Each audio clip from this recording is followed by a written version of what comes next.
the clothing, if you will, the garments, the illusions. What we have is simply a relatively intelligent animal that at its base is still primarily concerned with reproduction. Reproduction, reproductive drive, these are the driving forces of all living species, and human beings are no exception. Now, it is true that human beings, with their rather complex civilization and lots of technology these days, in addition to that, have a kind of sidewinderish way of going about reproduction. It's not as cut and dry as it is, say, with, well, a bunch of frogs or mice or what have you. But that said, that is, at the end of the day, what is going on. I mean, that is the foundation, the buttress of it all. Given that fact, and it is a fact, why not talk about it? By not talking about it, one is totally dodging and skipping the issue, causes, more importantly, that affect men and women. This whole mess that we're in currently is a mess that has resulted not solely from politicized feminism, but hundreds of thousands of years of hominid evolution wherein females were preferenced and privileged for the simple reason that they were the limiting factor in reproduction. By informing men of their own nature, and of course female nature, we are arming them in effect in such a way as to starve the system. Most men who are aware of the facts, as depressing, as soul-crushing as they can be, are not going to put themselves in an even worse situation by getting married, by engaging in the rituals that society has deigned to be proper. They're not going to do it. I don't think women and men fit each other like kid gloves. There are conflicting interests here, and I want to stress that men and women are each other's vehicles of procreation, of reproduction, not each other's natural partners. Natural partner implies, to my mind, in the sense of a business contract, an equitable distribution of benefit to each party member. But not only in the modern sense, but if you look at our history and prehistory, we see that the equitable distribution in the so-called human relationship contract has by far gone to women, with men far, far too often getting the short end of the stick. I don't believe ultimately this can be remedied, but the precaution we can take as men going our own way, as people who just want to be informed, is to rail against that and not buy into that. By making the claim that the sexes and their differences complement each other, one is effectively making the claim that they evolved to complement each other. And as we shall see, this is completely fallacious. To begin with, the argument of completion carries with it the assertion that natural selection, the force by which evolution is governed, has a purposeful aim, i.e. men and women evolved to complement each other. But we know what evolution is, and we know that evolution is a mechanical process without thought, purpose, or any form of intentionality that humans may project upon. So let's briefly look at that statement, "we're descended from women who played it safe." What does that mean in concrete, modern terms? It means an unwillingness to accept personal responsibility, and above all, a willingness to make use of proxy agents, almost invariably male.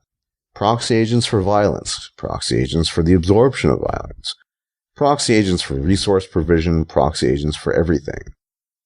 What that statement also entails is what most men have long suspected, and that the man-woman equation, women have displayed a unidirectional, unilateral interest in their own welfare, with men displaying the exact same interest, being unilateral and unidirectional, in female welfare. Fast forward to late 2012, and you have the added factor of the state, showing that same unilateral, unidirectional interest in the welfare of women as well. Now let us have a brief look at cuckoldry. Cuckoldry is basically mimicking the bird which practices the same thing.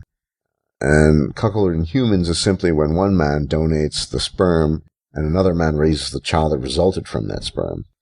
That's what cuckoldry is in a nutshell. So evolutionarily speaking, cuckoldry offered the advantage to the woman that she obtained genetic material from a so-called alpha male and had a reliable so-called beta provider to raise the child resulting from the dalliance with the alpha. Quote, it is often suggested that 10% of children are not biologically related to their putative genetic fathers. In a recent review of 67 studies, Anderson distinguished between the studies of high and low paternity confidence samples and found median rates of actual non-paternity determined from blood or DNA exclusion tests of 2% to 30% respectively. with much variability across studies. These data are supported by fairly high rates of extramarital affairs in both men and women. In a recent sample of 9,852 Norwegians aged 18 to 49, 16% of men and 11% of women admitted to having an affair during their current relationship, with 50% not using any form of contraception. Quote. So the numbers vary a great deal, anywhere from 2 to 30%, with 10%, from what I've often heard and read, being an off-sided average. Now, it's true that to the sperm donor, cuckoldry is advantageous, but to the provider, who is providing for the children that are not his, it is a complete loss. To the woman, she obtains the best of all worlds. Thus, even if cuckoldry is rare, it is significant enough and recurrent enough to be taken into account in male-female reproduction. Women have a decided advantage in this, in that they always know that it's their child. The purported father, however, does not. So that's cuckoldry. Another way in which men and women allegedly complement each other. Very few women have interest in metaphysical claims about the universe. It's just not something that they ever spend time thinking about. And you can argue till you're blue in the face that the various debates starting in, say, the 17th and 18th century, swinging between some form of theism, then with Spinoza, pantheism, and then some sort of watered-down version of theism, and then finally deism, and then you can argue till you're blue in the face that if women had been allowed to contribute, they would have written a lot more, but they simply don't have interest in that stuff. I mean, can anyone here imagine a female David Hume? I mean, writing the thing. I mean, I can't. I can't imagine a female David Hume. Just as I can't imagine a female Leibniz writing about monads, and we all know that monads are bunk, but at least he took the interest, right? Nor can I imagine a female Descartes who's sitting in front of a candle talking about the candle in her pajamas, as it were. It's just, and the reason being is that women have no interest in these things. A lot of these applications, iPads, what have you, all these things, really only became popular when they were really simplified and streamlined. And then we had a female majority using them. That I in fact see a simplification of a lot of gaming aspects and gaming elements to also coincide with the sort of female infiltration. The simplification of the classic RPG system, in my opinion, has led in part to the sort of infiltration, this female grab for power, the desire to do so. When we back in the day were sorting through our inventories and looking which stats are the best, most women don't do that. They don't have interest. You streamline everything. This is my thesis, my theory. It's not consoles dumbing things down, and that might be part of it. But primarily, I think it's the presence of females and women gamers who just don't have the same passion, don't have the same interest in the intricacies of things. Women don't have an interest in these things for the most part, just like with gaming and with regards to gaming. And women, for the most part, don't have an interest in deep metaphysical claims or deep metaphysical questions of the universe. It's not really relevant to them. Women are always interested in the here and now, what brings them immediate pleasure, what makes them feel good. And of course, being the center of attention makes women feel really good. They need to be the center of attention. The 12-year-old boy in Afghanistan who has an AK-47 placed in his arms, who may not live to see his 13th birthday or certainly not grow to adulthood, that he probably has it a lot worse than if you're going to be a possession, it's better to be a treasured possession than someone you just throw away. And so the difference is between say, 45-year life expectancy and a 13 or 14-year life expectancy is pretty great in my opinion. Yeah, so to summarize, yes, male intelligence might be somewhat greater than female intelligence, but ultimately it's a question of not using it and losing it, that women don't have the drive, they have no motivation. That's where the real problem comes from. That coupled by what appears to be inherent female lack of inquisitiveness and desire to understand the world on any level, really, is also a major contributor and offender here. And of course, men's desire for unfreedom is in part born of their recognition of how vast the universe is and how small their place is in it. Having a small, structured, easy to understand life with a with a goddess who's telling you what to do can be quite liberating. And I don't mean that literally, of course, but it certainly can assuage your fears and make things easier for you. And yes, finally, for those who don't have access to the German, the original title, like I said, Der dressierte Mann, it uses a term that much more implies training, and that is the training that takes place in childhood rather than manipulation per se, which in my opinion, in my semantic interpretation, is much more of a thing that goes on between adults. So the question I want to ask, as I said, pose, are women selecting their mates in optimal fashion with regards to modernity, in light of the fact that our hardware is thousands, if not millions of years old? I am going to argue no. I'll give you an example. Your average woman, most women, would be very attracted to a extremely well-paid athlete of great recognition and fame, David Beckham, for example, or a Michael Jordan, or what have you. And there's no doubt that they're very talented in their respective fields, in their respective athletic fields. But the question is, all these football players, or basketball players, or even tennis players, they are contributing to the entertainment of many human beings, but in a very modest way are they in fact contributing to the advancement of humanity. What would contribute to the advancement of humanity? Well, I think it's easy to say and easy to claim, and I don't think it can be refuted, that humanity on the whole would benefit if more human beings across the board were more intelligent. But yes, a woman, of course, would be most interested in that kind of guy. High status, quote-unquote attractive, good build, lots of money, so on and so forth. He, at least in conventional evolutionary terms, would be a good mate, a good protector, and a good provider, allegedly. But he might not be contributing the IQ genes to his progeny, and the same female by the same token. And let me now castigate men.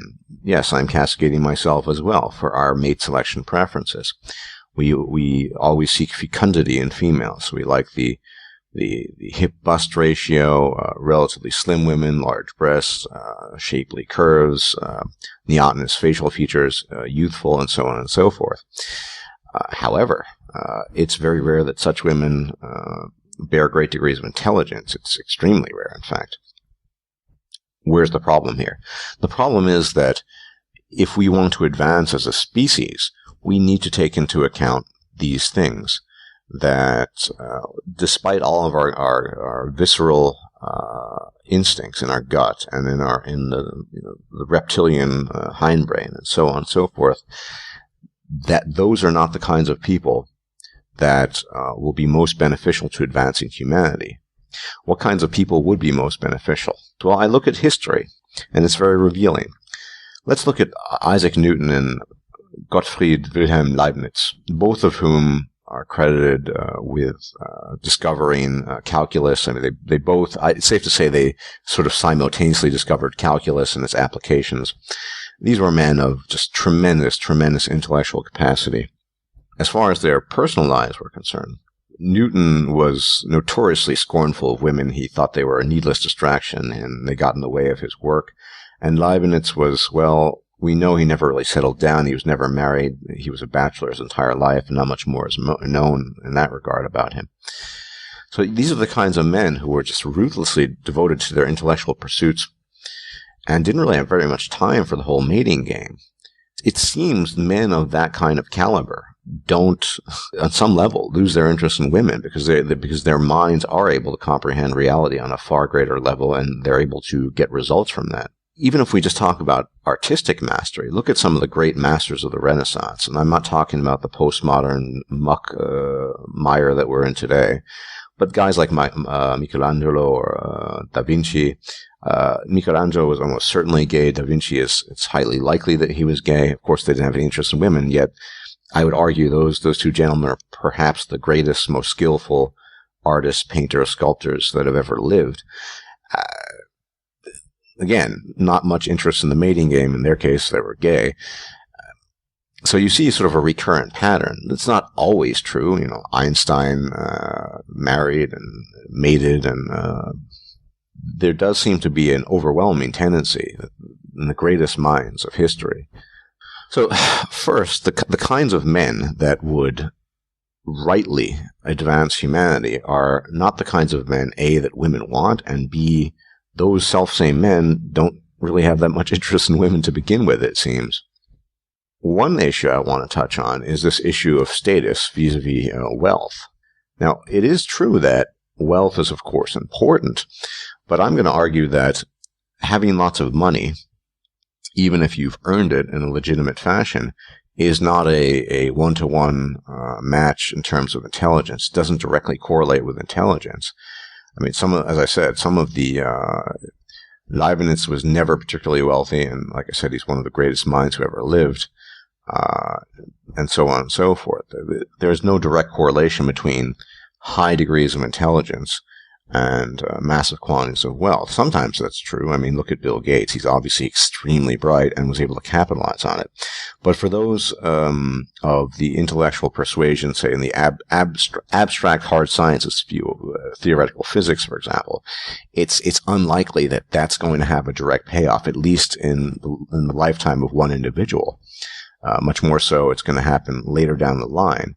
Discoveries. I mean, so much of our modern technology, the engineering, all of flight, all these things we can go back. We can trace an unbroken chain of highly skilled mathematicians, most of whom are men,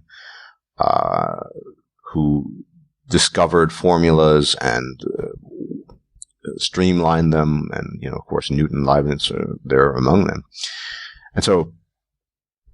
They made no profit from it, at least not directly. So what I'm arguing here is the kinds of things that women want in a man aren't necessarily the kinds of things that are going to be best for a highly intelligent species. It's safe to say that we're getting dumber. And I think part of that, of course, is to do with women's screwy mate selection preferences. But also our male mate selection preferences. Look, I am perfectly willing to censure myself and our fellow males. Yes, we want the so-called poon, but we want it from youthful, attractive women, large, firm bust, the classic features. Women who quite often have two-digit IQs. That, of course, is not particularly beneficial in terms of advancing the species if we are to mate. If we actually could abstractly think about our prospects of a species and move past our reptilian hindbrain and our instincts, which are rooted like millions of years ago, well, maybe we could engage in a mate selection process that was much more indicative of intelligence and people's ability to evaluate reality and think analytically and so on and so forth. I think female hypo-agency has basically one source. The vast majority of females bring precious little to the table, save their vaginal orifices and their offer of sex. I will postulate in this video that female feeling of insecurity is a self-perception issue relating to self-perceived hypo-agency, and that this self-perceived hypo-agency is a derivative of that they too realize that the only thing they bring to the table for the most part are their vaginas and uteruses and the sex that they offer men. Beyond that, most women don't bring anything intellectual to the table. They certainly don't bring a whole lot physically to the table. That they realize themselves that they have very little to offer. However, rather than concentrating on themselves and improving themselves and their abilities, I think it's entirely possible. I do think there's certain biological imperatives which do place male intellect at the very bottom and the very top, and females in the good middle average. But there are a few achieving females out there, and there probably could be more. But the way to do that is to essentially renounce the current fact that the only commodity that females have to offer is their vagina. The only thing you had to offer was an anatomical orifice that you were born with that was congenital, and that was the only thing you could offer in terms of value. even though it's a highly, highly prized thing, as evidenced by all the manginas and 99% of the male population, you're going to end up in a difficult position. And I think this will ultimately lead to deep feelings of insecurity and the perception of oneself as suffering from hypo-agency. That is, the lack of ability to affect things and to act upon things. In order to compensate for that, it appears that females are very willing to gather in a mob mentality group, whereby the perception in such a mob mentality group is that there is strength in numbers, and the illusion thereby produced in such a group that there is strength in numbers is that one's argumentation and the ability to convince is actually strengthened by the group, whereas it's actually not. Just because a lot of people agree about something doesn't mean it's true. There's no truth content necessarily in large groups agreeing with each other. In fact, I'd posit the idea that it's far less likely, because large groups are often, not always, but often symbols of comfort zone, where people feel comfortable rather than zones where truth content is the main issue. Rather than bettering themselves and improving themselves, what they end up doing is gathering these mobs, appealing to, say, state power, basically appealing to bully powers in order to enforce what they think is right, or in order to at least persuade themselves of their feelings of inadequacy and insecurity. Groups whose formation is a result of people just wanting to feel comfortable with each other are invariably not going to see the logical fallacy that such a group have to offer, and the lack of truth content with regards to the topics it might be advocating. And its real reason for being there is to make the people feel good about themselves. But since women totally miss the truth content aspect, they jump to the other aspect, which is, I feel comfortable, we're all right, and they beat you over the head with a hammer. Interestingly enough, you'll often see this hammer wielded in the form of the male henchman. The male henchman is one who kowtows to the female will and one who denigrates himself in the eyes of the female in an effort to garner their favor in order to gain access to their most coveted vaginal orifice. And the consequence of the female mob mentality using male henchmen to enforce their will is devastating. It's devastating because we have an entire organization that we call the state or government that's organized around this strange genesis of things. And the consequence of that is what we see in the divorce courts, what we see in all sorts of things: financial aid, women's help centers, women curves, women-only gyms, women-only tennis clubs, and so on and so forth.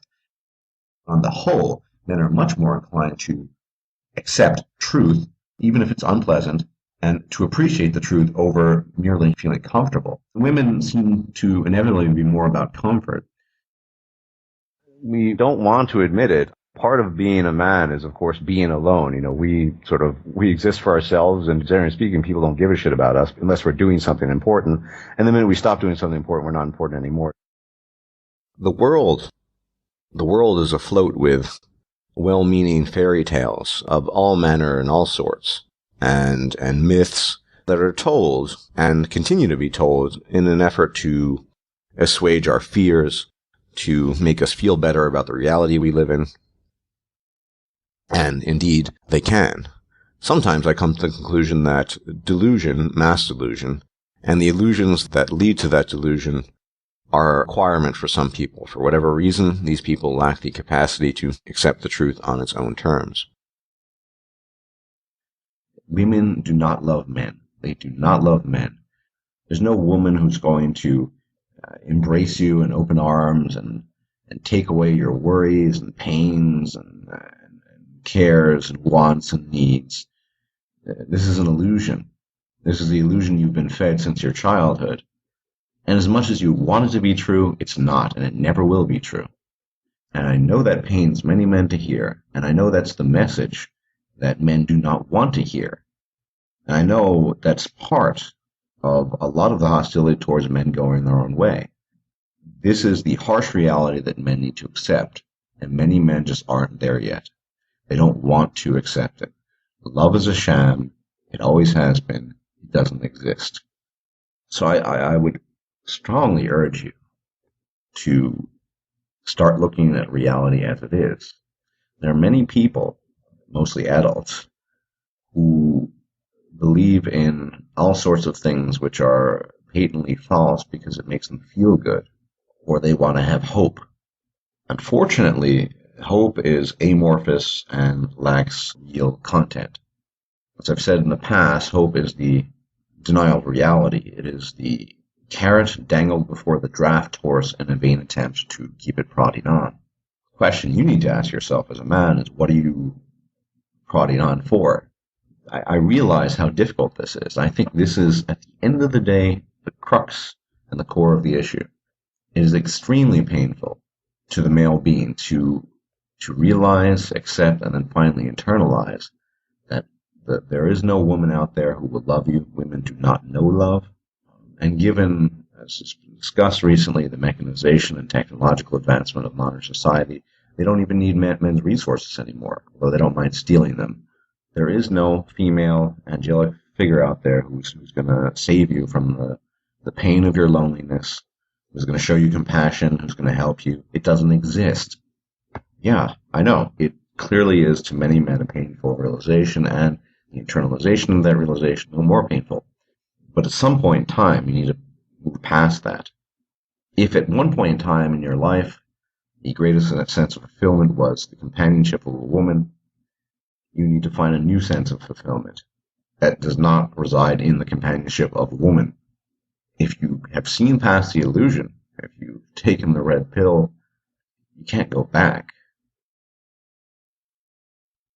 The words female and manipulation really go hand in hand, and there's a biological basis for it. There's a biological basis for the ability of the human female to manipulate the male, essentially to get him to do her bidding. It makes sense that women have, over the millennia and millions of years, the human female developed an ability to, they're much more efficient at socializing than men are. I mean, that's been documented in a whole bunch of studies. They had to do that in earlier times, cooperation, things of that nature. And certainly they must have, in the course of that span of time, also developed the skills, the corollary skills of being able to make a man do what she wants. And whilst the driving force behind that might be the man's desire to procreate, i.e. pussy, I think women are indeed equipped with a whole set of skills that allow them to further that. That is, social skills, cognitive skills, and other skills. Women are clearly better than men at certain things, and that's a biological basis, just as men are better than women at certain things. And one of these things, as I said, have been saying, is manipulation. Women are consummate manipulators. You can see this on so many levels, and in modern society, you can see this manifested in the way they manipulate social justice, the way they manipulate the court systems, and the way they manipulate the government itself, the state itself. And I don't think a lot of men get this, that women are more skillful manipulators than men are. I'm actually saying this as a warning. The consequence, in my opinion at least, the consequence that needs to be taken from this as a man is that you must be especially circumspect in your dealings with women on all levels. But God forbid you decide to some kind of romantic dalliance with a female, you need to be on guard. And I think the healthiest and best thing a man can do, quite frankly, is to maintain the default position of mistrust towards the human female. And this needs to be maintained indefinitely, with regards to her verbal communication, with regards to even her gestures, and certainly with regards to what she plainly and openly states as her intentions. You should not trust that. Who are the proponents always telling us that trust is the basis of every relationship? Based on, not my feeling, but what I've read over and over and over again, it's very often women who are making this statement.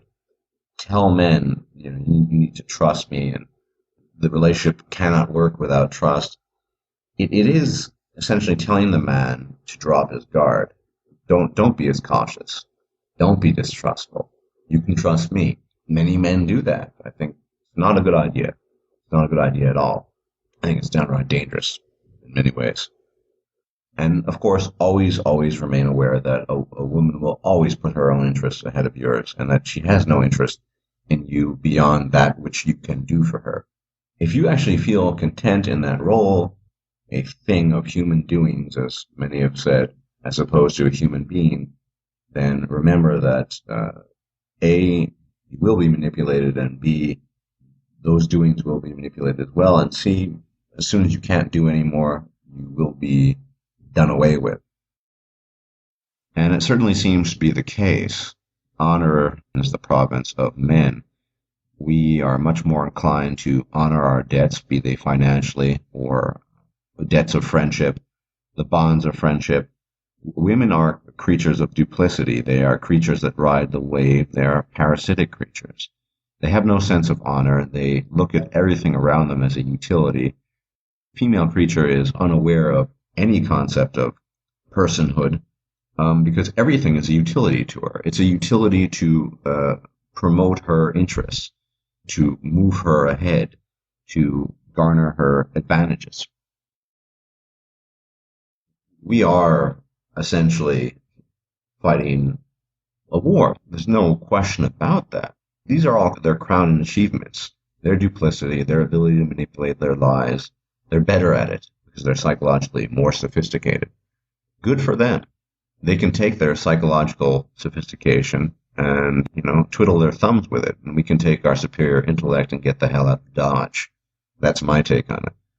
The fact is that we are the hosts and they are the parasites.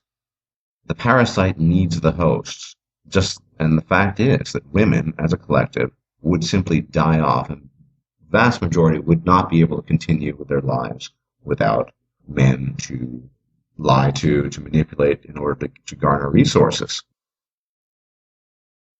I would argue that the fine distinction I'm making here between narcissism and solipsism is that the narcissist, in her worldview, or his or her worldview, to be PC, does acknowledge the personhood of others. It's just that they're inferior to him. Not so much with the solipsist. The solipsist doesn't view people as fully fleshed out persons. There's just sort of characters, like in a book or in a film. And so they lack that status of entityhood. They simply lack entity. They are not selves unto themselves. They are extensions, at best, of characters that would perhaps be in a drama. The narcissist does acknowledge the personhood of others. He or she simply thinks that they're just not really as good as he or she is. And I think that is the fine distinction. I think narcissism carries with it as well a streak of malice. And I do not attach or ascribe malice to female solipsism. I think it's very, very plausible that this is an evolutionary mechanism that has been hardwired into female psychology, quite possibly to survive past duress and past dangers. One of the key elements in my assessment of solipsism is not being aware of your own solipsism. And this is why women can, this is, I think, the explanation as to why women can, without remorse, without any of this, can get away, in some cases, quite literally with bloody murder. When people are not fully fleshed out, when they have no person status, when they lack entityhood, true being, it doesn't really matter what you do to them. This is to be differentiated, of course, from narcissism. I mean, the narcissist does acknowledge the existence of other people. He or she just thinks that they're beneath him. For all of us who've always wanted to know why it was that some of us were pining away for our exes, or at least took a long time to get over them, and why so many men commit suicide after relationships and marriages, and hardly a single woman does it, well, our answers might be found here. So I'm going to read this off. It's fairly short, and I will discuss it at length. I'm not a plagiarist, so full credit goes to Rollo Tomasi for this very, very insightful blog post. It's an angle of looking at female solipsism that I personally, I'm freely admitting here, had not considered to the extent that he had, and I think it is very, very valuable, and it's certainly noteworthy enough to talk about and comment on. So let's get started. Quote, evolution has largely selected for human females with the capacity to form psychological schemas that preserve an ego investment that would otherwise afflict them with debilitating anxiety, guilt, and the stresses that result from being continuously consciously aware of their own behavioral incongruities. Evolution selects for solipsistic women who are blissfully unaware of their solipsism. What I'm getting at here is suggesting that women's propensity for solipsism is a psychologically evolved mechanism. In other words, it helped women to cope with the harsh realities of the past, to develop a more focused sense of self-interest. To really grasp this, you need to understand women's brain function and chemistry. I'm not going to get too detailed in this, but suffice to say, numerous studies show that a female brain is hardwired for emotional response and communication on a more complex level than men. I think this is pretty much an established point for my readers, but if you disagree, well, that's going to have to be a topic of another post. And given the harsh realities that women had to endure since the Paleolithic era, it served them better to psychologically evolve a sense of self that was more resilient to the brutal changes she could expect to be subjected to. Consider the emotional investment a woman needs to put into mothering a child that could be taken away or killed at a moment's notice. Anxiety, fear, guilt, insecurity are all very debilitating emotions. However, it's women's innate psychology that makes them more durable to these stresses. Statistically, men have far greater difficulty in coping with psychological trauma, think PTSD, than women. Why should that be? On the face of it, you may think that men's better ability to rationally remove themselves from the emotional world makes them better at coping with psychological trauma, but the reverse is actually the case. Women seem to have a better ability to accept emotional sacrifice and move on, either ignoring those stresses or blocking them entirely from their conscious awareness. Women possessing a more pronounced empathetic capacity undoubtedly served our species in nurturing young and understanding tribal social dynamics. However, it was also a liability with regards to a hostile change in our environment. Stockholm syndrome is far more pronounced in female captives. Why should that be? Because women's peripheral environment dictated the need to develop psychological mechanisms to help them survive. It was the women who could make that emotional disconnect when the circumstances necessitated, who survived and lived to breed with their tribes when their tribes were decimated by a superior force. This is also known as the war bride dynamic. Women develop an empathy with their conquerors by necessity. Men are the disposable sex, women the preserved sex. Men would simply die in favor of a superior aggressor, but women would be reserved for breeding. So it served a feminine imperative to evolve an ability to cut form emotional ties more readily in favor of a new captor and focus on a more self-important psychology, solipsism. Now here's where I'll step off the diving board and into the theoretical. It's my purview that a whole lot of what men would complain are duplicitous acts of indifference towards them are really rooted in this innate feminine solipsism. That's a bold statement, I realize. But I'd argue that what men take for inconsiderate indifference is that in a breakup or in ruthless shit tests is really a woman tapping into this innate self-preserving solipsism. Combine hypergamy with the chronically hostile environments of the past, and you end up with a modern-day feminine solipsism. Add to this an acculturated sense of female entitlement, social conventions that excuse this quote-unquote duplicity, and a constant misdirection of intent by women themselves, and you come to where we are now. As if that weren't enough, throw in the element of hypergamy and the countdown in terms of fertility and long-term provisioning that a woman must deal with before hitting the imminent wall, and wall is capitalized, and now you have a further picture of the conditions and stresses that necessitate the solipsistic nature. Ever wonder why a woman can get over you so quickly after a breakup from a relationship that you thought was rock solid for so long? Ever wonder why she returns to the abusive boyfriend she hopes will change for her? Look no further than female solipsism. After reading all of this, I can understand if anyone thinks this is a very nihilistic observation. Let me be clear, this dynamic is real by order of degrees for individual women. A woman's conditions may be such that she's never needed to tap into this reserve. Also, we are dealing with subconscious elements of her personality here. So it would come as no surprise that feminine solipsism wouldn't be cognitive for most women, thus offensive and denied. I'm not asking that anyone accept this idea as gospel, just that the dots do connect very predictably, and that's the end of it. Neoteny is a biological phenomenon, simply defined as the retention or prolongation of traits in adults that are normally associated with children. Neoteny is extremely prevalent in the human female.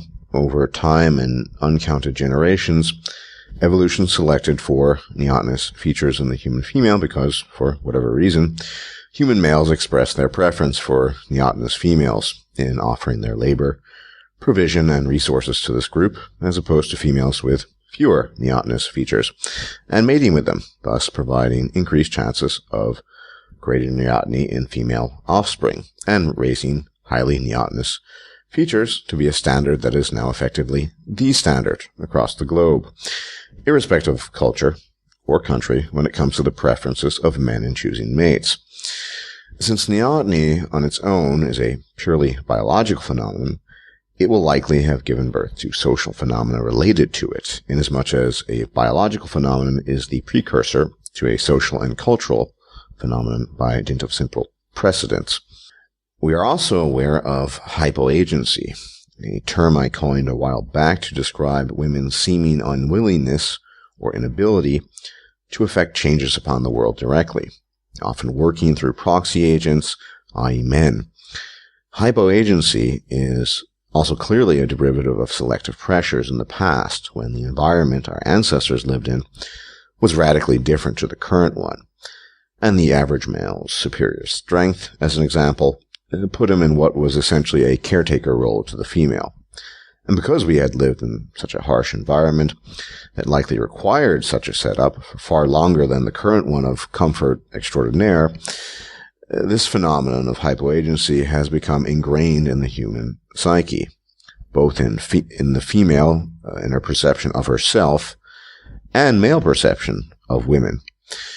Men had for millennia been exposed to constant stress, duress, and violent death, and women had been, to the extent that it was possible, spared of most of that. And unsurprisingly, this pattern continues today, since we are all still running on 20,000-year-old software.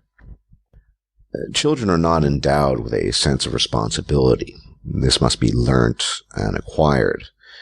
And responsibility to others can only be acquired if otherhood itself is something that has legitimately been acknowledged. Consider female entitlement. Children feel entitled because all they know are their needs and wants. They know no differently, and unfortunately, in many cases, the same can be said of women. The disgruntled wife who divorces on a whim, demanding payment from the hard-working husband, taking his children away, is no different because neither the husband nor the children are independent entities.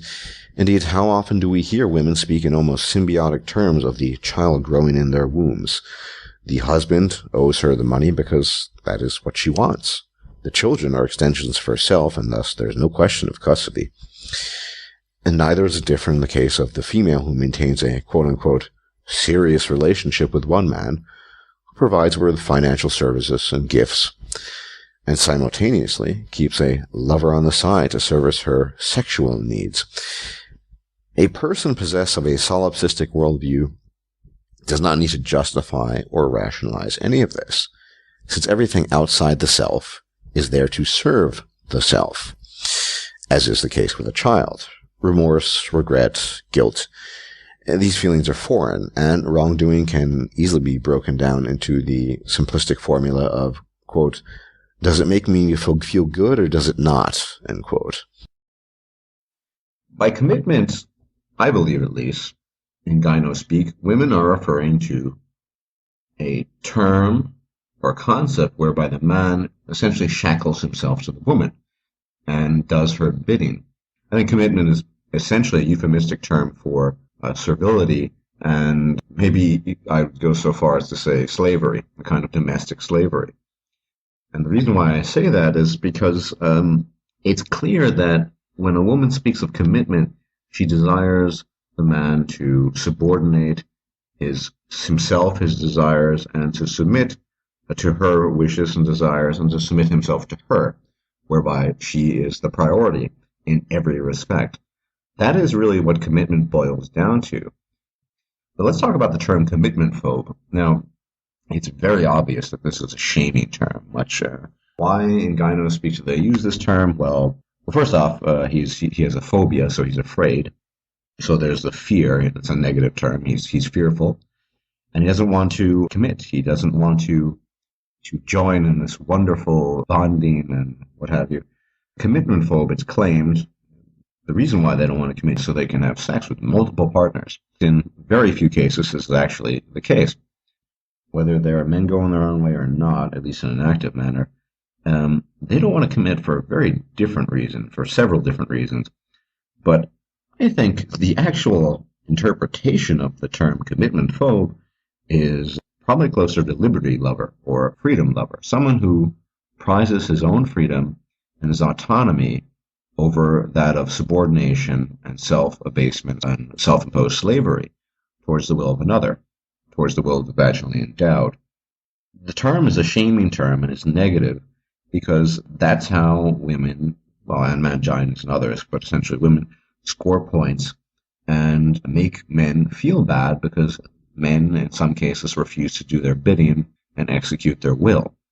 And so the commitment phobe, of course, is one such man. He is someone who's chosen to go his own way, in the vast majority of cases, not so he can have sex with multiple partners, but simply because he values his freedom, his autonomy, and he doesn't want to subordinate himself to someone who has respect for none of those things.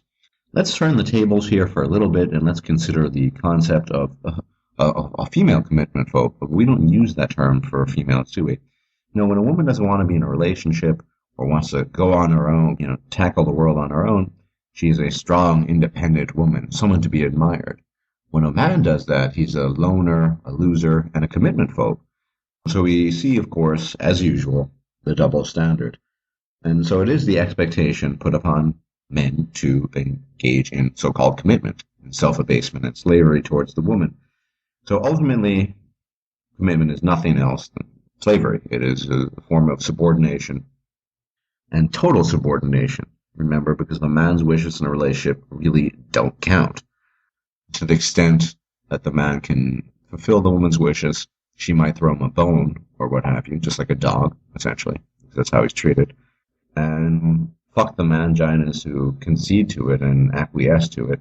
And yeah, then we should all continue being commitment phobes, because to my mind, it's a noble thing. The desire to maintain your autonomy, keep up your freedom, and to resist what essentially is tyranny at the end of the day. It is the tyranny of the many, and I do mean many, many, many. In order to properly gauge the merits of female partnership, we can make use of the apt analogy of the job seeker, the employer, and the CV. The job description is as follows: caring, generous, nurturing, reliable, and trustworthy. I use this description because it corresponds to the mythology attributed to women in relationships. The employer is the male, and he must examine the job applicant's CV in detail so as to come to a conclusion about the soundness of employing her. Examining women and female behavior through the lens of both history and modernity allows us to properly read their metaphorical CV. Analogous to the academic and job-related qualifications, we have the historical track record of women spanning untold millennia. The human female evolved the tools to fully optimize her own direct survival and that of her direct offspring. The entirety of female psychology is built around this evolution, and everything women do, in large measure, can be reduced to this and only this. The best tool she had at her disposal were the resources, intellectual, physical, financial, emotional, of men. And the female has been equipped, both physically and mentally, with the tools to take hold of male resources in an effort to improve her own lot, more specifically, to acquire security, protection for herself and her direct offspring. That is her primary interest. If that is her primary interest, then the male will be, by necessity, at best, a very useful tool, with a determinable and fixed utility expiration date, invariably brought about by the acquisition on the part of the female of a quote-unquote superior model, or still worse, something the existence of which is given no regard whatsoever, i.e. trash. In the past, the best survival strategy for the female was optimal male resource extraction without regard for his well-being. A careful look at the human female's metaphorical academic qualifications will reveal that she has, in fact, a BSc, an MSc, and a PhD in male resource extraction without concern for said male. This is the training that women have received throughout millennia, and the training and qualifications each man should be aware of in appraising the female in her application for the job of, quote, partner. It is utter foolishness to believe that social and biological behavioral patterns that have been hardwired into the female can be reverse engineered by education or persuasion, no matter how cogent the argumentation. The question rightly arises from all of this as to whether or not men are as beholden to their biology with respect to behavior as women are, and it must sadly be stated that the majority of them indeed are. Men have always and continue to compete in what is termed the dominance hierarchy, wherein individual men compete against each other in an effort to gain status in order to attract prospective females. The question is, why is dominance hierarchy competition unhealthy? The first problem with dominance hierarchy competition, and the problem from which all the others stem, is the objective. Competition occurs not to better oneself or to improve one's abilities for oneself or to help one's fellow men, but to pursue women. Quote-unquote successful competitors are then scrutinized by females who use their congenital, instinctual, hypergamous instincts to assess said competitors. This process pits men against men in a similar fashion to war. Men, then, are very willing to inflict harm, bodily and otherwise, upon their fellow men in an effort to garner female favor. In answer to the question, is men's behavior dictated by their biology as much as that of females, in light of the evidence we have at hand and of the destructive dominance hierarchy competition, I'm sad to say that it is. It is claimed that when men fail and suffer in their relationships, it is entirely their fault, because they were not cautious and careful enough when assessing their female partners, discounting the fact, the very open fact, that men for decades have been fed lies, fairy tales, and outright mythology concerning the nature of females, and yet the responsibility lies squarely with the male, or so it is claimed. Here we can once again observe the phenomenon of female hypo-agency rearing its ugly head. Women did not do it, it was the man's choice. If he suffered, it was a consequence of his choices, and it's entirely his responsibility. And yet, when men decide to consciously go their own way, in an act of recognition and acknowledgement, and a reaction to the deception fed to them, they are accused of being closed-minded, weak, rigid, and any number of other shame-related words by the opposition, and indeed by those who would claim to be our allies. Another closely linked deflection is the appeal to female nature deflection, often reduced to, it's not her fault, that's just how women are. Once again, no responsibility, and when we men correctly assess and internalize female nature, and turn our backs on it, we are called extreme. I'll give you an example. If a large predatory animal were attacking you, you would have the right to defend yourself, even though said animal might merely be following its instincts. Maybe it's hungry, and maybe that's the reason it's attacking you. It doesn't matter. Likewise with women. In recognizing female nature, we reserve the right to reject that nature as dangerous and harmful to men, and we reserve the right to practice our own form of defense, which is our turning our backs to it and walking away. Let me ask you honestly, how much intermasculine conflict do you believe there would be if females were not present, and if females were not showing their stuff off to men, presenting their goods? I dare claim there would be much, much less conflict, perhaps none whatsoever. Until it is understood that the female lies at the fulcrum of all of our issues, and more specifically, that her congenital gift of the uterus drives us down the cycle of male competition and violence and internecine conflict amongst ourselves, we must discuss and illuminate female nature. It's unavoidable. Female reproductive privilege is the driving force behind all of this, and I do mean all of it. Much as the Federal Reserve in the United States seeks to maintain a stranglehold on the dollar and indeed all currencies, banning competing currencies, so too do females along with their male henchmen desire to ban reproductive competition in the form of male birth control and still more in the form of artificial womb technology, thereby ensuring that the millennial competition and conflict amongst men is further perpetuated and forever trapping us within the cyclic nature of history. To counter this, the force of choice must be introduced.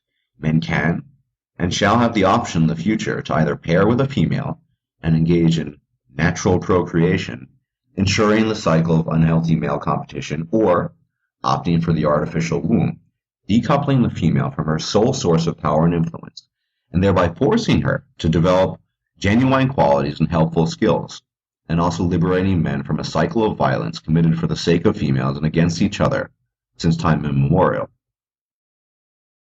Women are constant manipulators, and the fact is that so much of what women do comes down to deception, and in particular their relations to men and how they deal with us revolves around deception, lies, manipulation. The consequence of this is not a destruction of our innate moral character as men, but certainly a hardening. Maybe there happens to be a female that has legitimately suffered. It's not that I would not feel compassion towards that individual, but the fact is, you don't know these days which woman is lying, who's telling the truth, who's not. It just seems there's just so much fabrication. And this hardening has been brought about by feminism and women's lies and deception. I try to be an ethical person. I try to help people if I can. But I've been suckered into, in the past, so often into believing female was suffering when she was in fact not. It took me a while to realize the female crocodile tears are really just a means of manipulation. There are so many. Nagging, for example, is another one. And this hardening has occurred in me, and I've seen it occur in a good deal of my friends as well. At some point in time, it has to occur. You just don't know. And since women see men merely as a utility, as a resource to get things done, to affect her will, as a tool, it's also hard to know if and when a female is using her manipulative powers through the pretense of pain and suffering to have a man execute her will. I'd venture to guess it's probably impossible to say.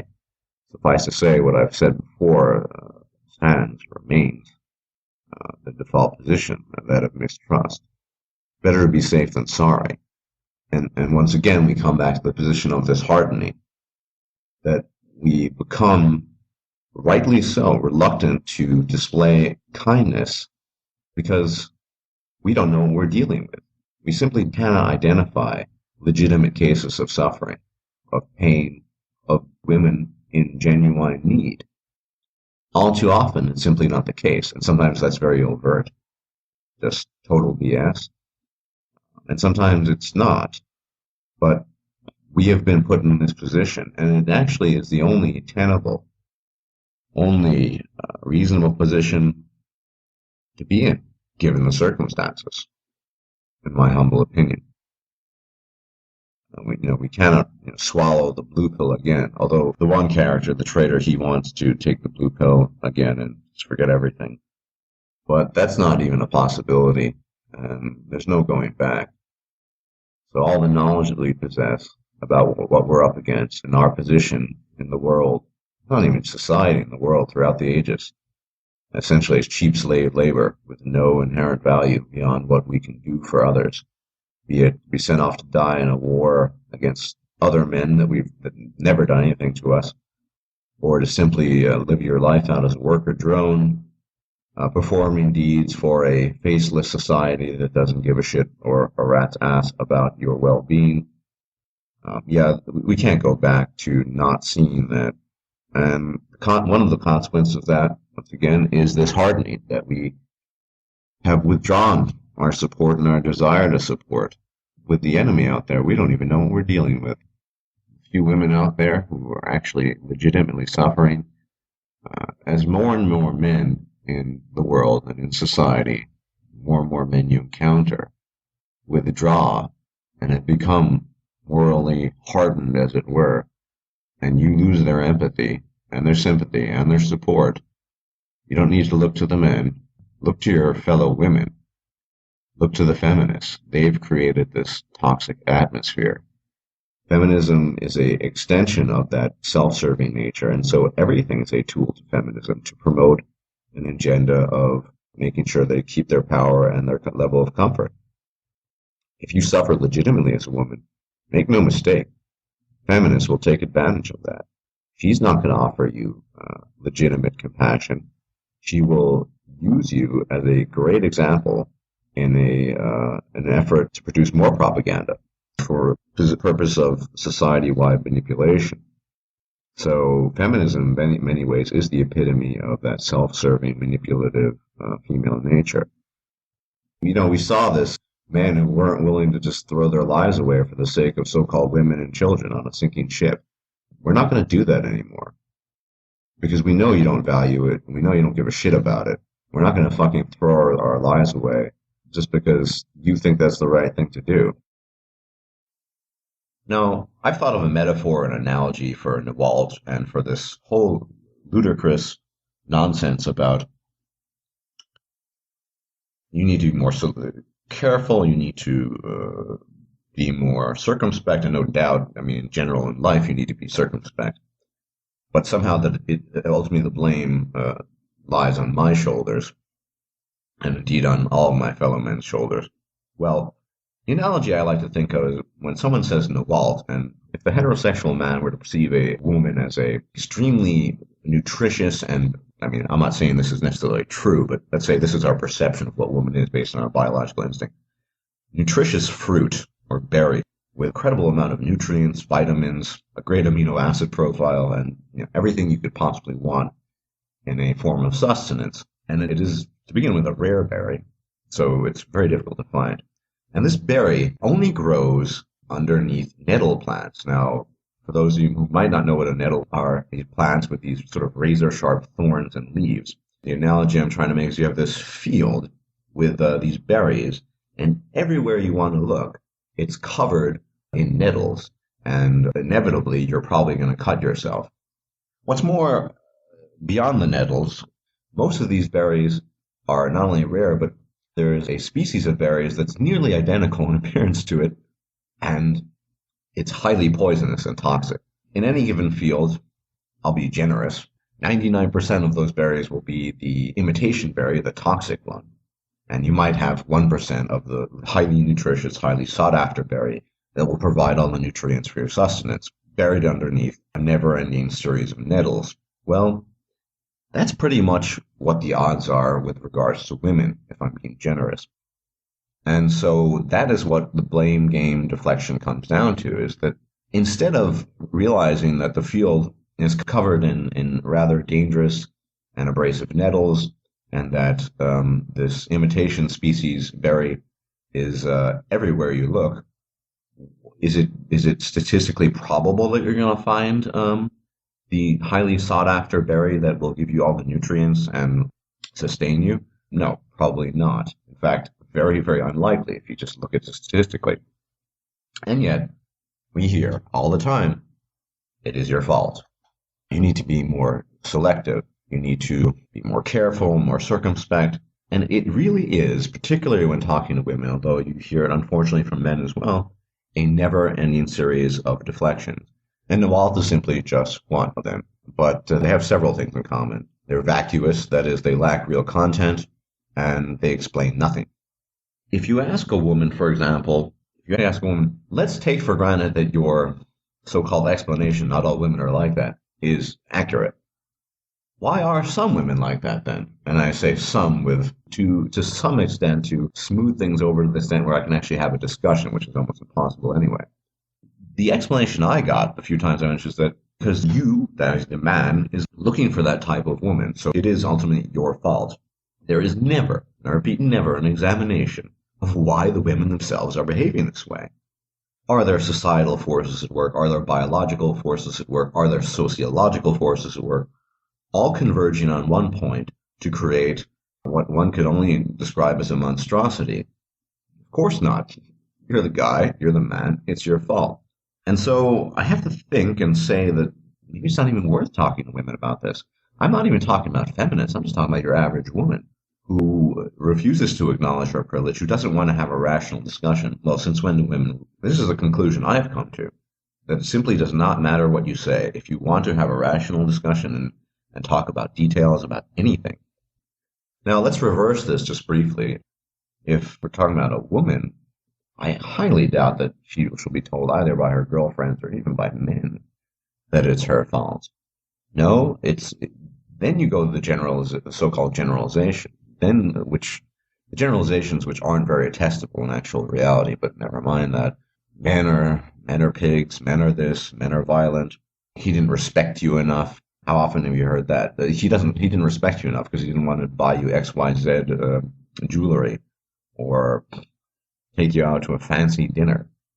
So you see where this is going.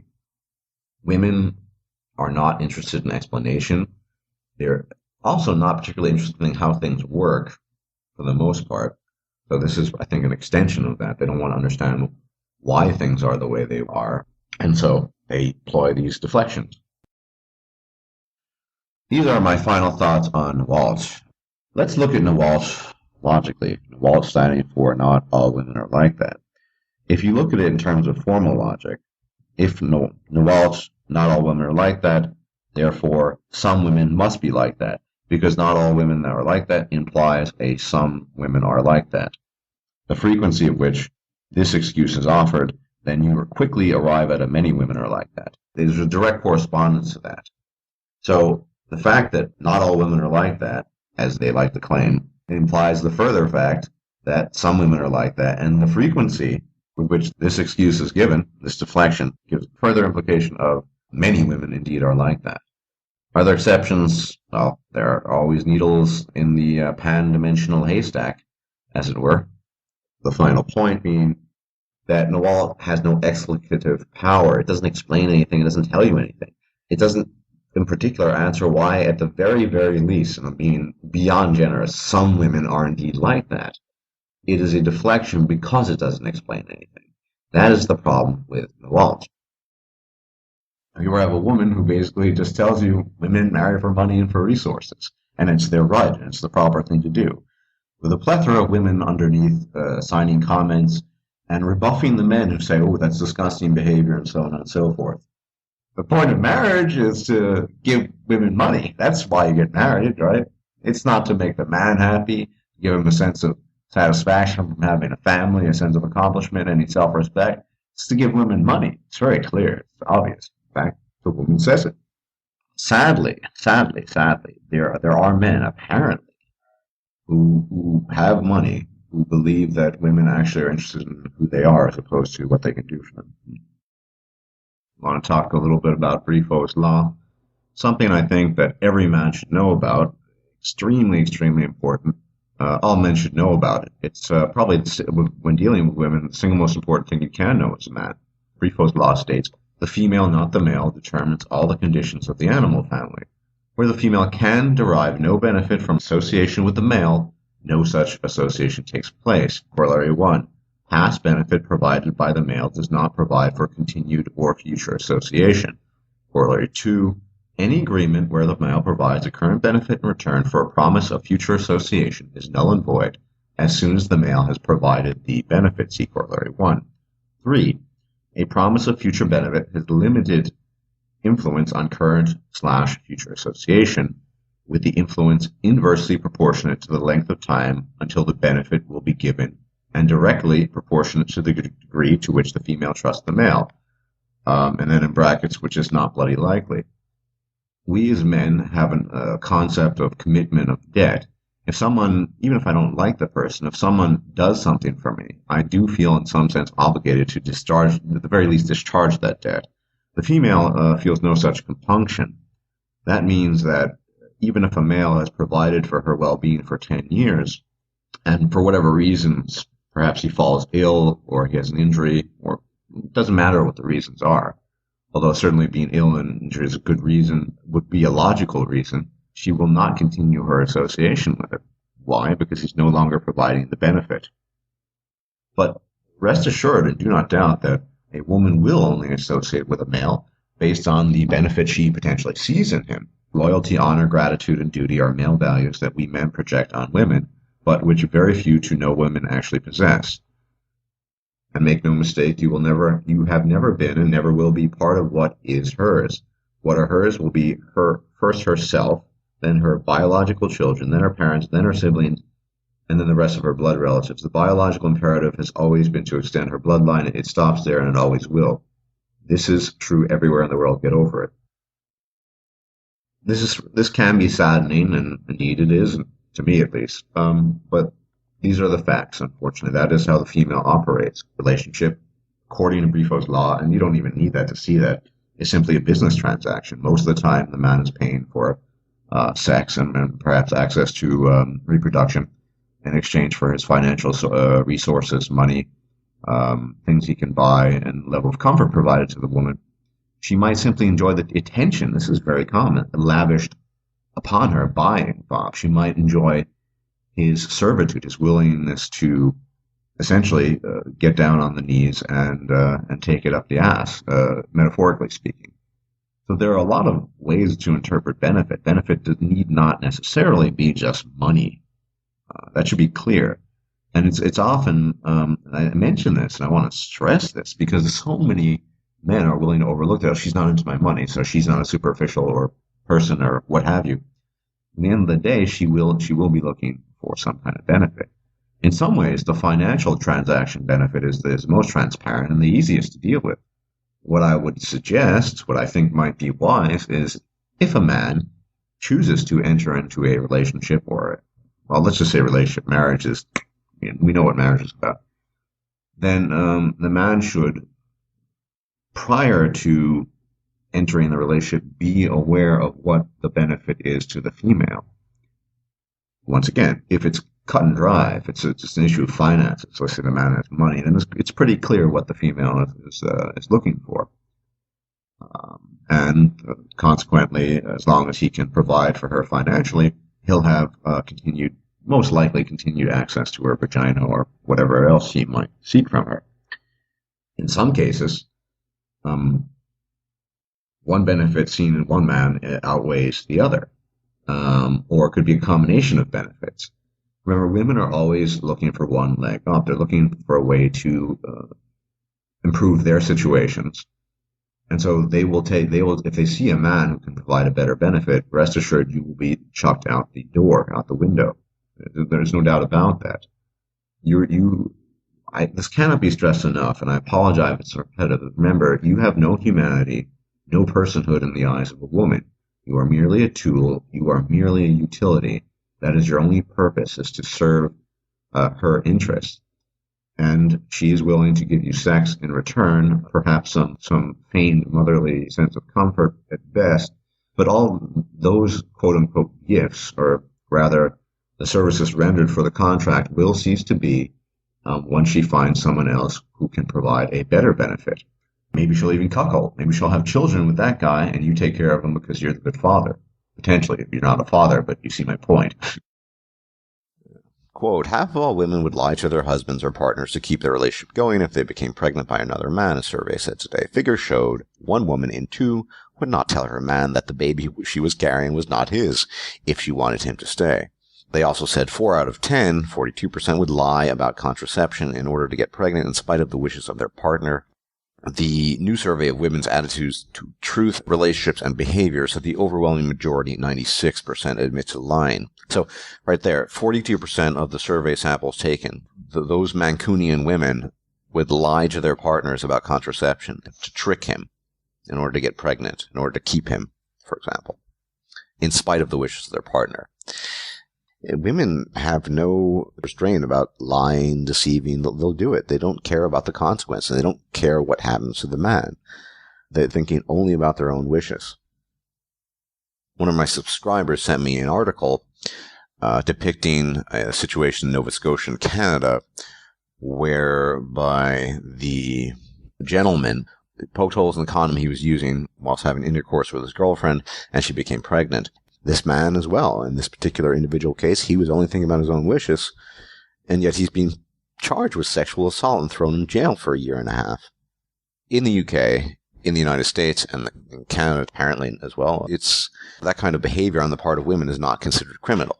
It's barely even frowned upon. It's thought of perhaps of being in poor taste at best. Yet the man did the exact same thing in this case, and he's being charged with sexual assault and 18 months of imprisonment. We often speak of equality under the law. Well, where's the equality under the law now? The guy did exactly the same thing as thousands, if not millions of women on a daily basis across the world do. Surreptitiously get off the pill in order to get pregnant.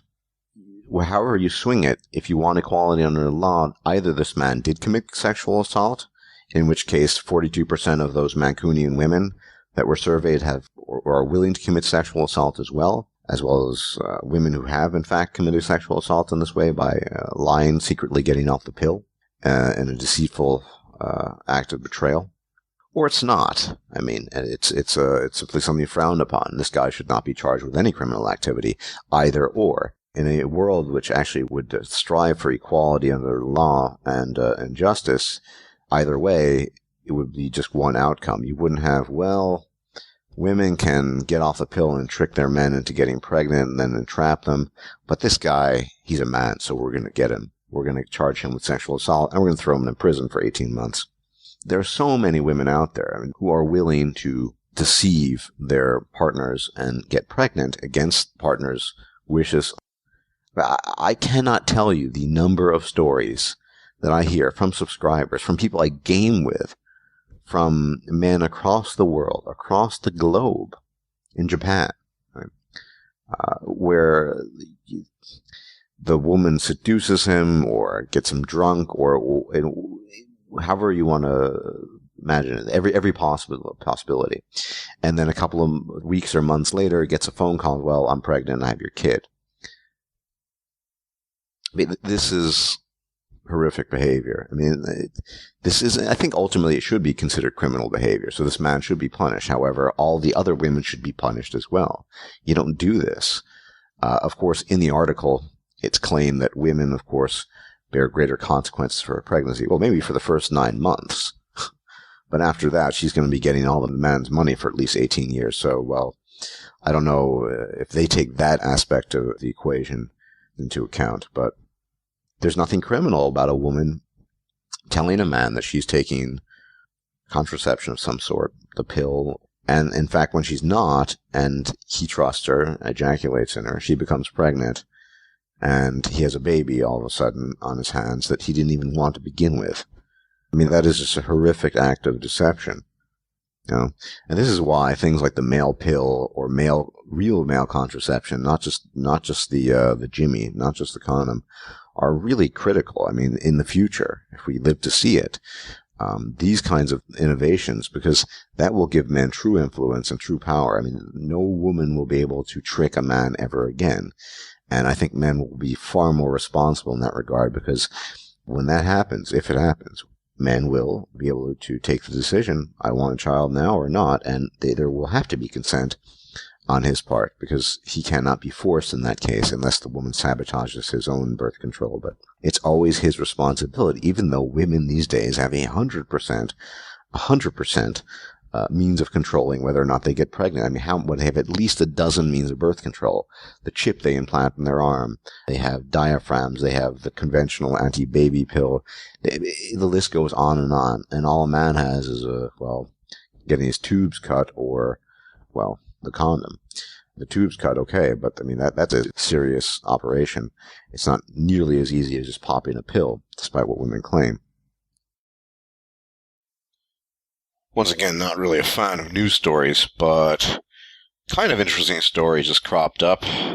So apparently, in Florida, a 28-year-old son of a fertility doctor has been charged with murder by switching the label of a bottle of pills that his girlfriend or ex-girlfriend was taking, which brought about a essentially involuntary abortion. I think the fetus was 6 weeks old or something.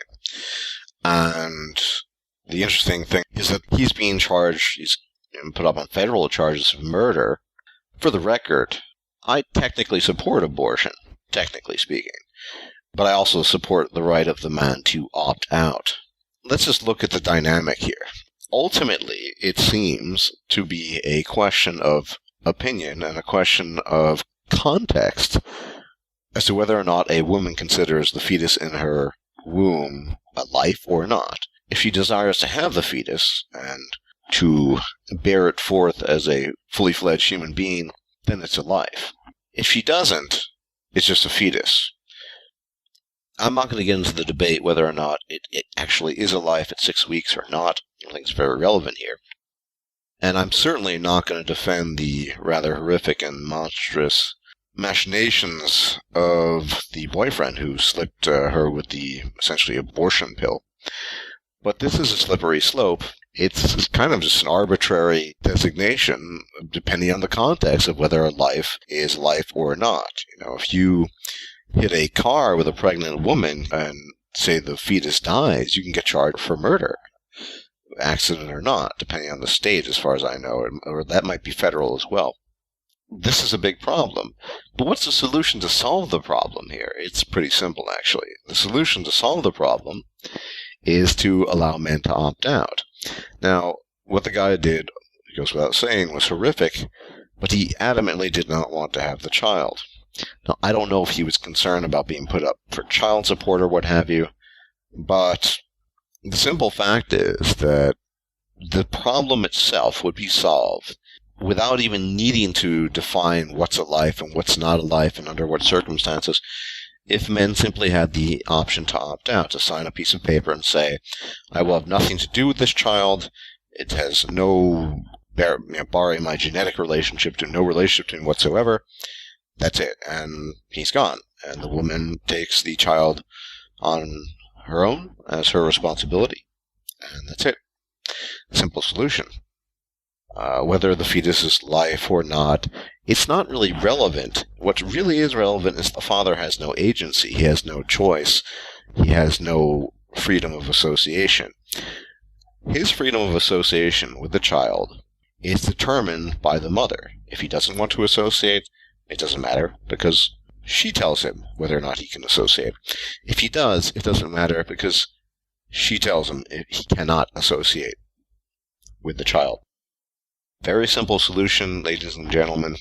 Let the father have a say in it, either to say yay or nay, no, I don't want anything to do with the child, or yes, I do want to have something to do with it. Very simple. I don't see why this is such a problem, unless the society we live in is pretty misandric, unless the entire world and our civilization, particularly modern civilization, is infused with a kind of hyper gynocentrism. Topic being male contraception, the male pill. Now, before we go ahead to the political aspects of this, traditionally, male contraception, if you look at it, it's just a scientific problem. The issue's always been a hormonal one. That is, the only way you can effectively make a male temporarily infertile is to do something with his testosterone levels. This generally doesn't work. And the reason it doesn't work is because you lose your libido and there are other potentially negative health effects. So it's not good to mess with the body's own testosterone production.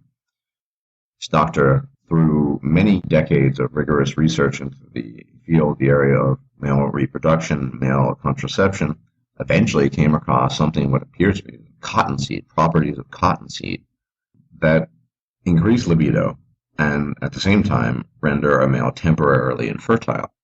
You'd think this would be one of the discoveries of the century. Very simple. Apparently it's been tested on many thousands of people as well. Very safe, in addition to being very effective.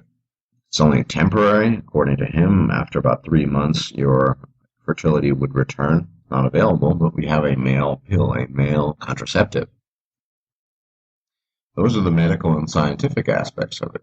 Unfortunately, in large measure because of feminists, women, and pharmaceutical industries, let's not forget the pharmaceutical industrial complex, science and medicine, whilst able to work within its own sphere, doesn't always have an outlet because of these external political forces. That's an issue. The doctor telling that when he was at a congress, I believe in the late 80s, in communist Budapest in Hungary, there was controlled opposition, ranting, shouting, protestations coming from feminists. Now, it shouldn't be a secret to anyone who's in the know, anyone who is a man going his own way, or any man in the men's rights movement, that women would be fundamentally opposed to any idea of birth control.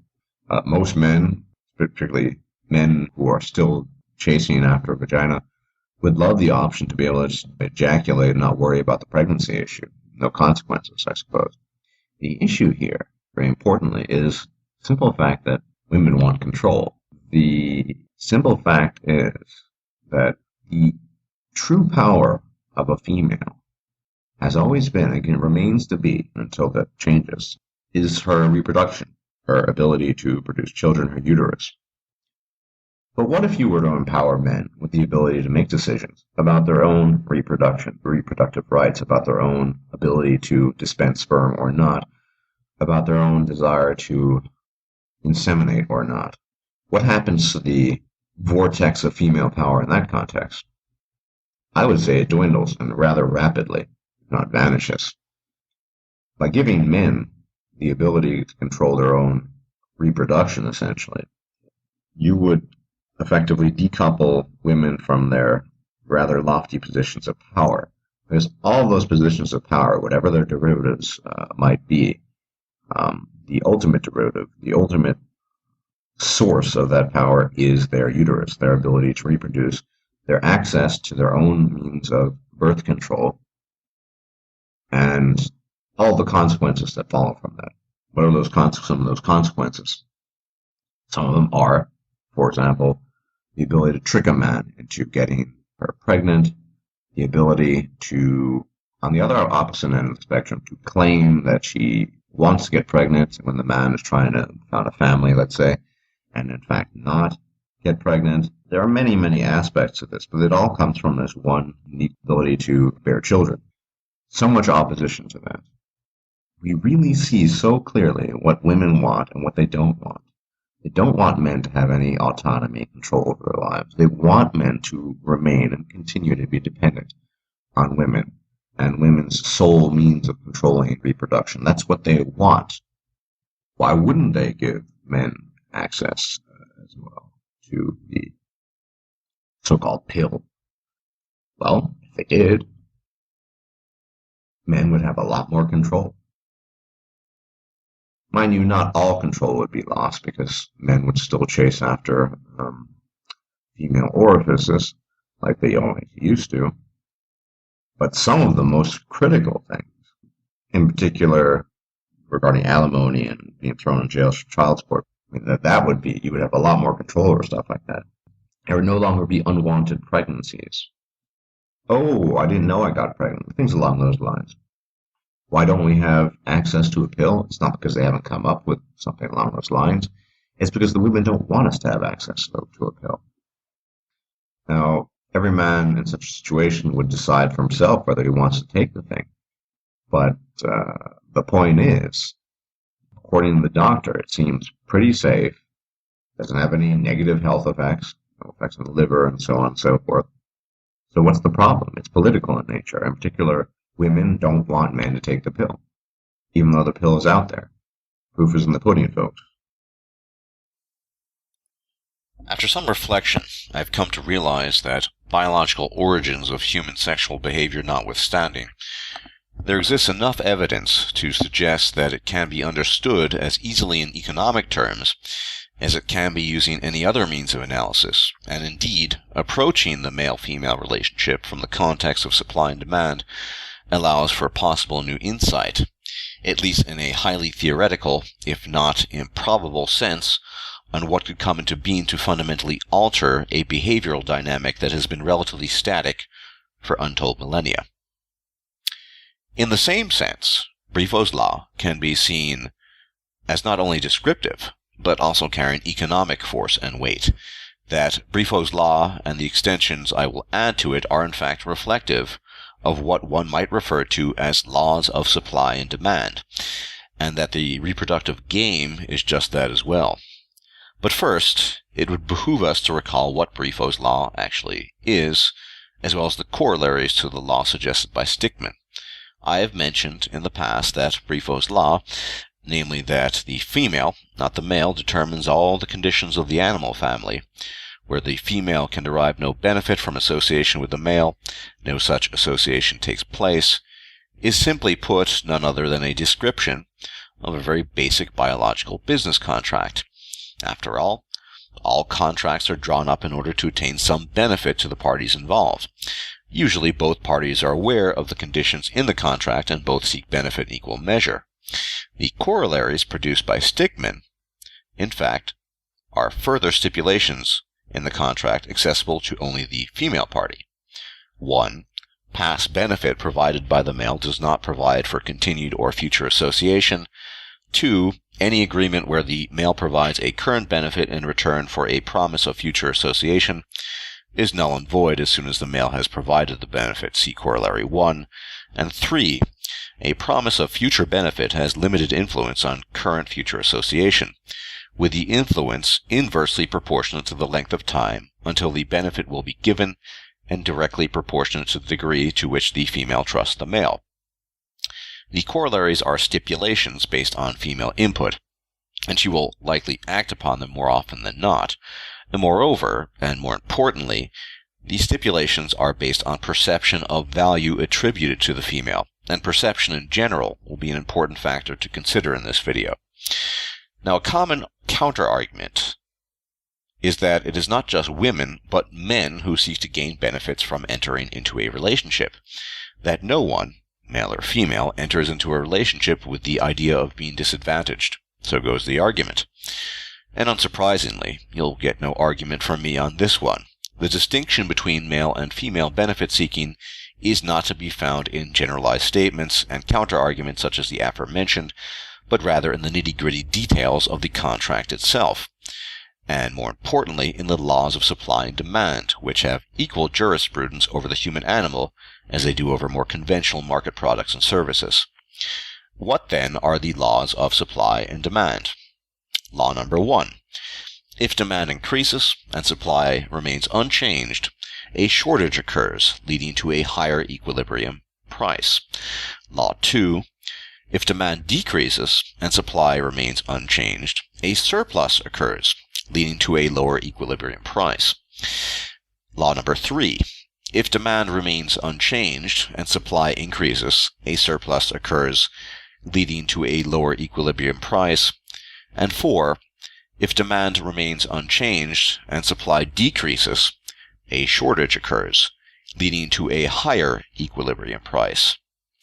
If we observe carefully, we will see that for most of human history, only the first law has actually been applicable to the human female, and the second law has been the primary determinant of the human male as of this current date. In fact, it has effectively been a static state of affairs for millions of years. What specifically am I referring to? I am, of course, making reference to the reproductive roles, the services, if you will, conferred upon women and men respectively by biology. Here it is not a question of actual numbers of men and women, but rather a question of function, where the woman represents the limiting factor in reproduction, possessing a uterus, confers high demand and low supply, where supply is based upon the fact that only one woman can become pregnant at any given time, and is then burdened with that pregnancy for a period of 9 months, and that without such a female service, the species could, at least potentially, go extinct. The man, on the contrary, can potentially inseminate thousands of women, meaning his services are of low demand and in high supply, the exact opposite of the female's market status. The primary distinction between actual market supply and demand in a society of available goods is that this status for both men and women has been relatively static, unchanging, and is almost entirely a consequence of biological realities, which is why law number 1 has remained applicable to human female since humans entered the terrestrial scene, and why 1 has never really been applied to human males, and 2 has been the primary descriptor of the human male market value with little change.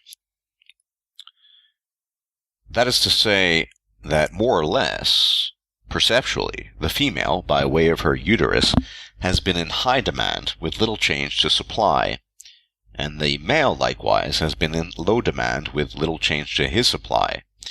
3 and 4 of the laws are only theoretically possible within the framework of human sexual biology, and could only become valid through intervening technology, something I will return to later in this video.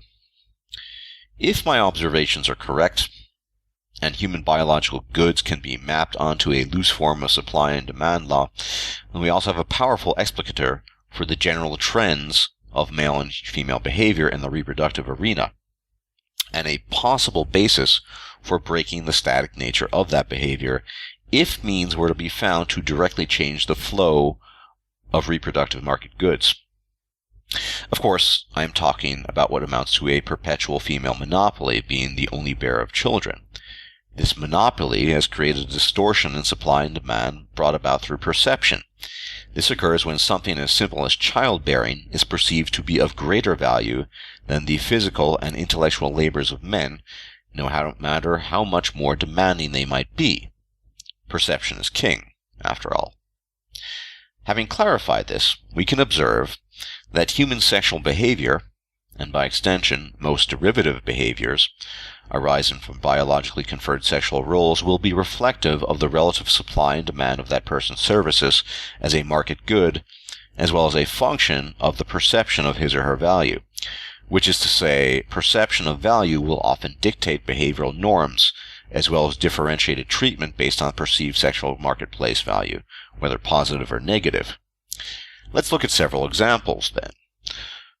The first example we can take is a re-examination of Briffault's law, which shall henceforth be referred to as Briffault's contract, as well as its corollaries, henceforth called stipulations. The contract is signed by two parties, one female, one male, each one representing certain services contributing to the end goal of reproduction. The Stickman stipulations are additions allowed to the participant of higher market value, distinct advantages that the higher market value signee can retain for herself because she effectively can demand a higher price for her goods than can the male, who must, because of lesser market value, demand less.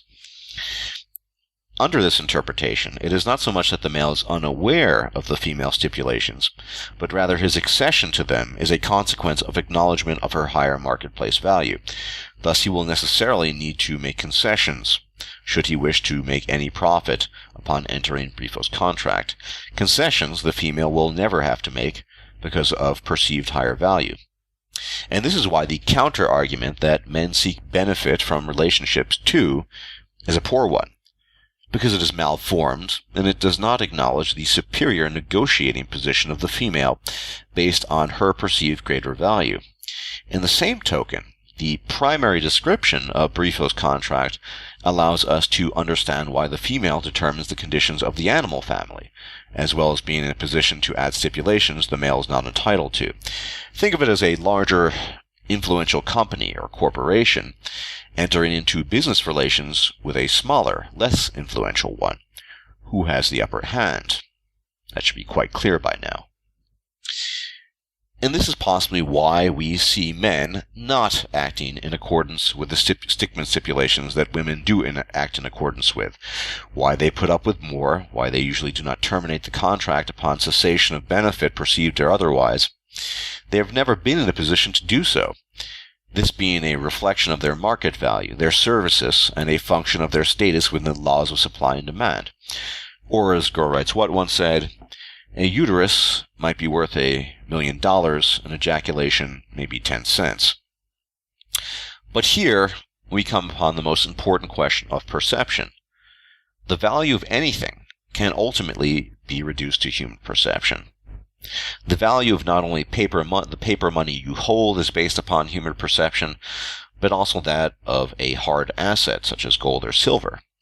As Protagoras of Abdera once said, over 2 millennia ago, of all things the measure is man, of the things that are, that they are, and of the things that are not, that they are not. And this indisputably applies to value, where value is derived from perception. So let us envision a hypothetical scenario where diamonds began to wash up on the banks of the Hudson and Harlem rivers in great quantity and on a near daily basis. It stands to reason that over a certain period of time, the value of diamonds would decrease, correlating to Law 3, namely, If demand remains unchanged and supply increases, a surplus occurs, leading to a lower equilibrium price. Demand remains the same, supply increases, price, i.e. value, decreases as a consequence of the surplus, and this can be applied to any good. And it is here where there is a theoretical, and admittedly highly unlikely, silver lining to the economic story of man and woman. I speak, of course, of some technological event, such as the artificial womb, where the demand for womb remains the same, but through technological advancement, supply increases, which would lead to lower prices on female sexual capital, effectively lowering their perceived value. But it does not have to be limited to something such as the artificial womb, as even something much more likely, such as the male pill, could lead to a scenario where the fourth law of supply and demand unfolds, namely, if the demand remains unchanged and supply decreases, a shortage occurs, leading to a higher equilibrium price. In this scenario, the ability of the man to simply withhold his capital, his sperm, as well as his labor, would lead to a decrease in supply and thus to a higher price on his goods. What matters here is, of course, the behavioral consequences of changes in supply and demand in the sexual market. To say that women would depreciate in value and men would appreciate is tantamount to saying that women would lose bargaining power and men would gain, and that men could possibly add their own stipulations to Brifo's contract if they so chose. Truth be told, the last 50-plus years have done just that for women, however.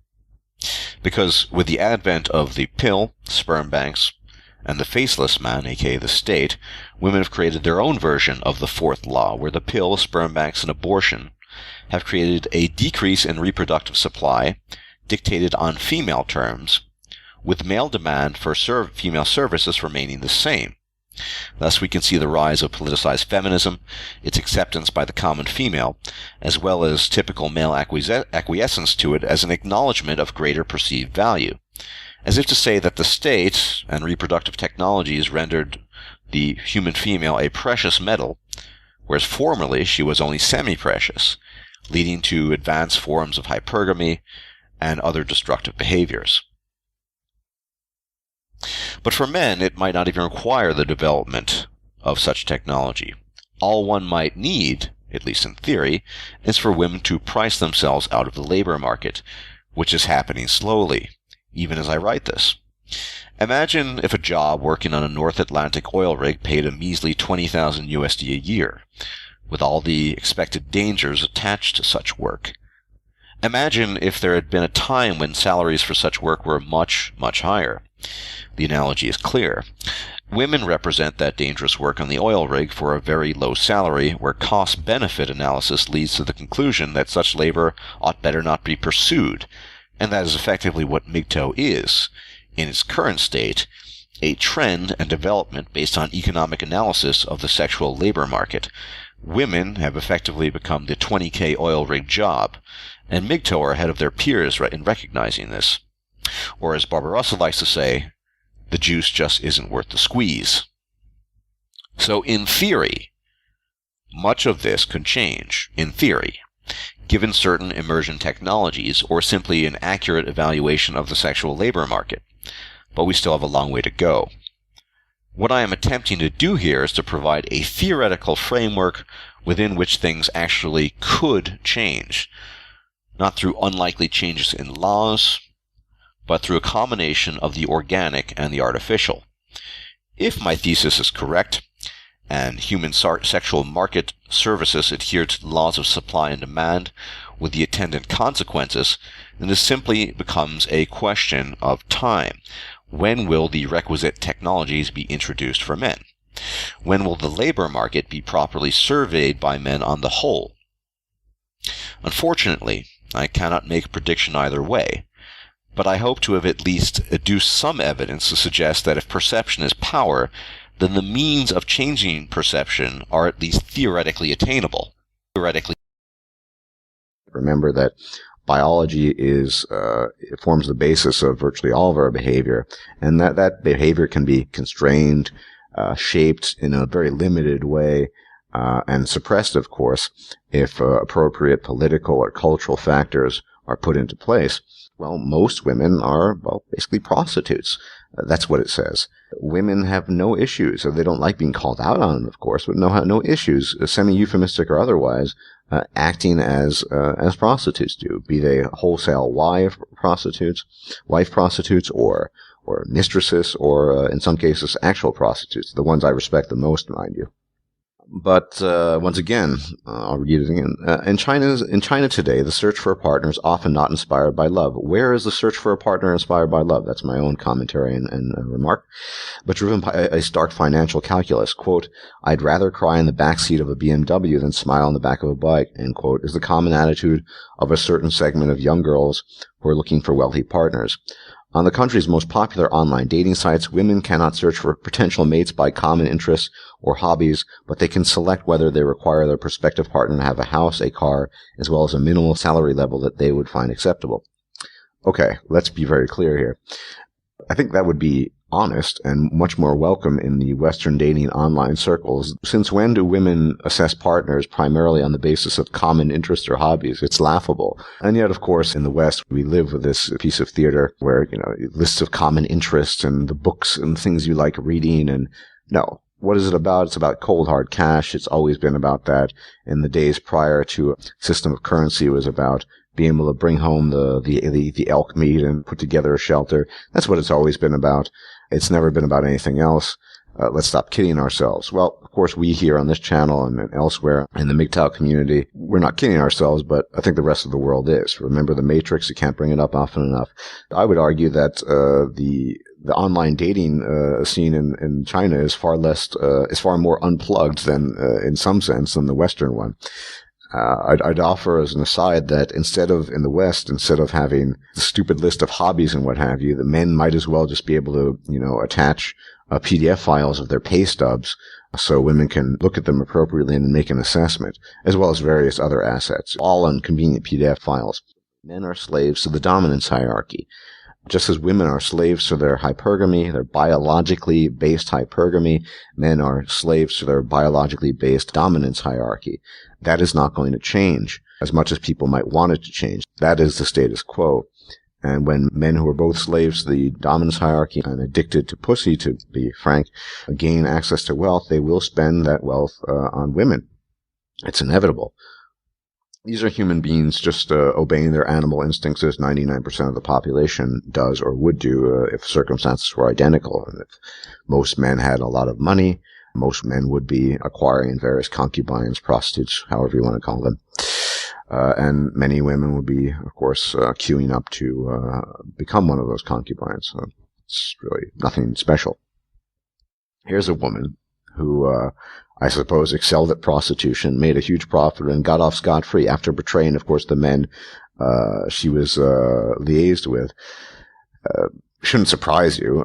Women don't know anything about honor, and a woman's always going to look for the best deal possible. Now, if she's in trouble, of course she's going to look out for herself. Of course she's going to betray and turn in the men that were feeding her. That's what most women would do. Quote, "If she only had a pretty face and nothing else, there's no way she could have tempted all those officials," said one poster on a popular online forum. Quote, "She must have had something that other girls didn't, maturity, tolerance, and knowledge." Well, no, there's no doubt that she had a lot of cunning, and she probably had a fair degree of intelligence. But what's so admirable about it? Well, the admiration comes from women admire other women who are able to manipulate men, control men, and this just shows that no matter how powerful a man might be, even those powerful men, if they're not aware of their baser instincts, if they have not analyzed them and on an intellectual level, internalized them, and thus rejected those base instincts, they are slaves to their libidos, and they are slaves to their dominance hierarchy inclinations as well. And they can literally, and this was the case, fall to a woman who turned them in without batting an eyelash. This is admired by women because most women don't gain enjoyment from having the power to lord over people in a traditionally more masculine fashion. No, they like using their wiles. The greatest joy for a female in terms of enjoying power is using her physical presentation, of course, as well as a certain level of cunning to take advantage of men and to do with them what they want to do. In the Matrix, the sexes are codependent. Women, on some visceral level, instinctual level, require male resources and labor, and men require pussy, and that will always synergize into some sort of very tenuous alliance. In the case of mistresses, it's in a way sort of purgatory. It's some plane of existence between the fully fledged institution of marriage, which is also prostitution, and the more sort of base, you go to the prostitute for one night and leave after you're done. So it's somewhere in between that. And as I said, it shows that even though these women have plenty of academic opportunities, they're certainly not interested in the academics. I've seen this in the past. There have been a lot of surveys taken and questionnaires put out in the United States, for example, probably not very recently, but certainly in the 80s and 90s, or why women were attending university, and it's to find a husband. You see this over and over and over again. Women, for the most part, don't express profound intellectual interest. The ones that do are true outliers and behave as such. And my speculation, and this is all just speculation, is that the reason why prostitution is not legal is, once again, an issue of control. Women wishing to control the battlefield, as it were. It's been observed that one of the primary, if not the only assets women have to offer are their looks and their uterus and basically their offer of sex. The question is, if prostitution were widely available, to what extent would men partake of it? Now, it's not called the oldest profession for nothing. Basically, my thought is that prostitution is heavily controlled by the state. The state itself is heavily controlled by women. Women certainly would never want prostitution to become freely available. Now, ultimately, this is about the market price of sex. If you need to go through all the mechanisms of either a relationship and then finally the scrap heap of marriage, you have a lot of different levels of intervention. Interfering with what probably would be a much cheaper endeavor, or basic market price of sex. Now, if prostitution indeed were widely available, I would make a couple of predictions. I think as much as marriage rates are dropping now, they would drop even more quickly. We would see a very rapid decline in marriage. For the simple reason that because we have the state distorting the price of sex through intervention, the price of sex is very high indeed. The question, once again, is that the market value of sex? Probably not. Though if prostitution were freely accessible, many men would partake of it. No doubt, not only would marriage rates drop, but also the so-called relationship, because men would have an easily accessible means of obtaining sex.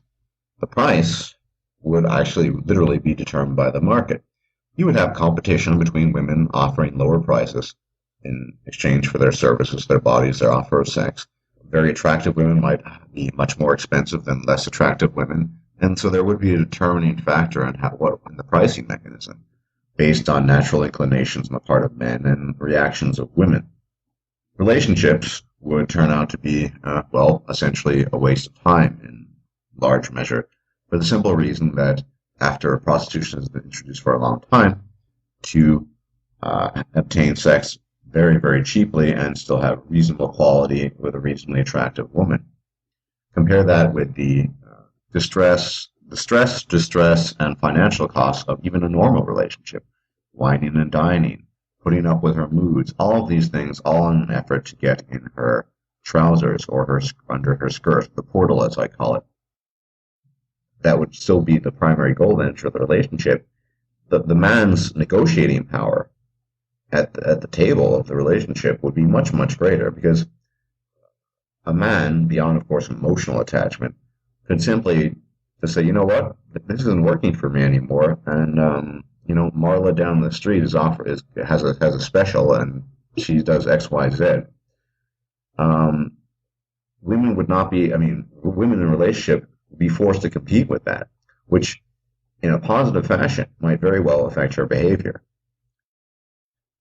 Women would never allow this to happen, because all the predictions I'm making would likely come true. They know that if If sex were that easily accessible, their primary power would be lost. And women like having the cushy, comfy lives they had. They wouldn't simply give it up. People in power don't give up their power. That's why we have state interventions in terms of marriage in the sex market, and societal intervention for so-called normal relationships. It's at least clear to me that that's the case. I will be talking about the darker side of female sexual psychology with regards to mate selection preference. In addition, I will be talking extensively about the concept of the protector and provider, and will argue that at least in a modern context, the protector and provider are rarely interchangeable, although we often hear the terms used as if they were synonymous with each other. On the other hand, I will also argue that in prehistoric times, the man who embodied the sought-after protector and provider role was, in fact, one and the same, and this has led to a powerful and disastrous dichotomy in the modern female's mate selection preferences. In prehistoric times, without the advancements of a complex economy and technology, the protector and provider were two sides of the same coin. He was the alpha male brute, if you will. In his role as a provider, he was an efficient hunter, likely skilled in constructing shelter, and possessed great physical prowess and stature. In short, he was able to provide food and shelter to his female mates, thus optimizing the survival chance of his offspring. A protector in the eyes of a female was, and is, a man who is willing to inflict violence upon others on her behalf to ensure the survival of her offspring and the survival of said female. He is, in essence, the perfect proxy agent for violence, and he will wield violence in her name both to protect her interests and his perceived interests, inasmuch as he is very willing to commit violence against interloper men whom he sees as a threat, as well as men whom his female mate sees as a threat. Have you ever asked yourself what the allure of a man in uniform is for a female? A man in uniform is not necessarily rich, but he is a man who, by the very definition of his trade, is committed to inflicting violence upon the world. With the coming of civilization, a trade and barter system, as well as modernizing technology, the protector-provider role began to dissolve itself of its synonymous qualities. With an economy and currency, as well as modern conveniences, physical prowess and violence became less and less of a factor concerning provision. This allowed many so-called beta males to compete for female attention in the mating game because of their ability to provide for the female in economic terms. However, this provision, it must be noted, is not the same thing as protection, and is not viewed as such by the female. Because the protector and provider role was one and the same for most of our history as a species, the coming of modernity has allowed for somewhat paradoxical instincts in the modern female, although her sexual urges remain much the same. The typical modern male provider is not violent by his nature. He is a worker, and he offers his labor and money in exchange for access to female sex and reproduction. This is, of course, prostitution, since virtually every relationship based solely on provision is simply an exchange of resources, money for sex. Women even appear to be somewhat hardwired for this sort of relationship of prostitution on some basic level, as evidenced by female simians of the lower orders of primates engaging in prostitution in exchange for resources as soon as some trade and barter system is established, or service can be rendered in exchange for sex. Suffice to say, the provider male-female relationship is always mercantile in nature and based on exchange of goods or services, and lacks any other foundation. Some observations on monkeys. In 2005, a Yale behavioral economist with an interest in evolution and anthropology conducted experiments with capuchin monkeys, wherein he introduced a trade and barter system to the monkeys, who then grew to understand and make use of it. During this experiment, female monkeys were observed to engage in sex after being paid a token by the male monkey. Upon receiving the token and copulating, the female monkey immediately traded in for a grape. Does this sound familiar? In addition, sex for service has also been observed in other lower primate species. Quote, according to the paper Payment for Sex in the Macaque Mating Market, published in the December issue of Animal Behavior, males in a group of about 50 long-tailed macaques in Kalimantan, Tengah, Indonesia, traded grooming services for sex and females. Researchers who studied the monkeys for some 20 months found that males offered their payment up front as a kind of pre-sex ritual. It worked.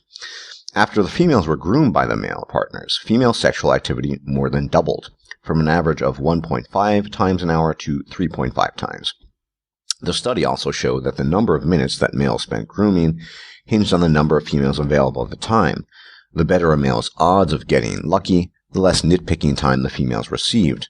Though primates have been observed trading grooming for food sharing or infant care, this is the first time this kind of exchange has been observed between male and female primates in the sexual context, demonstrating that the amount of time a male macaque will invest in his partner depends largely on how many options it has around. We, more evolved primates, may be tempted to take a cynical view of these findings, but the study's author suggests a more favorable interpretation. The macaque's exchange of services simply illustrates a nifty system of cooperation that allows for successful mating. The basic premise, says Gummert, is called biological market theory, which follows the elementary principles of supply versus demand. When applied to the voluntary sex life of a long-tailed macaque, it means that the price that one group is willing to pay for a commodity, the other group depends on the scarcity or abundance of that commodity on the market, end quote. Therefore, it is safe to say that the act of prostitution is not only confined to humans, but can be found in other primates as well, and seems to have some sort of innateness to it, inasmuch as it occurs rather readily in nature. I will argue here that as soon as some form of trade and barter system became predominant among humans, prostitution soon accompanied it, with males paying females, either with currency or some other service for sex, and that the exchange of services had very little to do with the attraction felt by said females to the males that did it. It was pure business and profit. Sex was, and always has been, just a commodity on the market, nothing more and nothing less. The only distinction between so-called working girls that society looks down upon and marriage is of duration and honesty. The acknowledged working girl has integrity in what she does, the wife in sheep's clothing does not. My argument here is simple, namely that so-called beta providers do not arouse female sexual interest, and to the extent that sex is on offer, it is on offer in the form of a pure business transaction. Now, it seems to me that the corollaries of Brifo's law are principally applicable to the provider-prostitute relationship. It is effectively no different from any other contract. When Company A provides a service for payment to Company B, and the contract has been fulfilled and finished, the particular service around which that contract centered is no longer operative after completion of said contract. The problem and issue of the provider-prostitute relationship is that the terms of service are not explicitly stated and are often couched in fairy tale-esque language such as romance and love, and furthermore, only the female possesses awareness, and quite vague, I might add, of those terms, so her service, sex, can come to an abrupt halt unbeknownst to her male provider, business partner, who likely does not see the relationship in such purely transactional terms, at least on a conscious level, which of course is belied by the fact that he keeps up with the 70-hour work week because he knows the consequences if he fails. The contract is further distorted by the family divorce court system, wherein the male is deprived of the benefits of his labor upon the perceived completion of the contract in the eyes of the female, yet he must continue paying for services no longer rendered. So there is a double distortion, which I will repeat here. 1. Only the female is aware of the terms of service and the contractual terms, and the contract can be terminated by her at any moment on a whim if she so desires. And 2, the state aids the female in further contractual obfuscation by forcing the male partner to pay for services that are no longer in effect, and on terms he was not even aware of in the first place. Thus the real issue at hand is the obfuscation and deception inherent in the provider-prostitute relationship. Only one party member understands intuitively what's going on, and the other party member is left in the dark for the most part, with very real legal consequences for his benighted state of mind. Let us now return to the original alpha male brute. I will argue that it is only this type of male that actually arouses female sexual desire, and is also the primary object of desire for DNA propagation. You often see this with cuckolding. The married provider provides for the cuckolded children of the wife, and the alpha male brute lends her his genetic material. Moreover, you may ask why I am so convinced that this alpha male brute has the power to wrench away any illusion of loyalty a female might have to her male provider. Well, this can be seen in the dalliances that both French and Norwegian women had with Nazi soldiers during World War II, often abandoning their spouses in the process. In particular, we can see that during the Nazi occupation, not a small number of children were conceived by French women paired up with Nazi soldiers. Quote, despite more than 2 million Frenchmen being held in prisoner of war camps, the birth rate boomed in 1942 with an estimated 200,000 children born to Franco-German couples. Up to 30% of births were illegitimate in parts of Paris. That is an impressive number, and illustrates well the innate female drive and lust for the alpha male brute, symbolized here by the conquering Nazi forces. It is this sort of man that sparks her reproductive drive. The provider is merely a means to an end. The alpha male brute is that end. That is not to say that women do not mate with provider types, they do, but if a choice exists between one or the other with regards to progeny, the alpha brute will certainly be favored. It is interesting, as an aside, that after the war was over, in both France and Norway, where women had extended dalliances with Nazi soldiers and officers, that their punishment was most commonly to have their hair shorn off in public. I needn't remind you what happened to male turncoats. Execution, of course. And here I would like to digress somewhat and address this issue, and it is the issue of female weakness not being equated with male weakness. You'll hear no argument from me against the idea that both men and women are flawed, albeit in different ways. What raises my ire, and it should yours, is that female weakness almost universally receives a free pass. If wartime traitors who were male were almost without exception put to death, why were women punished, and I use the term loosely, with the laughably lenient act of having their hair shorn off? Make no mistake, what happened in France and Norway were indeed acts of hypergamy, and yet we have seen hypergamy, understood to be a uniquely female behavioral deficiency, played down and even ignored. There seem to be two types of deflection when it comes to hypergamy, both stemming primarily from men. The first is the more common, and is simply a redefining of the word. Here, hypergamy is simply a woman wanting, quote, a better life for herself, end quote, and wanting to be happy. And no different to a man wishing for himself a better life and the pursuit of happiness.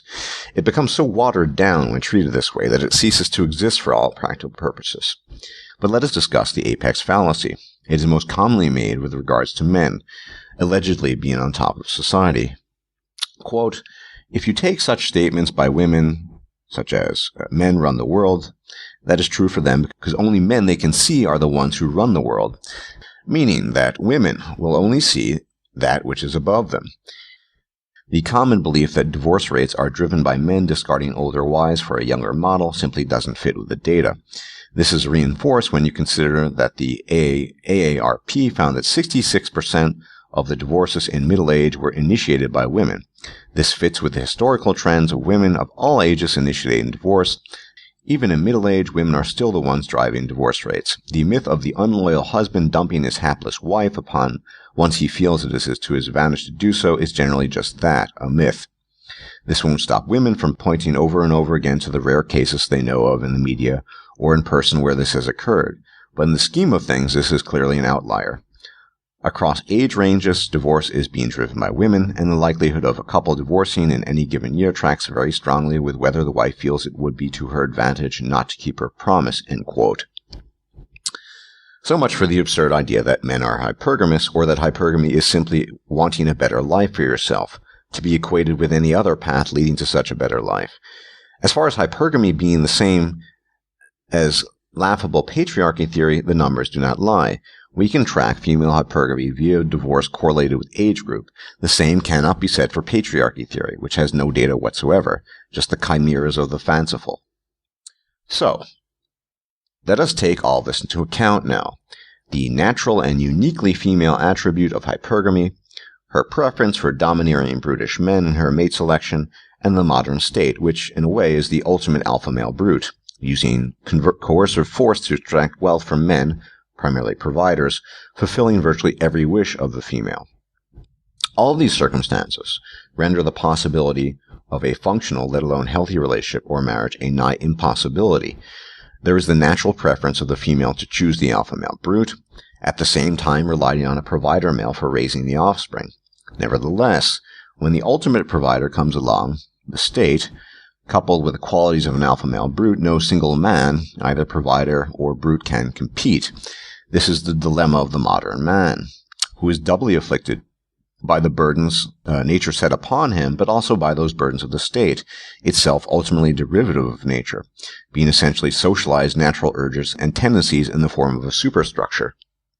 Viewing this colossus of the impossible, most men would rather shut their eyes and dive off the cliff. I find a need to address this because this feel-gooditis, as I have termed it, is very dangerous to men on the whole. What exactly do I mean by feel-gooditis? Quite simply, the willingness to cast aside all evidence in an effort to feel good or retain some form of vague hope. I can put it in simple terms. Imagine you are a shrewd businessman, and you are about to embark on a business venture. Before doing so, you do a risk assessment. You find out that the business deal has a 95% chance of generating massive losses to you after a 3-year period, possibly losing quadruple what you originally invested. Would you invest your money in the deal? Likely not. But most men do not act as shrewd businessmen do when it comes to women. Rather, they are much more akin to gambling and lottery addicts.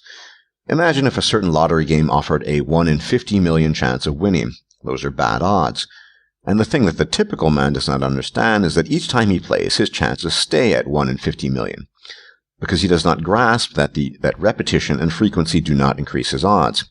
He buys ticket after ticket in the vain hope that something will crystallize. And looking at these examples, both that of the shrewd businessman and the lottery addict, is there any area where human beings take upon themselves such astronomically poor odds? I can think of none. But like a broken wind-up doll, your average man continues to turn the levers of the casino slot machine as if oblivious. Cognitive dissonance would be an understatement. If I further extend the analogy, women are the slot machines in the casino, and the state is the casino itself. Both forces are arrayed against the man. Hope and change. Do you remember that slogan? That one. The one used by Obama. Well, hope is the last vestige of a fairy tale that you once believed. You know it to be false. Why persist in the charade? I ask this simply because, unfortunately, too many men saddled with too much hope end up a corpse on the floor by their own hand. The kinds of women, these potential women you could date, you're talking about, to call them needles in a haystack, sorry, it's a bit funny. That would be a euphemism. We're talking about microbacteria in a haystack. We're talking, your chances are so infinitesimally small so as to not exist.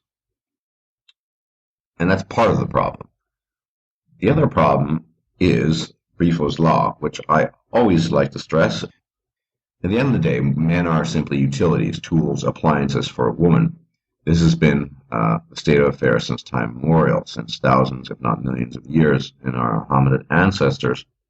Well, put it this way, if a man chooses to date in today's atmosphere, he needs to be aware of Brifo's law, and he needs to be aware that every relationship with a woman at the end of the day is simply a business transaction, and usually the goods being exchanged are resources, money, luxury, in exchange for access to the vaginal orifice. If a man is content with that, that's okay. What's not okay is if a man does not wish to merely be an application, a tool, an appliance, a utility, and goes into the so-called dating scene with the notion that he is anything but that. Be aware that no woman loves a man, she only loves what he can do for her. And so the perceived love will evaporate upon his inability to provide the goods that she perceives as being her entitlement or her right or her desires. And he will be thrown upon the trash heap when a better opportunity, i.e. a man who can provide the resources to a better degree, to a greater extent, and so on and so forth, comes on the scene. Unless they're very clear about the nature of the business contract. If a man has enough resources, financial, material, to engage in socially accepted prostitution, I have nothing against prostitution. Ultimately, that's what a relationship is, right? That's fine. But let's call it what it is. Let's not pretend that these things you mention, common interests, maybe a similar sense of humor, and so on and so forth, at the end of the day, that they are the contributing factors. These are things that can create the illusion of cooperation, of unison, of unity. But the underlying factors, the fact that a man is and will always only be a utility for a woman, that will never change. No matter how much a man might have in quote unquote common with a woman, and say something on that issue. Talk about looking for microbacteria in a haystack. Finding a woman with common interests, that's pretty rare. But I think most men, upon rational reflection, experience, realize that there's no bang for the buck. Well, there is, right? You're paying for sex, essentially, but the benefits beyond that are marginal at best. Men's emotional needs are completely neglected because, remember, men are not permitted to show any signs of weakness. And once again, as a final point, we men are and will always be appliances, utilities, tools to service the pleasure and interests of women. And what women bring to the table is simply spreading their legs. There's nothing else that they have ever brought to the table, and nothing else that I can imagine they can, at least within a relationship. The problem is, on a societal level, everywhere, that if you have an actual rapist, a male rapist, or an actual murderer, or a robber, or a thief, or a wife beater, that particular individual's behavior, individual male's behavior, is transformed into a universal axiom across the boards. That is to say that man A beats his wife, ergo all men beat their wives. Man B raped a college-age girl, i.e. all men do this. So there's an instantaneous transformation of one individual's behavior. It's put on the rest of us. All men are responsible. It's a form of collective guilt, supposedly, right? That one man does it, and so it's perceived as an axiom. If there could be such thing as a behavioral axiom, that would be it. One man commits ill, then all men are responsible. But let's look at the other side of the coin. If an individual woman commits ill, crime, murder, rape, whatever, there are usually two responses. One, we often hear that not all women are like that, which we've discussed ad nauseum, and it's devoid of content, doesn't explain anything. But that's what they say. Even, I don't know which one is worse. The other one is, it's not even, they just say she was crazy. No one, I've never heard say, well, woman beats her children and then stabs her husband to death. No one says, well, that's what women do. It was just that one individual. If you're in a relationship and it goes south, there can be a lot worse consequences. You merely suffering from heartbreak or not being able to concentrate on stuff and being sad. I mean, that's a given anyway in most cases. Of course, it can be a lot worse. Now, I haven't been a victim of this, but I did have a friend at some point in time whose ex would inflict wounds on herself and then claim that he did it. He actually got in trouble for that. As I said, no matter how good a guy you might be, if you don't think this shit can happen to you, either have violence inflicted on you by a female or the female using deception to convince external people, particularly authorities, over the power to arrest you or throw you in jail, that you don't believe that a female could do that, I assure you that they can, and no matter how sweet you might think they are, you should really be aware of that. You see lots of complaints these days online about women complaining about their boyfriends watching too much porn or the husband. See, the reason being that it's quick, it's efficient, and you don't have anyone complaining afterwards. And you don't have anyone, whinging or creating a stressful situation.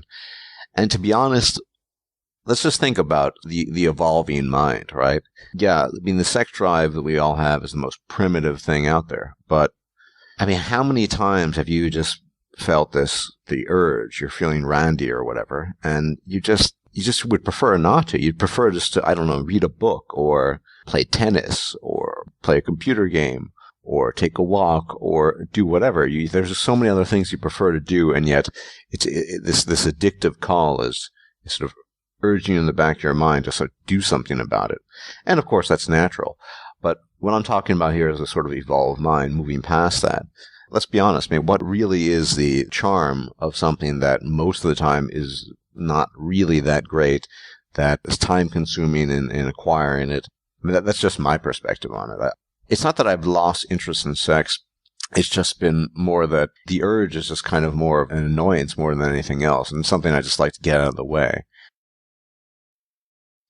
And I saw this guy groveling to his girlfriend, begging her, asking her what he did wrong, and then she had this snide, disgusting, arrogant look on her, refused to speak to him. And I just thought to myself, I am so tired of seeing that. And the fact of the matter is, whilst it's not a perfect analogy, please someone tell me how a man's addiction to the female is any different to a drug addiction. I'm quite serious. And so man's so-called interest in women really is nothing but a biochemical addiction. And it's reached the point where it brings nothing but self-destruction to the man. When you're a crack or a heroin addict, no one is encouraging you to continue the habit, as I mentioned before. And they're not going to shame you if you try to quit. No one's going to say, oh, you just weren't strong enough to keep on smoking crack, were you? Oh, you didn't want to shoot up anymore? Oh, you're such a pussy. They're not going to say anything like that. Not so when you decide to kick your addiction to women. It definitely is an upwards battle, and you have social institutions very much against it. What's important and what distinguishes me and other men going their own way who realize these things, I should hope, is that we're aware of it at least, and we're doing what we can to combat it.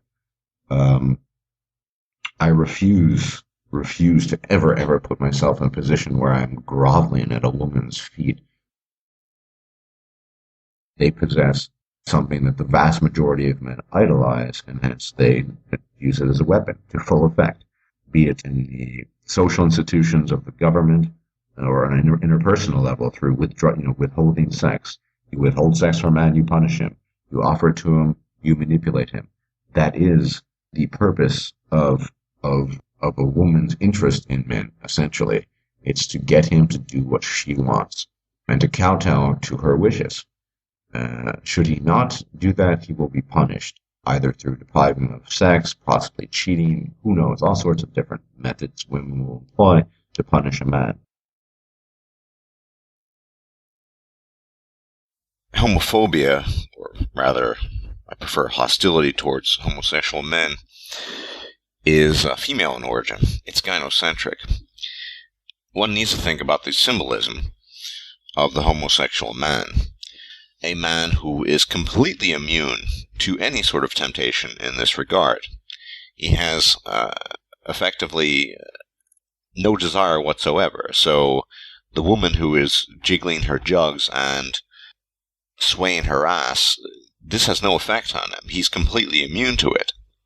And so what I'm saying is that the homosexual man is a man who exists outside of the influence, at least the direct influence, of the female. A man who cannot be controlled by her cleavage, by her physical appearance, by her so-called beauty. Heterosexual men are readily and constantly controlled by this. In fact, heterosexual men exist to serve women because of this, because of their physical attraction and because of their need for reproductive resources. Homosexual man exists outside of this paradigm. Thus, the homosexual man in many ways is a threat to the female. Remember, women want to keep everything under control, their firm control. They don't like men doing their own thing. A man who not only does his own thing, but has no sexual interest, i.e. no interest, period, in association with the female, per se, unless perhaps it's through work or what have you, it represents an incredible threat. There's nothing she can do, at least using conventional means, to get him under her control, to get him under her spell. There's nothing she can do. She could wear a short skirt, going up to her hips, have, an F cup hanging out, and he doesn't care. So what does she try to do? She tries to influence it indirectly. And this results in a a feeling of terror in heterosexual men that they might be dubbed gay. Because to be dubbed gay is to effectively be kicked out of the dominance hierarchy. It's not that you're at the bottom rungs of the dominance hierarchy if you're dubbed gay. It's because you're not even in the dominance hierarchy. You're not even in a state of competition. You simply exist outside of it. And so what you end up with is an irrational, female-oriented fear and oftentimes hatred of homosexuals, and in particular of being labeled such themselves. Many men they're terrified of being called gay. And you can see this constantly when you decline a woman's so-called interest in you, when you say you're not interested, or even make statements like, I prefer being single, or what have you. What's one of the first things she says? Are you gay? There's nothing wrong with that. I mean, this sort of double entendre. Are you gay? There's nothing wrong with that. All right? Because heterosexual men are terrified of losing access to reproductive resources. I mean, once you've mastered your psyche to a certain point and you understand the games and the mechanics that women apply and employ, then it doesn't have any effect anymore. But for most men, your conventional pussy-begging mangina man, this is just terrifying. To be called gay means you're not even in the game anymore, and you're not even competing anymore, and you can't even get any woman. No man wants to be cast out of the dominance hierarchy. But think about what the homosexual man represents for the heterosexual man. There's no reason, in a rational sense, that a heterosexual man should have any fear, hatred, or any feeling, for that matter, towards homosexual men. They don't represent anything. In fact, most rationally speaking, the homosexual man is a boon to the heterosexual man, because he represents one less man that he has to compete against in order to get reproductive resources. But there is, of course, a more complicated aspect to a lot of this, and let's not kid ourselves. I mean, feminism in the 60s and 70s tried to pick up just huge swathes of disparate ethnic groups, minority groups, and this is for the same reason, because women realized they couldn't control these groups directly, and so to assimilate them into the so-called greater cause by dint of association is a less effective, however, still a means of controlling them. So many homosexual men fell for this, no doubt. People have a natural weakness to submit to a sort of victimhood narrative. People like being victims, and no one's completely immune. And of course, I rebuke the claim that MGTOW in any shape or form is one of those victimhood movements, because we just say, well, we're tired, everyone, we just get on with our lives. We're not trying to change the system. We're trying to get out of Dodge, essentially. We reserve the right to practice our own form of defense, which is our turning our backs to it and walking away.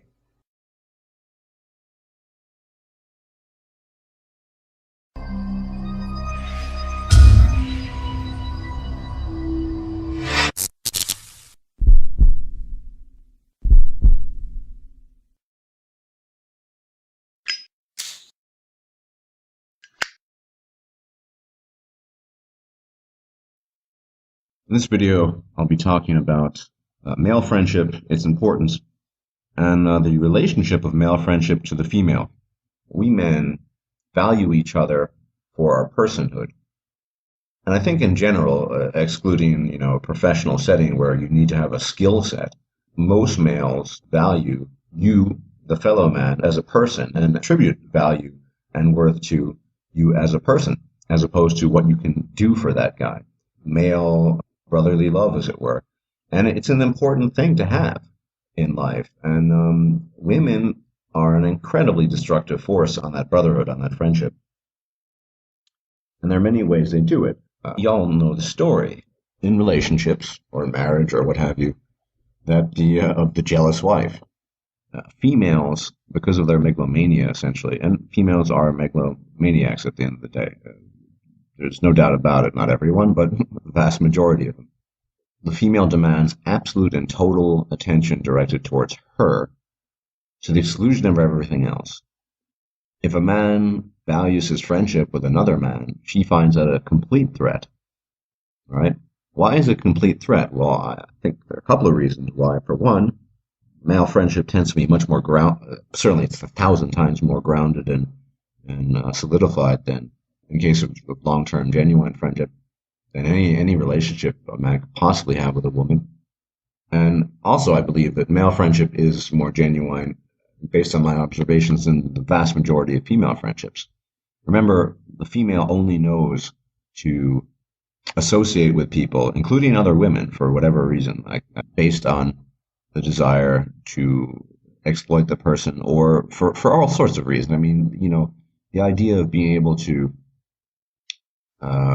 make use of someone else's resources. Having said that, yes, so the female, of course, feels this in a relationship in particular, feels an intense threat because the female must control the man. The female must manipulate the man at all costs. A true male friend who's valued by the pussy slave, as it were, is a threat to that monopoly of power and influence, to be honest.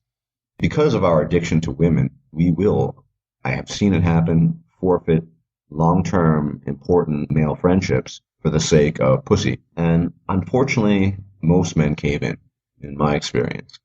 You have flat-out manginas who will just automatically cave in. I mean, they're so brainwashed and so driven by their libidos that they can't even recognize what they're doing. And I have nothing but utter contempt for such men. This is, I mean, I don't want to necessarily attribute malice to every woman, but I think many women take a perverse pleasure out of watching two men, particularly good friends, tear each other apart in order to get access to her vagina. We need to not yield to such temptations, particularly temptations of women. And so friendship, male friendship, is one of the cornerstones of any healthy male's life, in my opinion. I know I would be vastly, vastly poor as a human being without my close friends, my close male friends. This is something important to think about. Think about just how valuable your male friends are, and think about the fact that your male friends actually, they probably value you for who you are, not what you can do for them. How many of your male friends are always asking, gimme, gimme, gimme, gimme? You see, the pussy addiction is so destructive on so many levels. It destroys really important social relationships like male friendship. And I'm sure you all heard this. Remember bros before hoes? You know what, man? People used to say that all the time. And growing up and watching the world around me, I didn't see too many men actually practicing that, to be honest. We are aware now.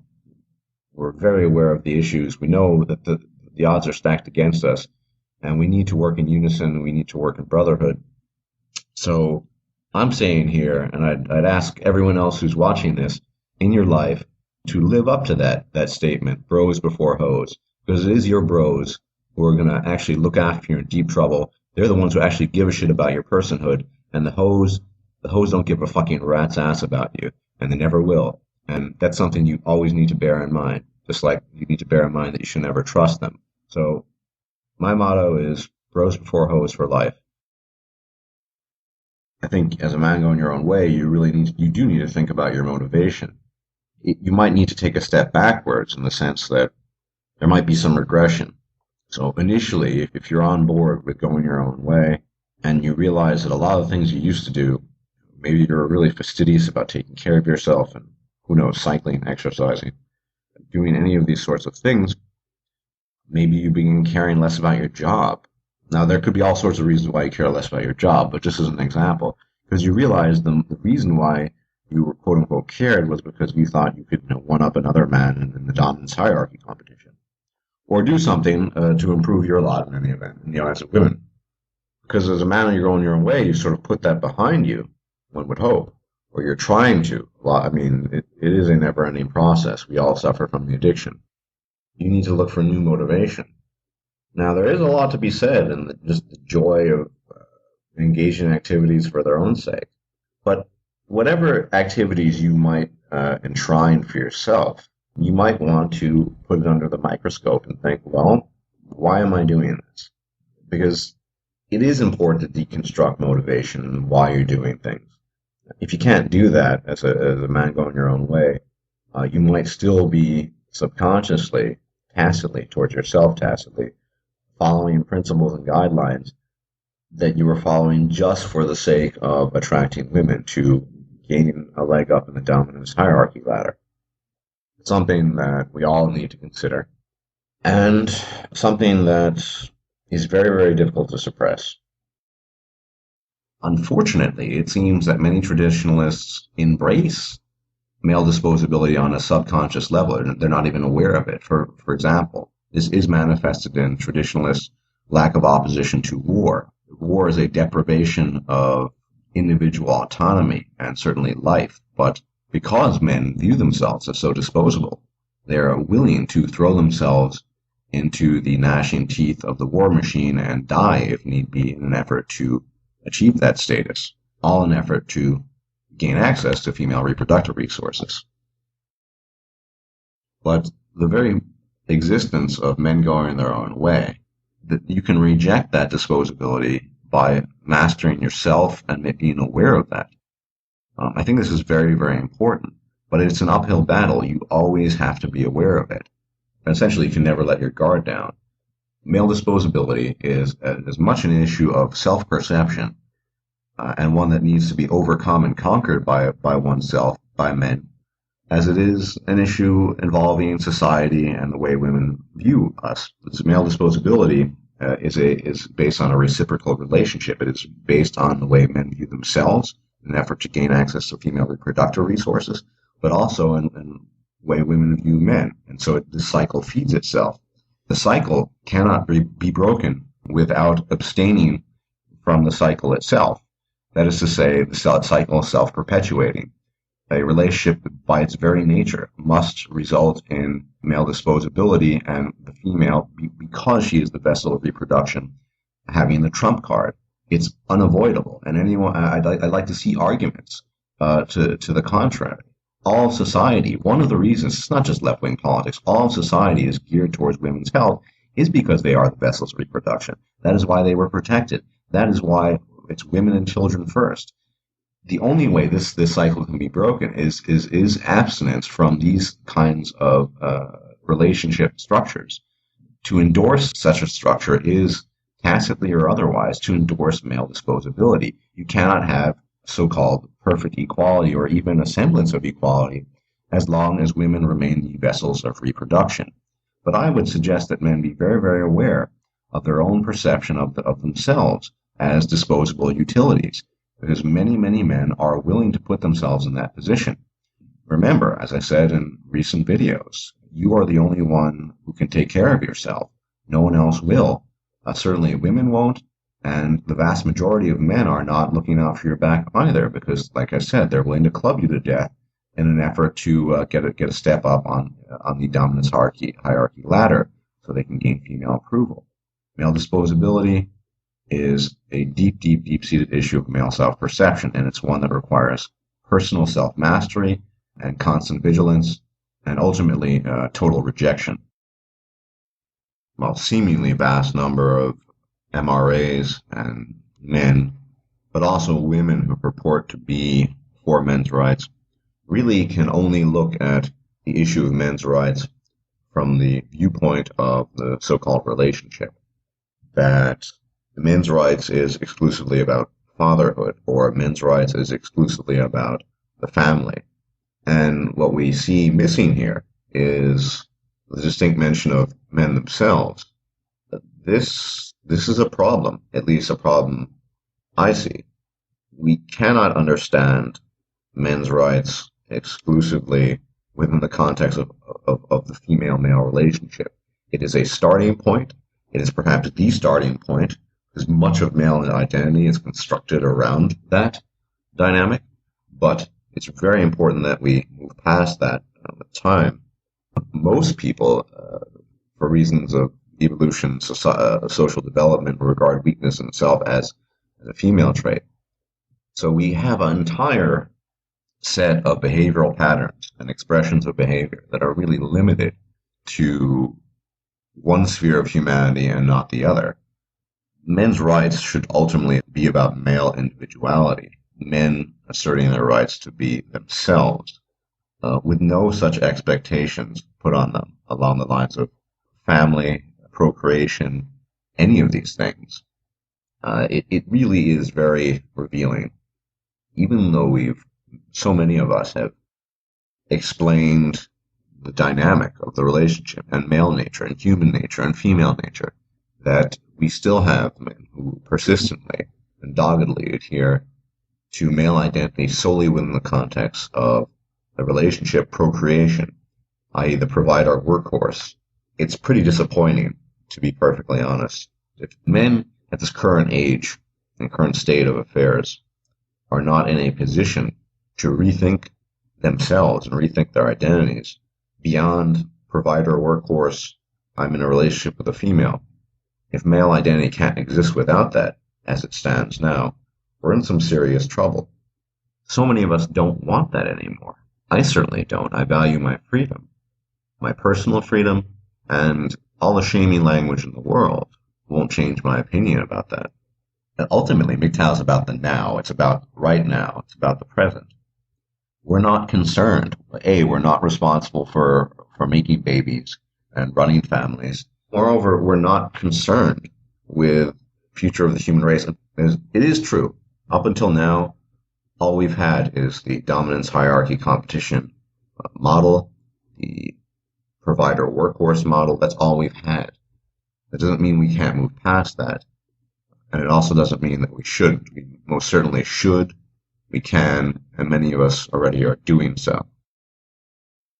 It is an issue ingrained in the minds of all, both male and female. An issue where self-abasement reaches untold depths, given the appropriate female stimulus to bring about that self-abasement. And this ties into the core issue that has of late been discussed in great detail by many, namely, what is the value of man? And is that value one that can only be derived either negatively or positively from the female? If we were to believe in the selling point of The Tale of Two Cities, then the answer is a resounding and positive yes. If we are to believe current social norms and expectations, and the media as well as the majority of men themselves, never mind women, then the answer is yet again a resounding yes. And yet, there are those amongst us who believe that there is something acutely wrong with the picture, and believe that a man should not be disposable at all. At all.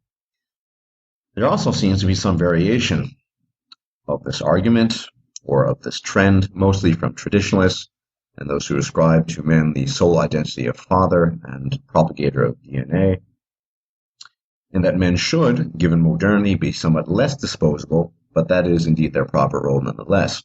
It has been argued that male disposability, which is a product of male dominance hierarchy competition, is in fact a double-edged sword, bringing greatness to some and ruination to others, and that this dynamic should be kept intact, A, because it is natural, a point I shall come to later, and B, because it allegedly brings out the best in men. This best in men is then cited as those men who have become great leaders, generals, and others that are regarded highly, which is that just because something is natural does not mean it is good. Behavior derived from natural instincts and drives needn't be good either. We see this with male-on-male competition, but we also see this in a recurrent phenomenon whereby people use our understanding of evolution and biology to justify certain forms of argumentation. So rather than using these scientific tools to understand and reject what is bad, it is argued that because it is natural, it is good, and this is applied across the board. For example, some have advocated for natural procreation whilst voicing opposition to futuristic ideas about artificial womb technology. But what in fact does that entail? The assumption is that only standard male-female copulation is acceptable, but there are other elements to quote-unquote natural procreation that the umbrella term should include. And before I proceed with this, I will offer the rather obvious disclaimer that I do not support or endorse rape in any way, shape, or form, and see it as a deprivation of the autonomy of the individual. With that said, rape has historically and prehistorically been a natural vehicle of procreation in humans and primates for millions of years, and has only dwindled in Homo sapiens with the advent of modern ethics. But the Genghis Khans of the world, the alpha male primitives, as well as their henchmen, made regular use of this as a means of natural procreation. Our primate cousins are no different. Orangutans regularly make use of rape in order to spread their seed as well. This is all natural procreation, and yet we reject it because we have developed a sense of ethics and morality that outweighs adhering to archaic, quote-unquote, naturalistic principles. This is the fallacy of arguing along the lines of the natural simultaneously being good. It does not always work, and this is a further reason why male-on-male dominance hierarchy competition ought to be flat-out rejected by men. as we've been clubbing each other to death for long enough. Maybe it is time to start working together in friendship and beneficial cooperation as opposed to hostile competition for women's sake.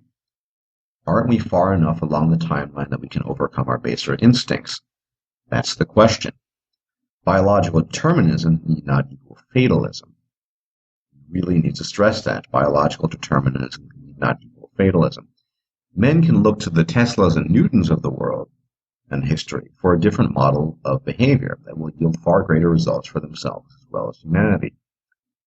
They show that the alleged vacuum that exists when men do not compete with each other for females is no vacuum at all, but an opportunity to do something far greater.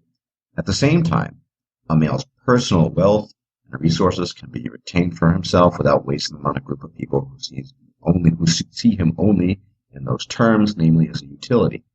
Finally, if we truly wish to earn the title of human in its transcendent sense, we cannot continue to adhere to practices fit only for animals, and yet the majority of men seems only concerned with just that, copulation and DNA propagation.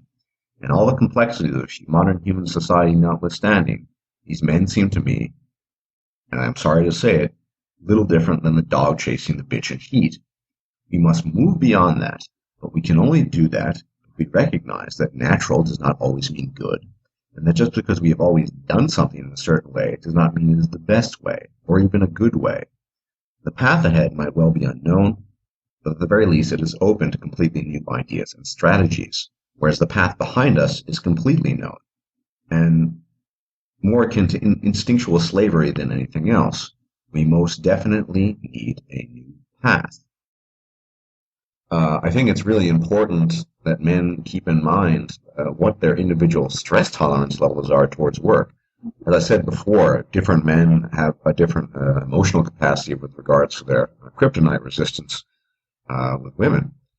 But it should be even more evident that different men have different stress tolerance levels regarding work, physical labor, and all sorts of things like that. So some people can tolerate a very, very high intense level of work without crashing. But the thing we really need to emphasize and stress is that, especially men, eventually there will come a point where the machinery is just not working anymore. I've seen it happen. I've seen men with very high stress tolerance levels just fall apart. And when it falls apart, we get something that's commonly called burnout syndrome. If you're burnt out, you can't do anything anymore. And in many cases, it takes weeks, if not months, to recover from it. So that's a real danger, that men do not estimate correctly their ability to tolerate stress. But many men in relationships, married men, work to provide for their families, yes, but also to, of course, cater to the female. So everyone has a limit, and we really need to be aware of that, in particular because, let's face it, the world at large is not concerned with men's health. And at the end of the day, you as an individual man, sometimes you really have to work. But I think there are a lot of cases where we become fixated on certain goals or even money, and then we forget that we possibly are damaging our long-term health by neglecting important breaks from work and just R&R and just sitting back and thinking about things. One thing that I think more men have much more readily than women is passion, desire to pursue something, or the desire to invest a large amount of time, not necessarily just for monetary profit, but just in activities that you might enjoy, whatever that activity might be. We often lose track of what's happening to ourselves during that process. And I think it's very important to be aware of that.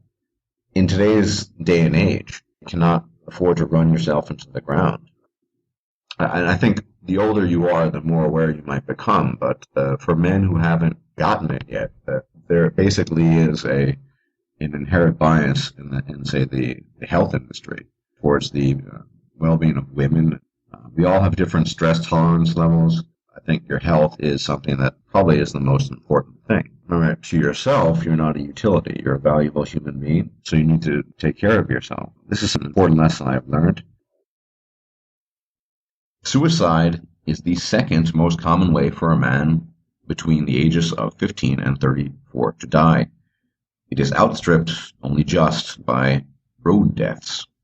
If suicide is the second most serious public health issue for young men, why don't we know about it? It is because no one wants to know. Male suicide goes far beyond issues of lack of communication and how one was raised. It goes to the very heart of what it means to be a man, which is very little at all.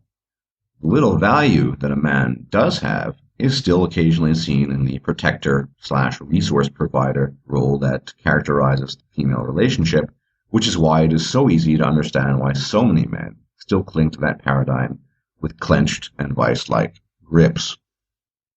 Because that is all that men seem to have. Outside of that paradigm, there is no value for a man, and no one has come up with a value for a man outside of it. And to buttress this claim, you need only look at the articles I have linked, wherein men suffering as a consequence of relationship and marriage breakdown is far greater than women suffering, which makes sense, since the only role for a man, by all accounts, is to be in a relationship with a woman and to provide for her to the extent he can, be it a marriage or a non-marriage relationship. That is the entirety of his existence, and the meaning of his existence. Is it any wonder that when relationships and marriages go south, as they inevitably do, it is men who suffer and sometimes die at their own hand? That suicide is primarily a male phenomenon is easy to understand, since the valueless will more readily part with their lives than those with value, which explains the discrepancies once again between male and female suicide.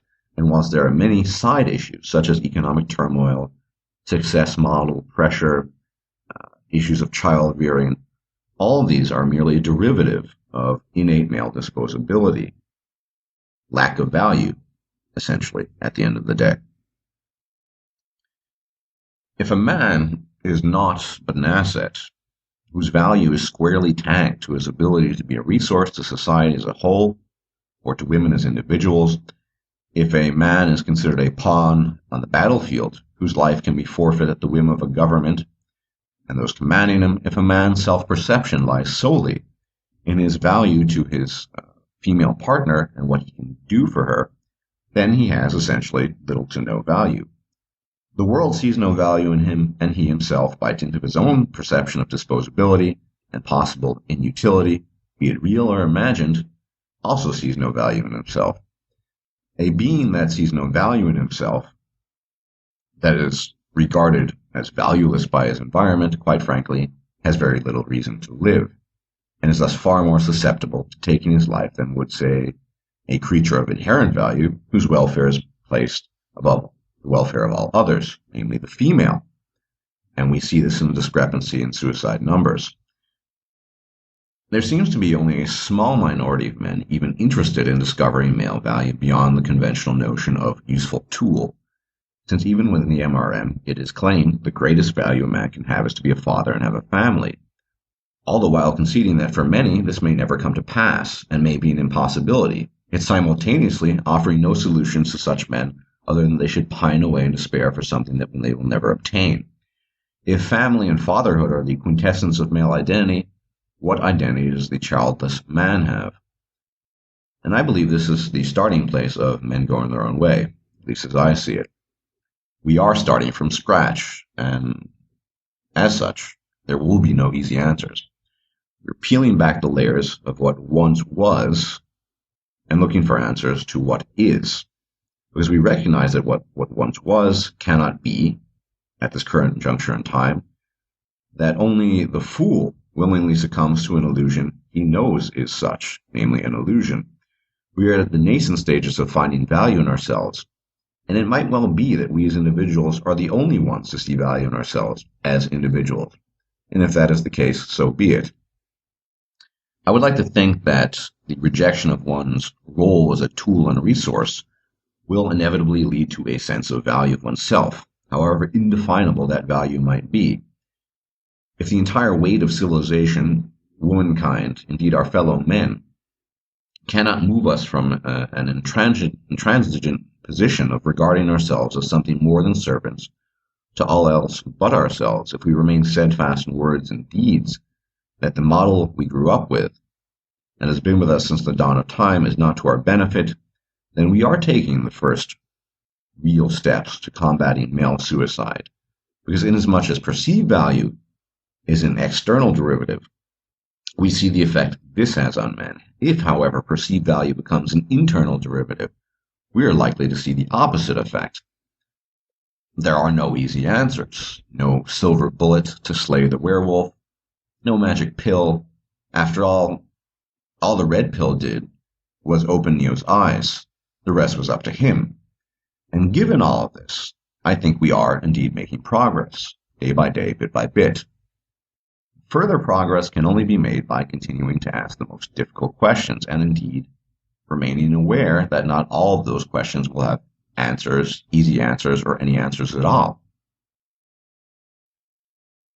Or perhaps more disquieting, they may not have an answer that you want to hear. I want to talk about suicide, and I want to talk about kryptonite. First off, I want to talk about suicide as a general phenomenon. I've been interested in duress and distress and these states of being and how people cope. Essentially, a suicidal action, that is, the taking of one's own life, takes place primarily because the coping resources are simply not there anymore. At some point in time, coping resources were overburdened or exhausted, and that's when it happens.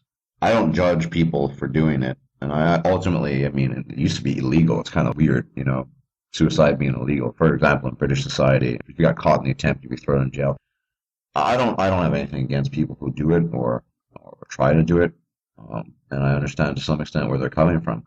Society at large, men and women, they have serious issues with suicide, and I think for the most part, it's, in my humble opinion, simply a reflection of their own fear of death. So they project that fear onto other people, and so we have this state of affairs where, put it mildly, suicide is rather frowned upon. Then there's another element to suicide. The problem with making judgments about people's individual coping resources, because that's what it comes down to, is that when you say, well, I wouldn't have done that, he took the easy way out, he copped out. This is also shaming language. Well, the fact is that people's coping resources are different. So, for one man, what seems to be no burden whatsoever might be a tremendous burden to the other man, and might, in fact, if the circumstances are right or rather wrong, compel him to commit suicide. People have different abilities to cope.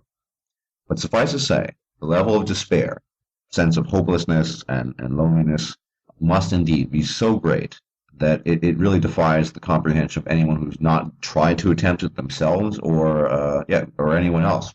I wanted to say that before I move on to the next topic, because it is related to suicide, and particularly suicide indirectly or directly caused by women, that is, male suicide. And the vast majority of suicides are indeed male. And I'm going to introduce the concept of kryptonite. Everyone who knows the comic book character Superman knows that he has one weakness, and that's kryptonite. It's safe to say that women are the heterosexual male's kryptonite. There's no doubt about that.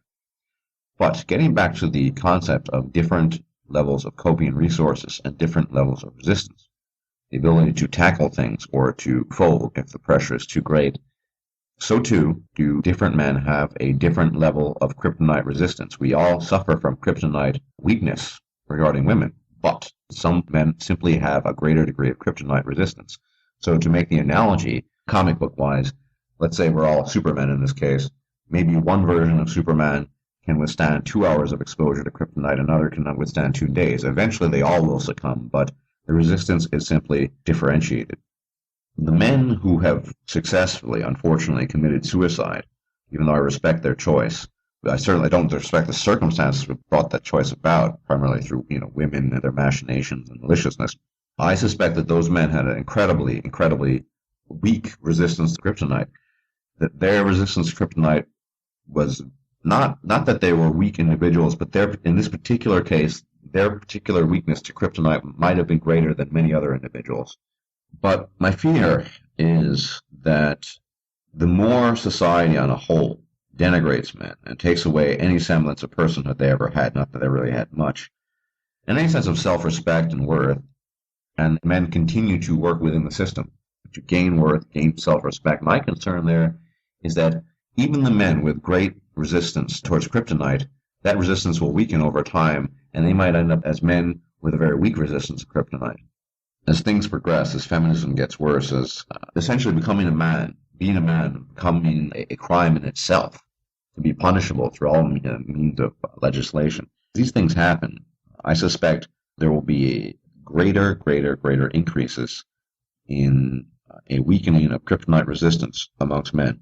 And this will lead, because of these weakened states, to an increased rate of suicides. And we've seen that. How many of those men in previous decades, even if the traditionalist model is not something I would endorse, might have been better off, might not have been driven to a very extreme choice of suicide if circumstances had been different? They might still have had weak kryptonite resistance, but things were set up for them such that that weakness to kryptonite could not have been exploited to the same extent that it is these days. And it's important that we as individual men recognize our coping capacity, not just with respect to work and what have you, but emotionally. You remember, we have to acknowledge our own weaknesses. That's part of redefining what it is to be a man, to not deny that we are human beings and we're fallible and we make mistakes. And not just that, but sometimes we feel weak and sometimes we feel scared and sometimes we feel lonely, and that's perfectly fine. And the claim that those feelings are the province of being a female and their entitlement is bullshit. If anything, men have much more right to those feelings than women ever have, because we've been the ones who've been sent to death by dictators and wars and forced to kill other men, and have essentially risked everything just so we could stick our dick in a vagina. So we need to learn to gauge our individual resistance to kryptonite. It's really important because, as we see, it really quite literally is a matter of life or death. Those of us who have weak kryptonite resistance simply cannot afford the kind of entangling engagements that the modern relationship offers. And this is also my concern, once again, with men in general who endorse continuing pursuing relationships with women. Why am I saying that? Because it's precisely the men who are so desperate for female companionship, and the men who are so, unfortunately I have to say this, so weak in their resistance to kryptonite, who will be much more compelled to seek it out. The man whose kryptonite resistance is very weak will be much more inclined to try to make female companionship relationships work. And in some cases, literally, it can be a death ticket. It can be a death trip. People need to think about that. It makes a lot of sense. The men most desperate for relationships probably will most likely have the least amount of kryptonite resistance. The guys with the most kryptonite resistance, who emotionally detach themselves from females, on the other hand, a man with a weak resistance actually seeks that attachment in the very vain and false hope that that attachment will be reciprocated and he'll be treated with respect, dignity, and love. Of course, respect, dignity, and love are words and concepts that are wholly unknown to the female persona.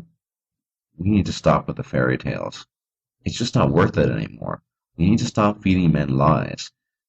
Women will continue to feed men lies, but I think it's a bloody shame, to put it mildly, that our fellow men will also feed other men with lies, or maybe they actually believe it, in case self-deception, self-delusion, that there are women out there who will care about them and treat them with respect, love, and dignity. These are things that just are not known to the female, and we can't afford to continue perpetuating that fairy tale. There is no Cinderella. There never was. Increasingly, Cinderella is becoming the evil witch in the castle, so if you get what I mean, it's just getting worse. That's what I had to say about that stuff. I wanted to address this whole idea of the good old days, or going back to the way it was. People talk about this very often, I think, in particular social conservatives. But this idea that the good old days, at some point in time, when, say, the man was the master of the house and what have you, those were in fact the good old days, and men had it good. Men were accorded more respect than quote-unquote patriarchs of their household. They were given more respect than they are now. That's not saying much, of course. But if you look at the actual position of the mass of men, I'm not talking about aristocracy or nobility, but the masses of men, say in the 19th century or even the Middle Ages, most men have been, throughout the ages, viewed as cheap, expendable labor. And of course, it's been put into practice. They've been a utility. That has been the role of man throughout and beyond known history, beyond written history. There's archaeological evidence for this as well. So the notion of the good old days, as tempting as it is to fall for that, is a bit of a misnomer, and I think it's fallacious. A yearning for some sort of utopic past that never was. So there's always been this yearning for a greater past.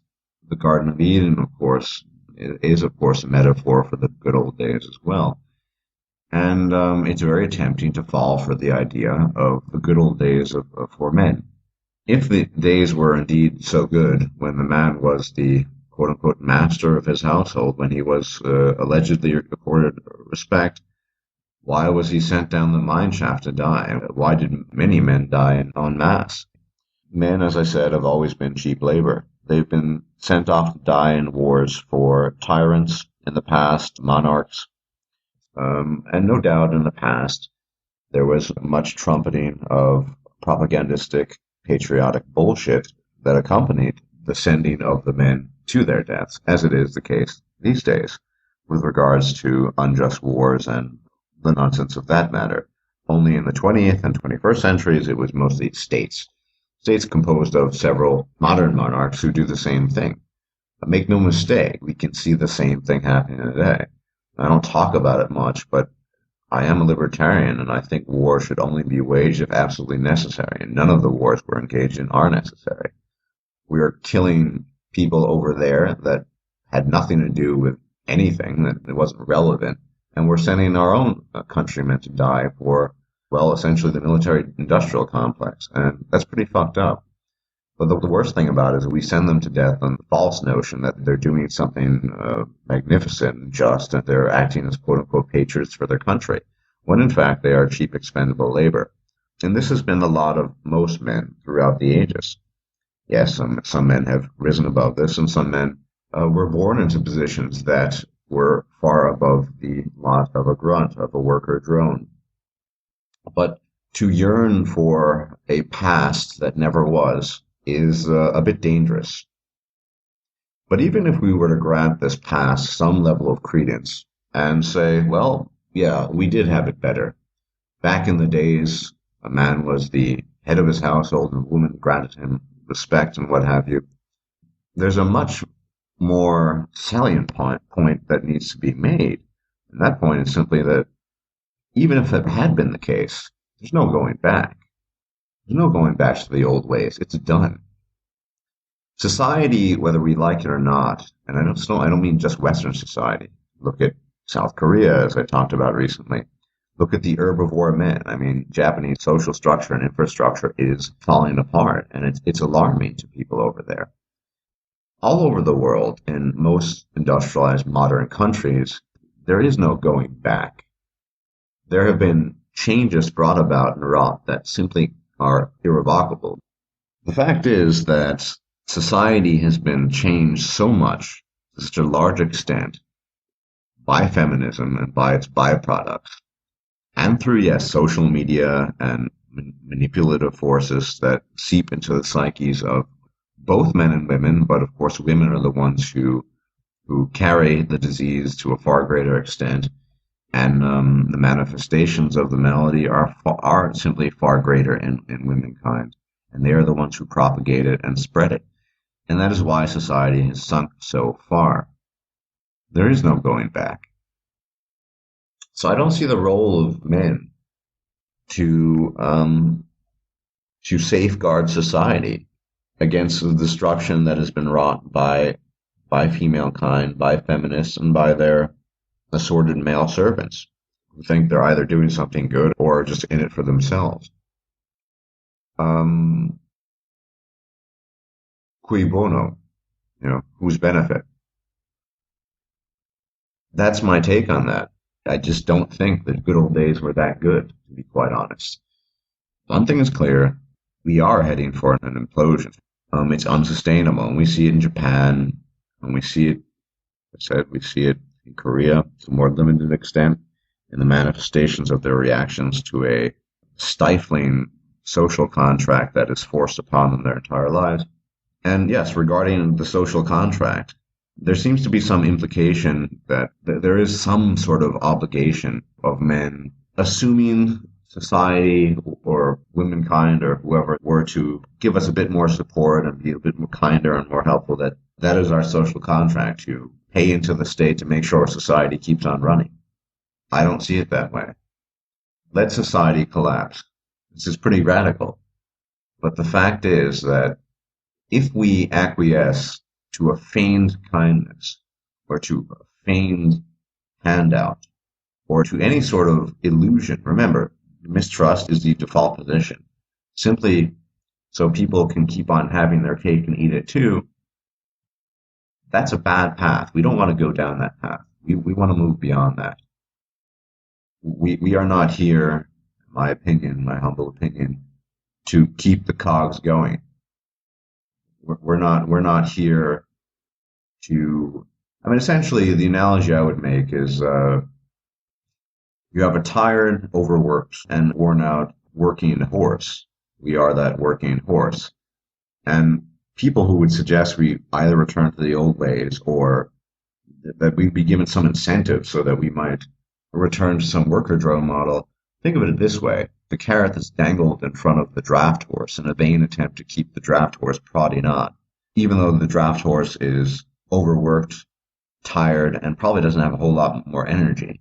Yes, there will be some horses that go for the carrot, but this horse is not going to do it, and I think many of my viewers won't, and I think most men are a bit too smart for that. Carrot is not enough. It really isn't. And we need to move beyond the carrot being dangled in front of our noses as a possible means of returning to the fold, because the fold isn't that pleasant and never was.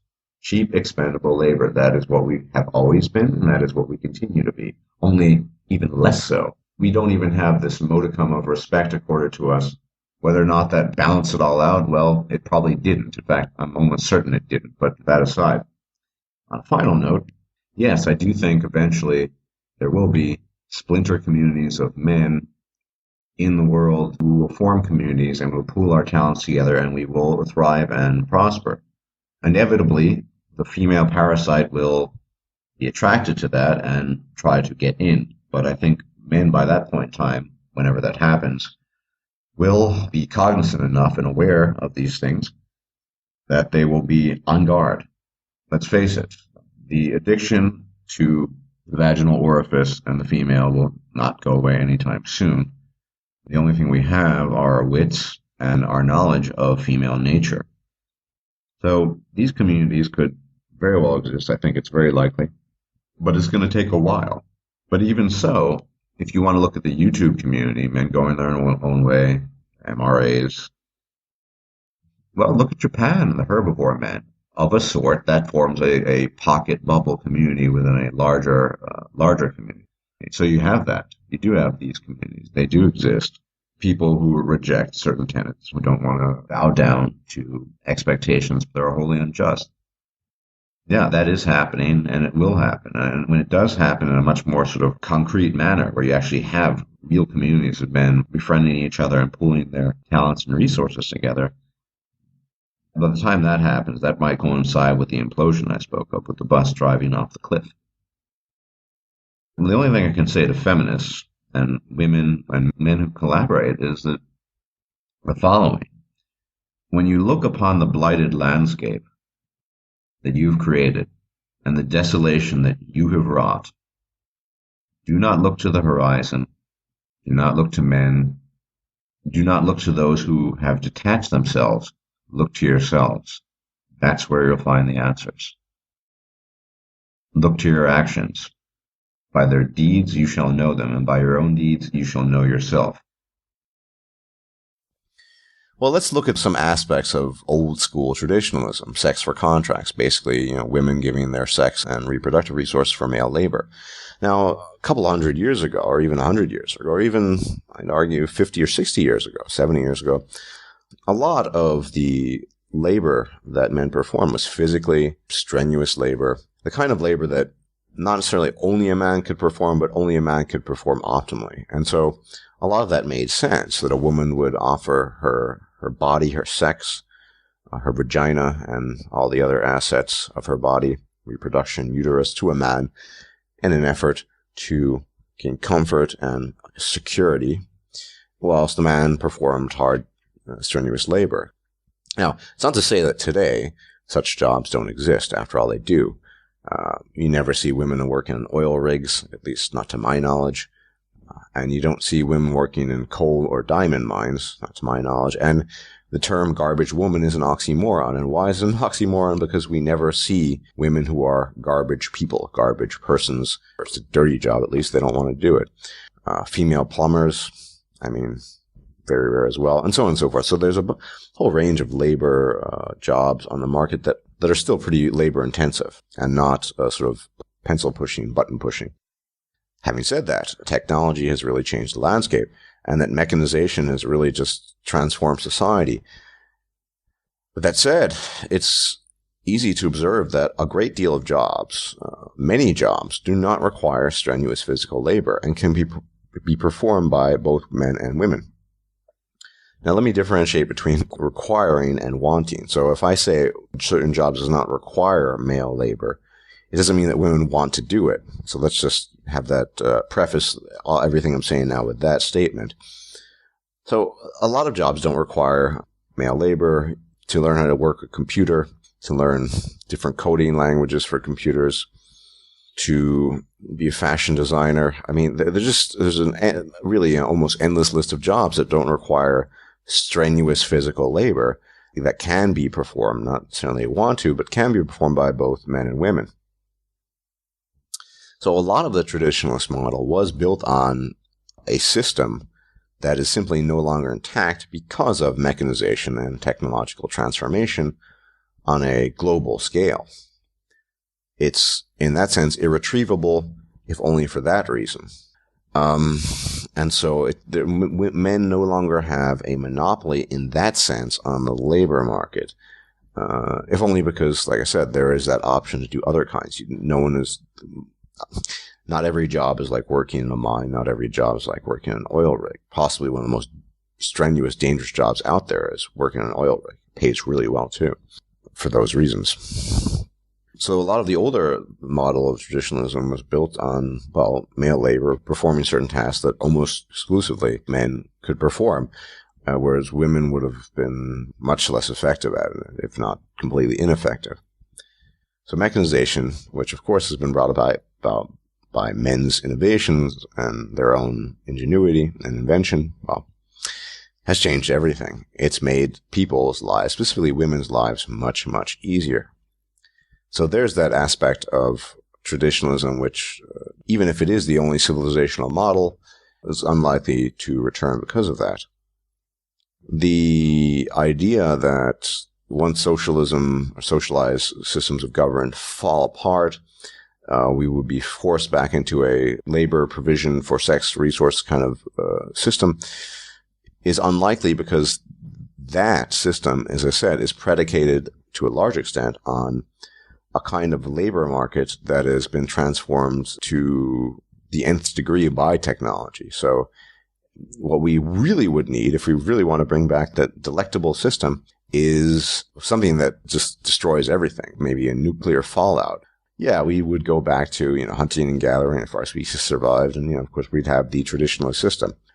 So that doesn't seem likely to me. No matter how socialistic things become, it's unlikely because of technology. Politicized feminism, in a lot of ways, has revealed to us female nature. In case it had not been completely clear to us, we know now what female nature is all about. And so the question that needs to be asked is, do women want the sex contract? Do they want the marriage? Do they want the sex for labor system? Do they want the traditionalist setup? Well, some do, but the majority of women do not want that.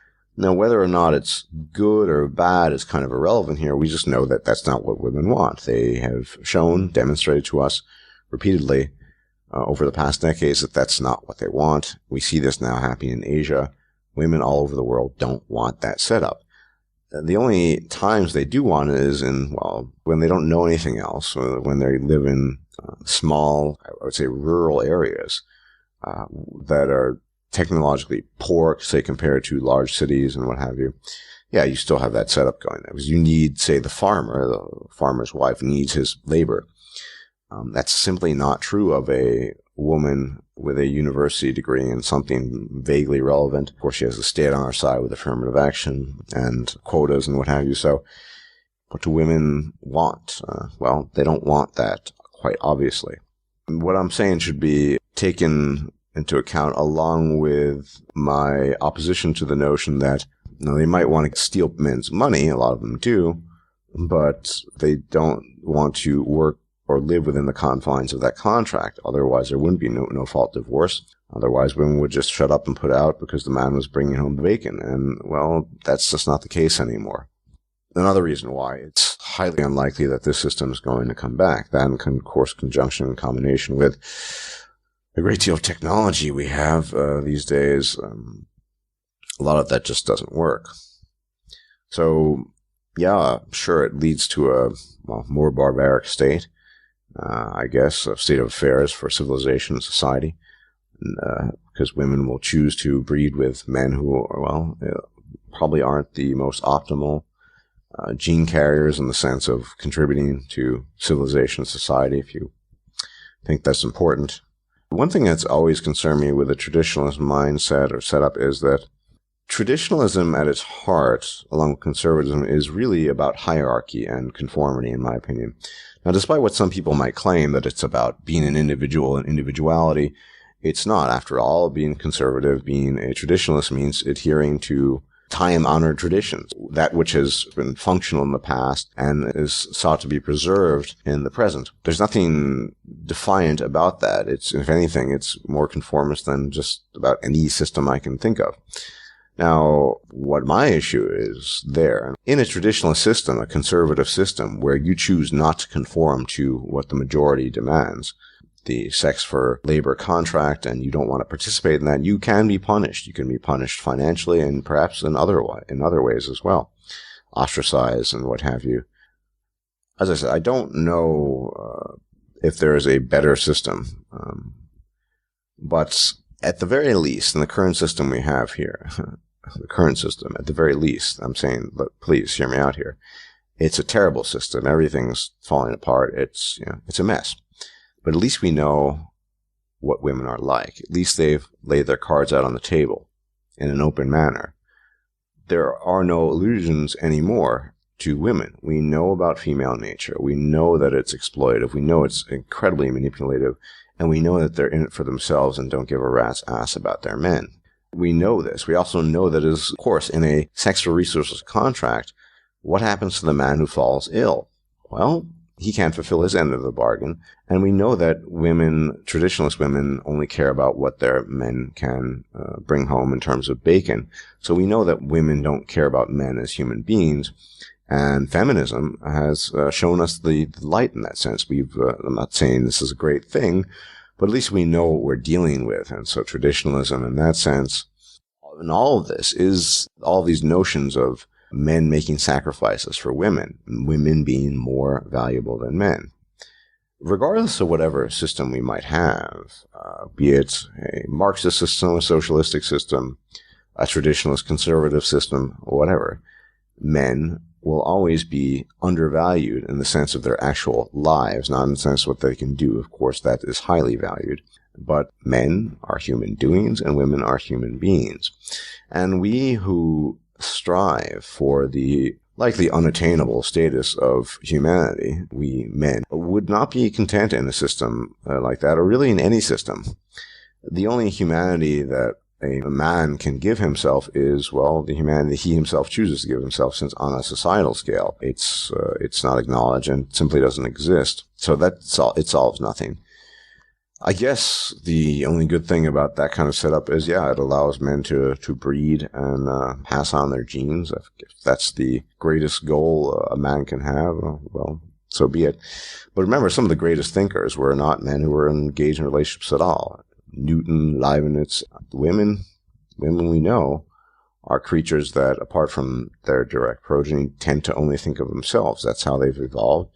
And so why would they want to enter into a system where they could possibly be penalized? Imagine under the stipulations of a sex contract, one of those stipulations, I'm not kidding here, something to the effect of, You will give him a blowjob every night after he comes home from work. So the man comes home from work, he's tired. He pulls his trousers down. He, tells his wife to open her mouth, and she refuses. Well, how many? I mean, that ultimately that could be stipulated in a sex contract. I'm not passing judgment on that stipulation one way or another, but how many women want to be bound to that sort of thing? Well, I don't know. Not many. I want to talk more about so-called male enablers and their ilk. A couple of arguments that are trotted out, mostly by men, almost exclusively by men, because it's a fine distinction, but there are many men who acknowledge the deception and wickedness that can often occur on the part of women, yet they acknowledge it as unjust, as inappropriate, and yet they simply state something to the effect of, it's the way they are, and shrug their shoulders. There are all kinds of extreme analogies I can make here, and I'll start with one. It's like saying someone who has some sort of neurological condition which induces psychotic, murderous behavior, murdering dozens of people each week. I mean, you could always just say, well, it's just the way he is, or the way she is, right? Nothing we can do about that. You still should defend yourself to the extent that you can. Who knows what might come of it? I see some sort of similarity with defending yourself against feminism and a good number of women. Maybe nothing will come of it, but you better be damn sure that I and others will try to. Simply giving up is not an option, because we know if we give up and do nothing, precisely nothing will happen. At the very least, if we offer resistance, and increasing numbers of men are doing that, something might happen. In particular, the resistance in the form of withdrawal and detachment. There's nothing they can do unless they use state coercive power or use some of their male enablers to inflict violence upon you to prevent you from leaving their sphere of influence. Unfortunately, it's just the way they are with its slight variations is strongly attached to the addiction factor. Through my experiences and conversations in real life, I think many men see females, the acquisition of a female beyond the sex aspect, and that's undeniable, as a figure of salvation.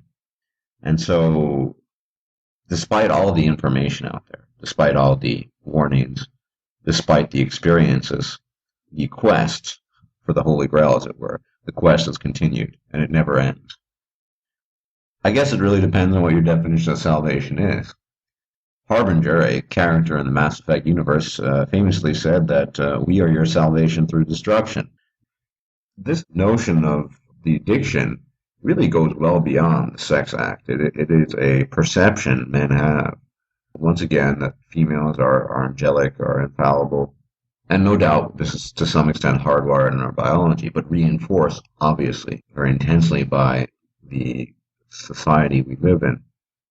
And when you perceive any creature as an object of salvation, you are liable to do some pretty stupid things. Men need women. One, it's an indication of addiction. Yes, they need them like any other substance. Biology should, by all accounts, never be a justified excuse. As long as we run a society that is consequentialist in its morality, there is a cause and effect, and the actions, products of the causes, as it were, then you cannot just fall back on the biology line. To the many male enablers I meet, I can only ask, what are you afraid of? I can understand if you've reached the point where you think a vagina will provide ultimate salvation to you. I suppose on some very bizarre level it makes sense. But generally speaking, if your only fear is the fear of loss of access to a vagina, I can assure you that, wanking off, it's in a lot of ways a lot better. For one, you don't have to deal with the stress, it doesn't cost money. You're not really missing out on much. It's more the perception than anything else. Nothing will happen to you if you lose access to a vagina. And if you think clearly just for a second, a woman is not a source of deliverance nor a source of salvation. At best, much like the character Harbinger, she is your salvation through destruction. and it is your destruction, not hers, that she will bring about. I mean, the impact of men who think that way, and the levels to which they will sink things that they're unwilling to concede, or if they do concede, as I said at the beginning of this video, are willing to just say, well, that's just the way they are. Einstein famously said, definition of insanity is doing the same thing over and over, getting the same result. And ask yourself, male enablers, if you are indeed in a cycle of insane repetition, exactly what Einstein was talking about, if he indeed said that. If you find yourself in a cycle of insane repetition, the answer to that is not to simply say, that's just the way it is.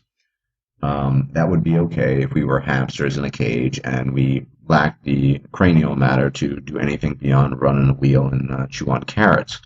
But I think we're somewhere beyond that, and so we need to think a little bit more about what we've done and the actions we've engaged in, and it's very elucidating, and I can only recommend it, that you think about your relationships with women and what happened.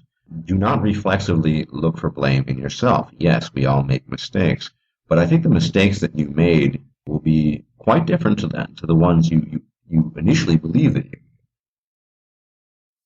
This enormous need for validation, I would argue, although it's some men try to hide it, though not very well, far greater need for validation than women, if only because women have received it their whole lives. It's not to say if women hadn't, if the tables were turned, if it were the reverse situation, could be very different. Maybe women would be doing all these crazy things. I don't know. But as history stands, as prehistory stands, as current circumstances are, that need for validation is just tremendous. And it drives men to do all sorts of things. Now, there are, of course, different levels of validation. The most important one is the female validation. That is, there could be females. I mean, for enlightened men, for thinking men, that's not the case anymore. But for most men, females dictate their value.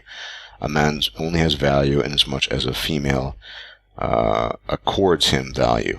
His level of self-esteem, his inherent worth, these are derived from external sources. They're not internal. And we might be getting closer to the answer here.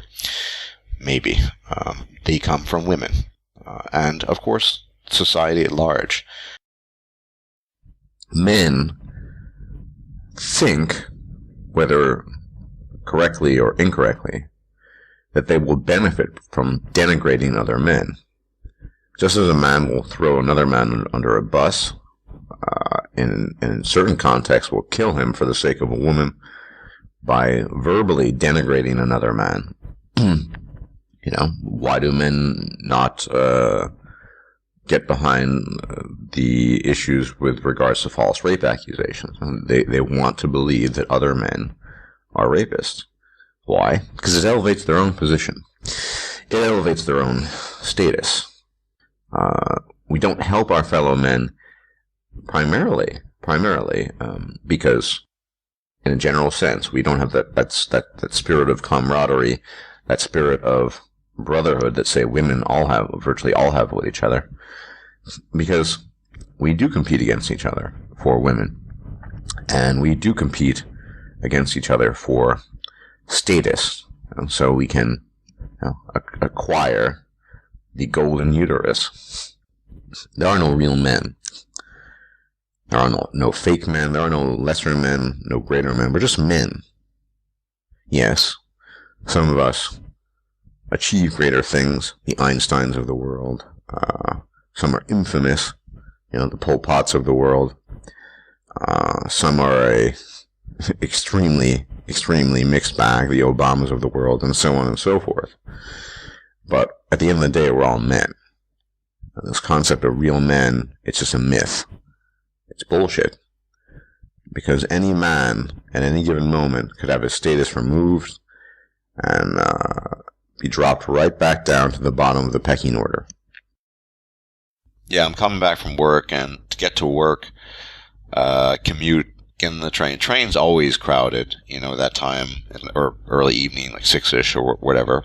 And, so I get in, hoping that I could find a seat, because I have orthopedic problems with my feet. They always kill me. I wear insoles, but it doesn't help that much. Helps a little. Plus, my back was hurting, which is usually the case after work. And But, I usually don't get a seat. It's really crowded. Oh, I see, there's a seat available. I grab it. Okay, so 5 minutes later, this woman, maybe she was in her late 20s or whatever, goes up to me and tells me she had been planning on sitting down there taking that seat, but she'd been waiting for all the people to get in onto the train. And I said, why did you wait the whole time if you want to take the seat? Because it was available. And she said, well, she was waiting for the people on the train. I said, explain it, well, the seat was available. I sat down, I took it. But, can't you just be courteous or blah, blah, blah, shit like that? Well, I spent the whole day on my feet doing physical labor since the morning. I'm tired. My back hurts. My feet hurt. I'm just going to stay here. So she started making a scene, calling me names and stuff.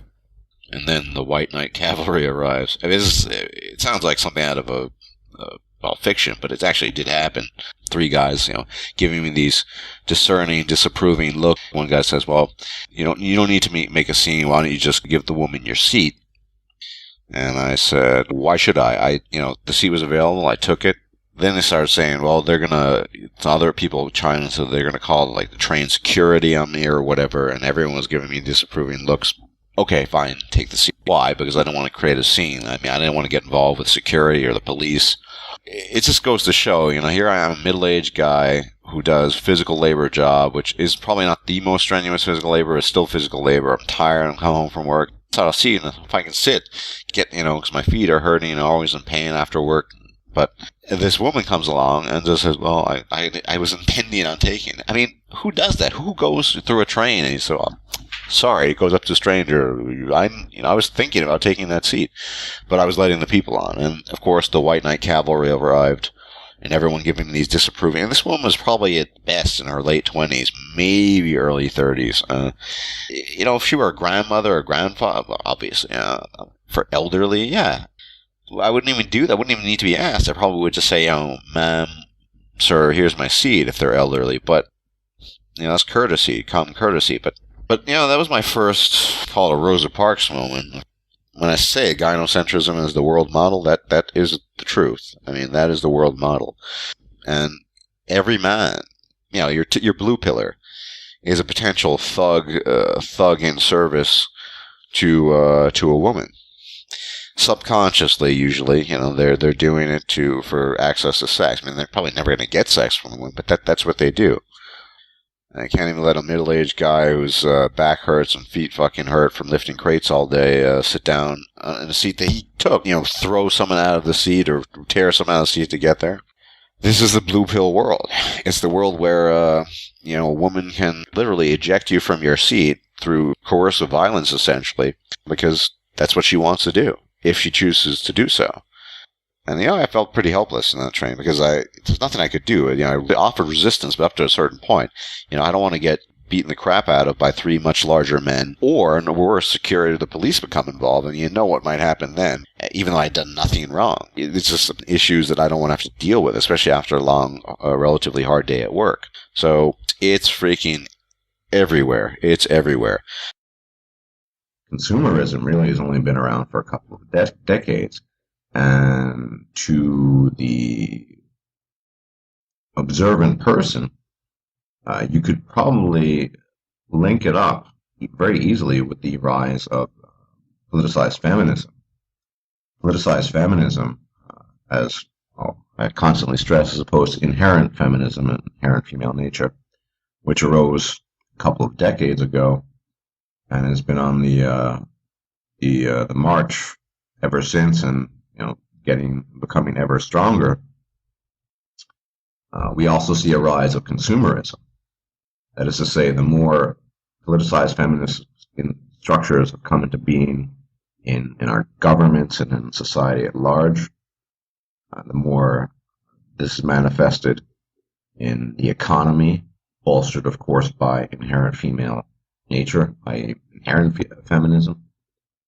And so we see the entire economic structure very much geared and tailored towards female needs. What are female needs? Well, women, a lot of this is to do with evolutionary psychology in a way, or evolutionary patterns. Men were hunters and women were foragers, allegedly. So I know as for myself, when I want something or need something, I'll go out and I'll buy it, or I won't. And if they don't have it, I won't buy it. It's very specific. Women tend to be more window shoppers. They like to browse and so on and so forth. They also tend to spend exorbitant amounts of cash on items that men, to men, would just have no utility whatsoever. And really recycle through them. A perfect example is clothing and shoes. It's a running joke. How many pairs of shoes does women need? Well, who knows? I don't think it's that funny to begin with. But as well as clothing, you have clothing for different seasons and what have you. Barbarossa a while back made a very important video wherein he mentioned the nature of fashion. Fashion is a joke. Fashion is something that is perhaps inherent to females, but men recognize that fashion is fashion is just nonsense. At the end of the day, clothing is there to clothe you, keep you warm, protected, what have you. So the idea of seasonal clothing and clothing for special occasions and shoes and so on, women constantly buy these things. They go on a shopping fix, allegedly to go shopping spree, allegedly to fix their temporary bouts of discontentment or depression. So we see a very clear pattern here. Women spend lots of money on things that are not very useful. They recycle it, so they're always buying new things. You have a society where the tendency for consumption becomes difficult to balance up against the tendency for production. So that's always going to be sort of a swinging pendulum. And of course, in today's state of affairs, in today's day and age, we know that consumption far, far out, particularly in the United States, outweighs production, whatever that production might be. But certainly in terms of manufacturing, it's very, very clear. That means that consumerism, in large measure, in the largest measure, that is driven primarily by women's desires and spending habits. And so there is a nefarious and unholy alliance, if you will, between the consumerism that took off as a result of increased productivity post-World War II and the inception or the introduction of politicized feminism, liberating women. And they were pretty much liberated to do what they want. Now, one thing that women really like doing is spending money. And you end up with women who, in the economic sphere, spend money on whatever they want. Not only that, you have industries which aren't industries, technically speaking, but are pretty much amount to them, such as the divorce court industry, domestic abuse industry. I think I can go on record. Aaron Peasy even claimed that it was an industry of several million pounds, actually, in one interview. All of these industries have a vested interest in keeping women pleased, or at least marginally content enough that they continue spending. This is one of the reasons why we are really up against a brick wall. Because, as the old saying goes, you have to follow the money. Where is the money? The money is flowing from women's purses. Now, they don't really care how they get the money, although they, of course, prefer to spend other people's money, be it the money of ex-husbands, the money of husbands, the money of taxpayers acquired through government aid and assistance, flowing from women's purses, the money that they somehow have acquired, into various frivolous products. Women, on a whole, seem to lack an ability to reflect and to turn inwardly to think about their own actions and their own thoughts. It's all spontaneous. It's all based on the spur of the moment. It's all feeling. And the most important thing that women seem to lack on the whole is this ability to establish a relationship of cause and effect. So, yes, when the fempocalypse comes, it's not going to be pleasant because the women are going to be saying, you see, the reason this happened is because all the men were shit and they didn't do what they were supposed to do. Women are not going to look to themselves and assume responsibility. They will be pointing fingers at men. I'm pretty sure of this.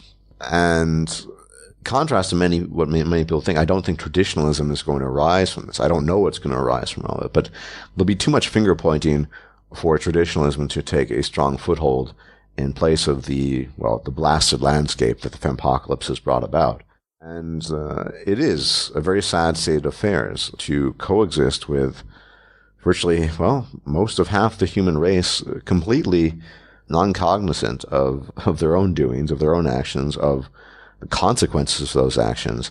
And because they're not cognizant of these things, when everything falls apart, they will blame men. And you do see this pattern recurrent. You see this pattern recurring constantly. Where have all the good men gone? Look at the London riots, blamed on fatherlessness. Of course, fathers aren't allowed to be fathers in the cases where their children are stolen and taken away from them. So, of course, fathers cannot participate, you see, but it's still the men's fault. It's impossible to use reason with people like this, and because they don't see reason. It's unfortunate, but we are heading off a cliff, and I don't know what the wreckage is going to look like, but it's not going to be pretty. I think it's safe to say that if our natural tendencies with regards to work choices are amplified within a society that's allegedly egalitarian, basically where you have free reign as an individual to do what you want, there are further consequences to that, and some of those consequences go beyond work choice, in my opinion.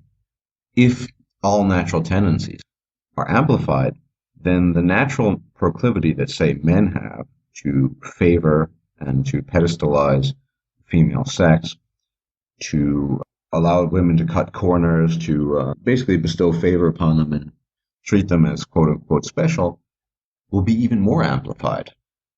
Likewise, conversely, the female in such a society, and practically can name any Western country, westernized, industrialized country, will have her own natural tendencies of self-entitlement, selfishness, and grandiosity, likewise amplified. It's an observable and confirmable fact that urban divorce rates across the globe, independent of country and continent, are much higher than rural ones. So, across the board, irrespective of country, irrespective of continent, rural divorce is much lower than urban divorce. One of the possible theses that could be offered for this is that mechanization, along with a loosening of divorce procedure law, creates an environment where women are more likely to divorce. So I think there are two theories we need to bring into sort of existence and essentially meld.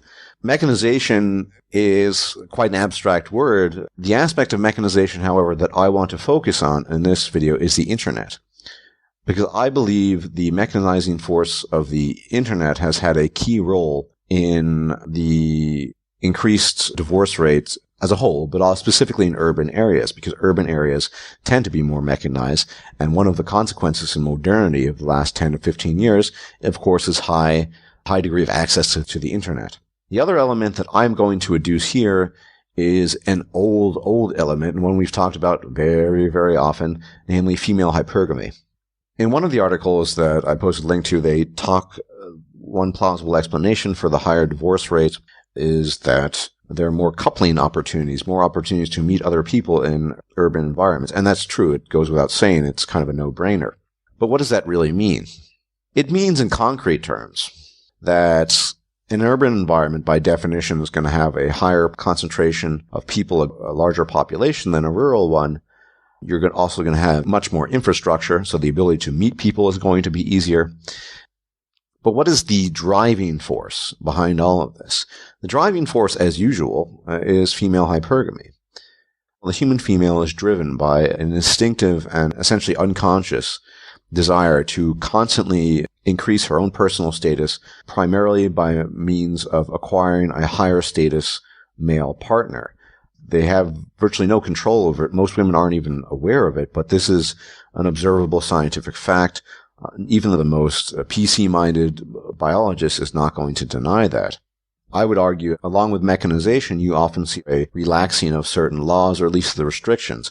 People aren't being encouraged to divorce, but once the process is easier, once you don't need to offer specific reasons, divorce rates will shoot up. And if no-fault divorce, which is what we have in the West, is introduced, they'll shoot up even higher. Why, at the end of the day, in urban environments, is the divorce rate higher? Well, women have more opportunities to exercise their hypergamy. In a rural area, not only does she not have much opportunity to exercise her hypergamy, her existence could well be tied to that of the man. Divorce, as the feminist article mentions, could be disastrous to the woman because she would be deprived of her economic prosperity. And so we know that women will not divorce if it endangers or jeopardizes their economic prosperity. So the correlation between economics and divorce is crystal clear, I think, by now. Hypergamy and social status. Well, social status really, in large measure, equates to economic status. Now, that might not have always been the case. In fact, it certainly wasn't always. I imagine in the Neolithic era, when the guy who was, 6'3", incredibly strong, powerful, and could beat the crap out of everyone else, that was the so-called alpha male. The females would, of course, act hypergamely towards that guy. But as we developed a trade and barter system, as the world and civilization came into existence, social status became much more of an economic phenomenon than anything else. Now, one thing that is another contributing factor that I see as perhaps even the primary element of the mechanizing contribution to this issue, to this problem, is the internet. It's also responsible for a slow but steady rise in divorce in rural areas, because the internet allows you to reach out worldwide. It allows you to do anything, essentially, more or less, in terms of communication. We also know the tendency in the last decade or so for the continual rise of so-called dating sites. There are literally thousands of them by now. Internet dating allows people to reach out, and it would allow also rural women to reach out, and we see it. You guys out there, I'm sure when you open up your mailbox, you'll see the stupid advertisements for, loving Chinese Thai brides, looking for caring man, so on and so forth. Of course, they're all looking for that meal ticket, the way to get out, and the internet is the way to do it. And of course, there's always going to be some gullible man who will fall for it.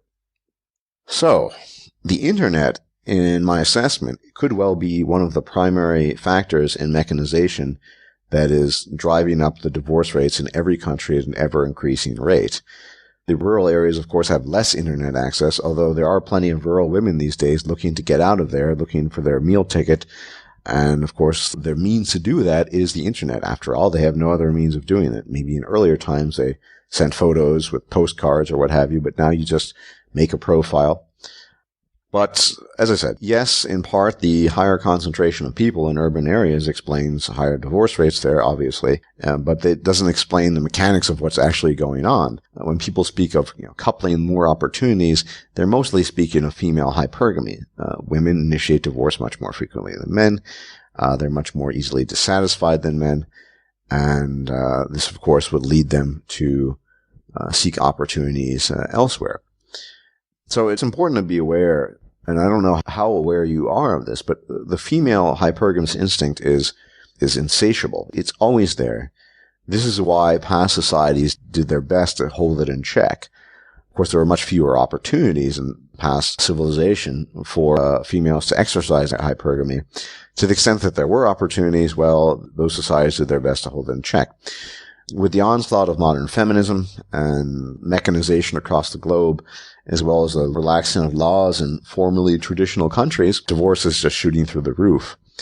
It's far less gradual than it was in the West. And so you have, say, in China and South Korea, the rate that's been increasing is just incredible. It's almost mind-boggling that it's happening at a much, much faster rate. Perhaps also because mechanization has been occurring at a much faster rate. We can't throw the baby out with the bathwater. We have to look at the primary cause. So mechanization is an enabling force, but the primary cause of divorce rates is always going to be female hypergamy.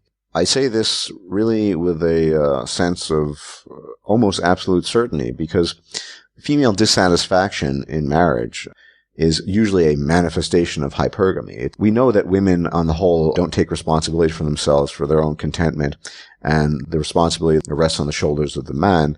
They then place blame on the man for them being not content, believe that they can find greater contentment in what they perceive to be a higher status male, and so they initiate divorce. That's usually how it goes, at least no-fault divorce. Most of the cases, especially in the West, are for frivolous reasons such as dissatisfaction. That's another factor I should mention, of course, the economic independence. Since marriage is all about economics and it's all about the money, the female hypergamy stays intact, but if the money is there for the woman, independent of the man, then those are bad cards for the man. But no one's going to change female nature anytime soon. And the question I pose to those men who are still deluding themselves into thinking that a non-Western woman, a submissive Asian wife, as they put it, is the solution to their problems, that that same submissive Asian wife doesn't really exist. It really only cares about what you can do for her, just like every woman. I think it's important that we talk about what some of the core ideals of being part of the MRA or just being a man going your own way.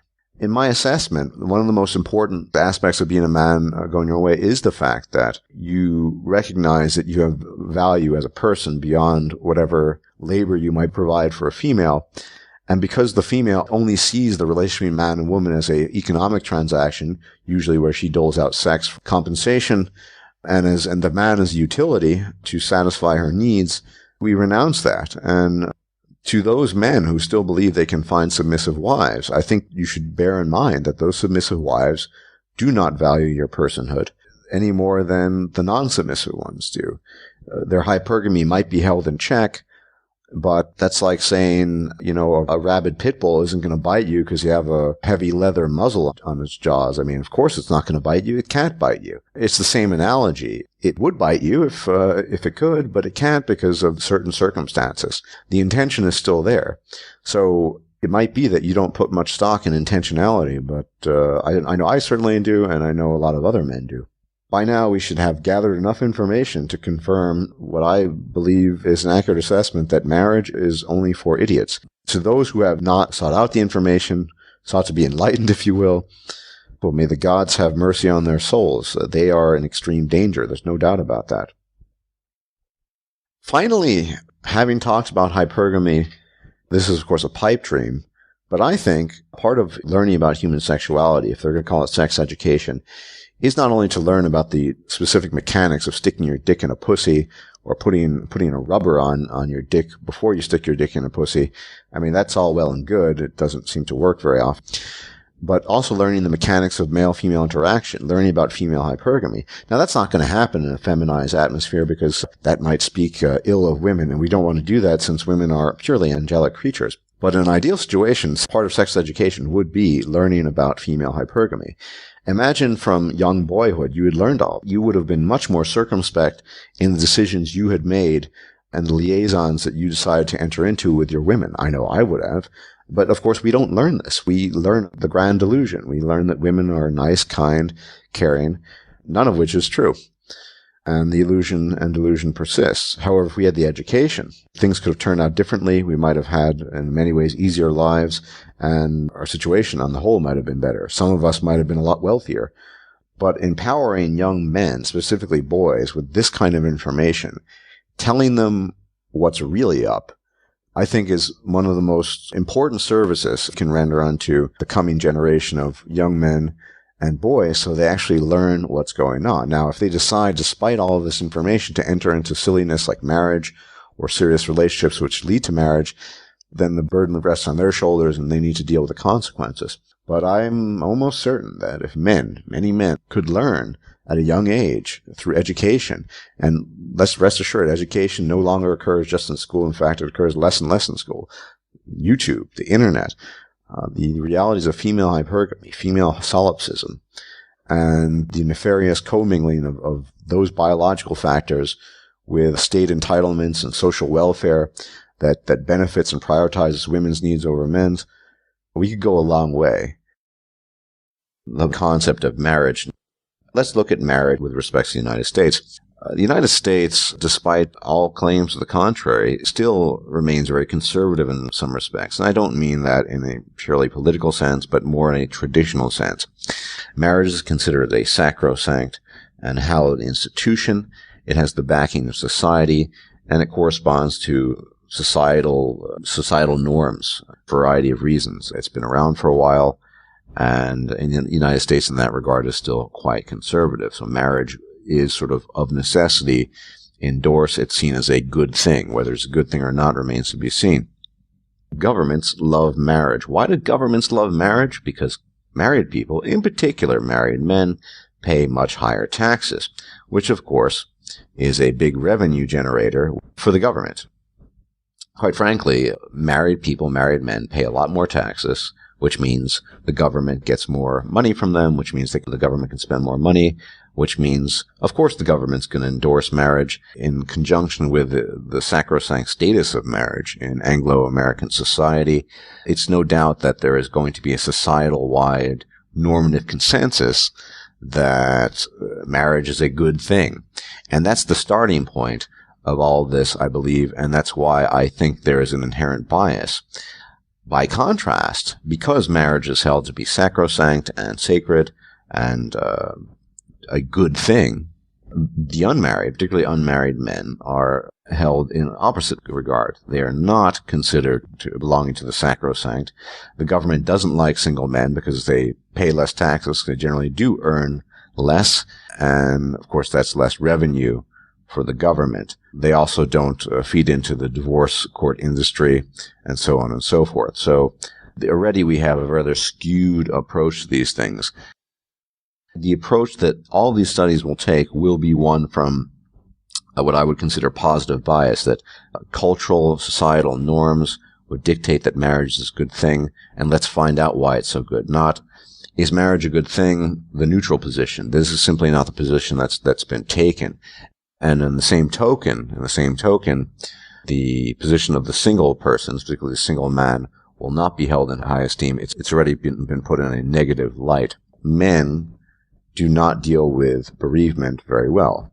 I'll quote, because women live longer than men, women are far more likely to lose a spouse than are men, but spousal bereavement is actually more serious for men, and a study from California tells just how serious it is. The study did not measure the psychological and socioeconomic burdens of bereavement. Instead, the researchers focused on another aspect of spousal bereavement, the mortality of sort of the surviving spouse. The study tracked 12,522 married people over a 14 to 23 year period. During that time, 1,453 men and 3,294 women lost their spouses. Subsequently, 30% of the bereaved men died themselves, while only 15% of the women succumbed. Healthy men who lost a wife were 2.1 times more likely to die during the study period than healthy men who were not bereaved. And so on and so forth. I go on. For one thing, men don't deal with emotional loss in marriage and relationships very well. It's the suicide rate is sometimes the highest after divorce, and comparable with things like post-traumatic stress disorder and things like that. And the same is said for bereavement. And as an aside, this goes to show how attached women are to their men. Not very attached at all. Men don't deal with it very well, and there's nothing you can do. There's nothing you can do to prepare for bereavement. Death can happen at any time, and when a man does engage in marriage, he has to deal with the fallout from that.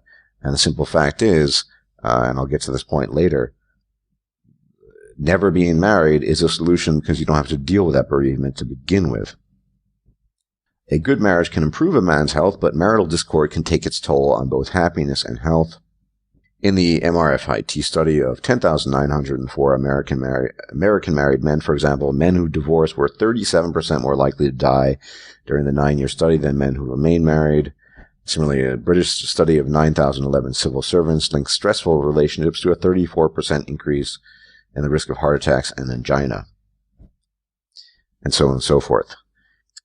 Stress, relationship stress, can lead to health problems as well. The fact is that American women control roughly 80% of disposable household income, which means all the bacon the men are bringing home is not their own bacon. It's bacon that's being fried and cooked by the wife and the kids.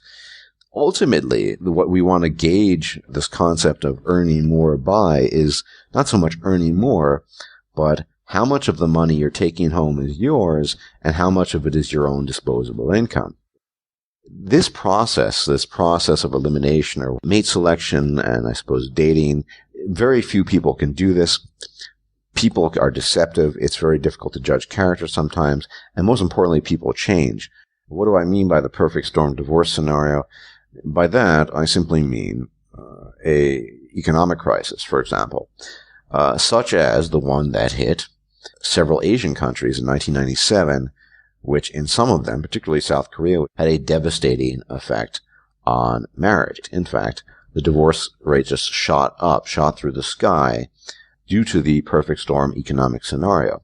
Now, we have to keep in mind the corollaries of Briffault's law that past benefit does not provide for future association. So once these Korean men pay their debts, so to speak, and the shit hit the fan, the women got up and left. I mean, that's what women do when pressed. When the going gets tough, women get up and leave. The perfect storm scenario is something that you simply can't factor into all these sort of controlled. But the point is that the perfect storm, economic storm, will reveal women's true colors virtually every time. There's always been an active state and social hostility to MGTOW, because bachelors did not usually propagate their DNA, read worker drones for exploitation by the state, and were difficult to control. The state and government has always been about control of choices, control of desires, and this is no different. The state also has a vested interest in gathering revenue, since it produces nothing by itself from its citizens, read dependents. With these things having been said, it should come as little surprise that such a thing as the bachelor tax has existed and been implemented to limit male autonomy and to confiscate wealth that was not seen as beneficial to state power and to punish defection from expected societal norms. In the passages below, I will read off some of the historically attestable measures taken in Rome to punish marriage defection, written by the Roman historian Livy. 120. Speech of the censor, Men Must Marry, Rome, 131 BC.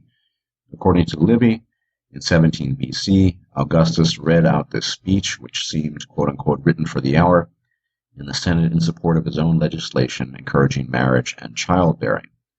Quote, "If we could survive without a wife, citizens of Rome, all of us would do without that nuisance. But since nature has so decreed that we cannot manage comfortably with them, nor live in any way without them, we must plan for our lasting preservation rather than for our temporary pleasure." Quote.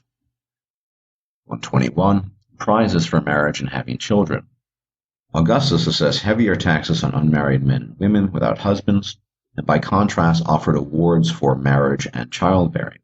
And since there were more males than females among the nobility, he permitted anyone who wished, except for senators, to marry freed women and decreed that children of such marriages be legitimate.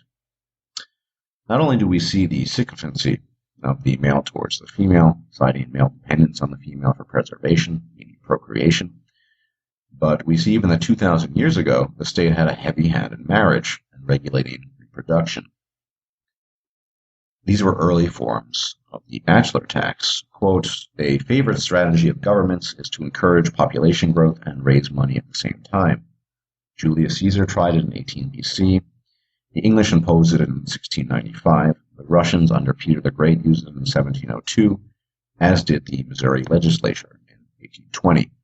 The Spartans of ancient Greece didn't care about the money. They preferred public humiliation. Bachelors, read MGTOW, in Sparta were required to march around the public market in wintertime stark naked, while singing a song making fun of their unmarried status." Quote. This is further evidence to suggest how hostile society is to men who reject convention and tradition, and it continued in colonial America. Quote, "Life in colonial America was difficult. Families and communities depended on each other for survival. The challenge of forming new towns, farming the land, and learning basic survival skills were often more than the colonists could handle. Communities desired marriages as soon as young people were of age, so they could make their own way and be less of a burden to families. The more children they produced, the more free workers for each state they had to help on the farms and go into trade. Men who were unattached from the responsibility of caring for a wife and family were thought to be too easily enticed into mischief. They were less likely to be significant contributors to society and the economy. Therefore, a tax on bachelorhood was established in several colonial communities to help entice young men into marriage. In addition to the bachelor tax, unmarried men were treated with other inequalities to induce them to marry. Laws were created to limit their freedom.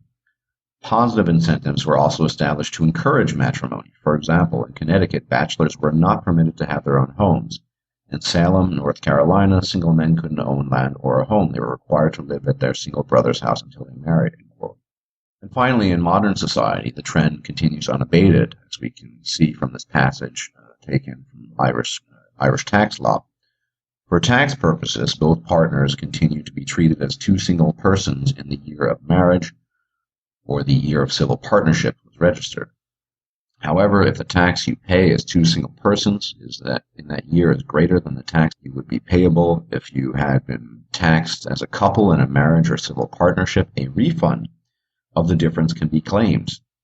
Any refund is due only from the date of marriage or registrations of civil partnership and will be calculated at the end of that tax year. Favoritism, anyone? It goes without saying that one of the first forms of affirmative action was for the married couple, because it was perceived as beneficial to society, and it benefited the state in that it produced workers to feed its need for control and exploitation. The state has always been involved in the marriage business, and has always disapproved of or punished single men who chose not to buy into the system, and such men have been around forever. Thus, it is very difficult to support the idea of marriage whilst at the same time being opposed to state force and coercion, since historically they are closely linked to each other. We can clearly see why men going their own way, MGTOW, is the object of so much hostility from people with more traditionalist mindsets.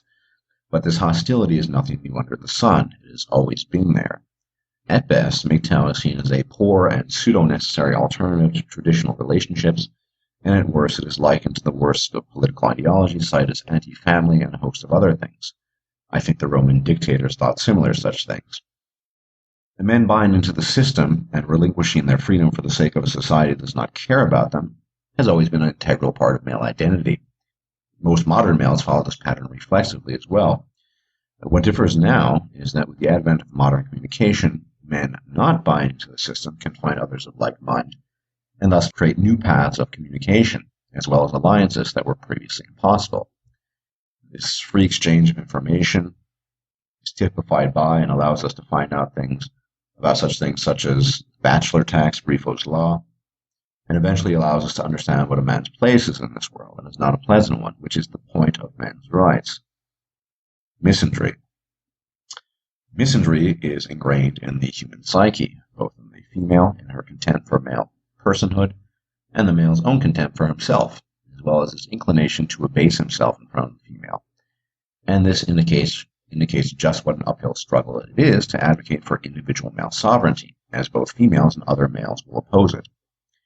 A point regarding individual male sovereignty is the deep misperception that it's anti-family rather than pro-male, and I think this is the source of much of the conflict we have experienced in recent months.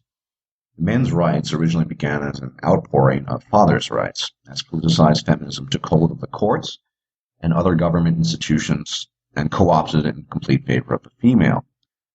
This origin can be understood and appreciated in its proper context.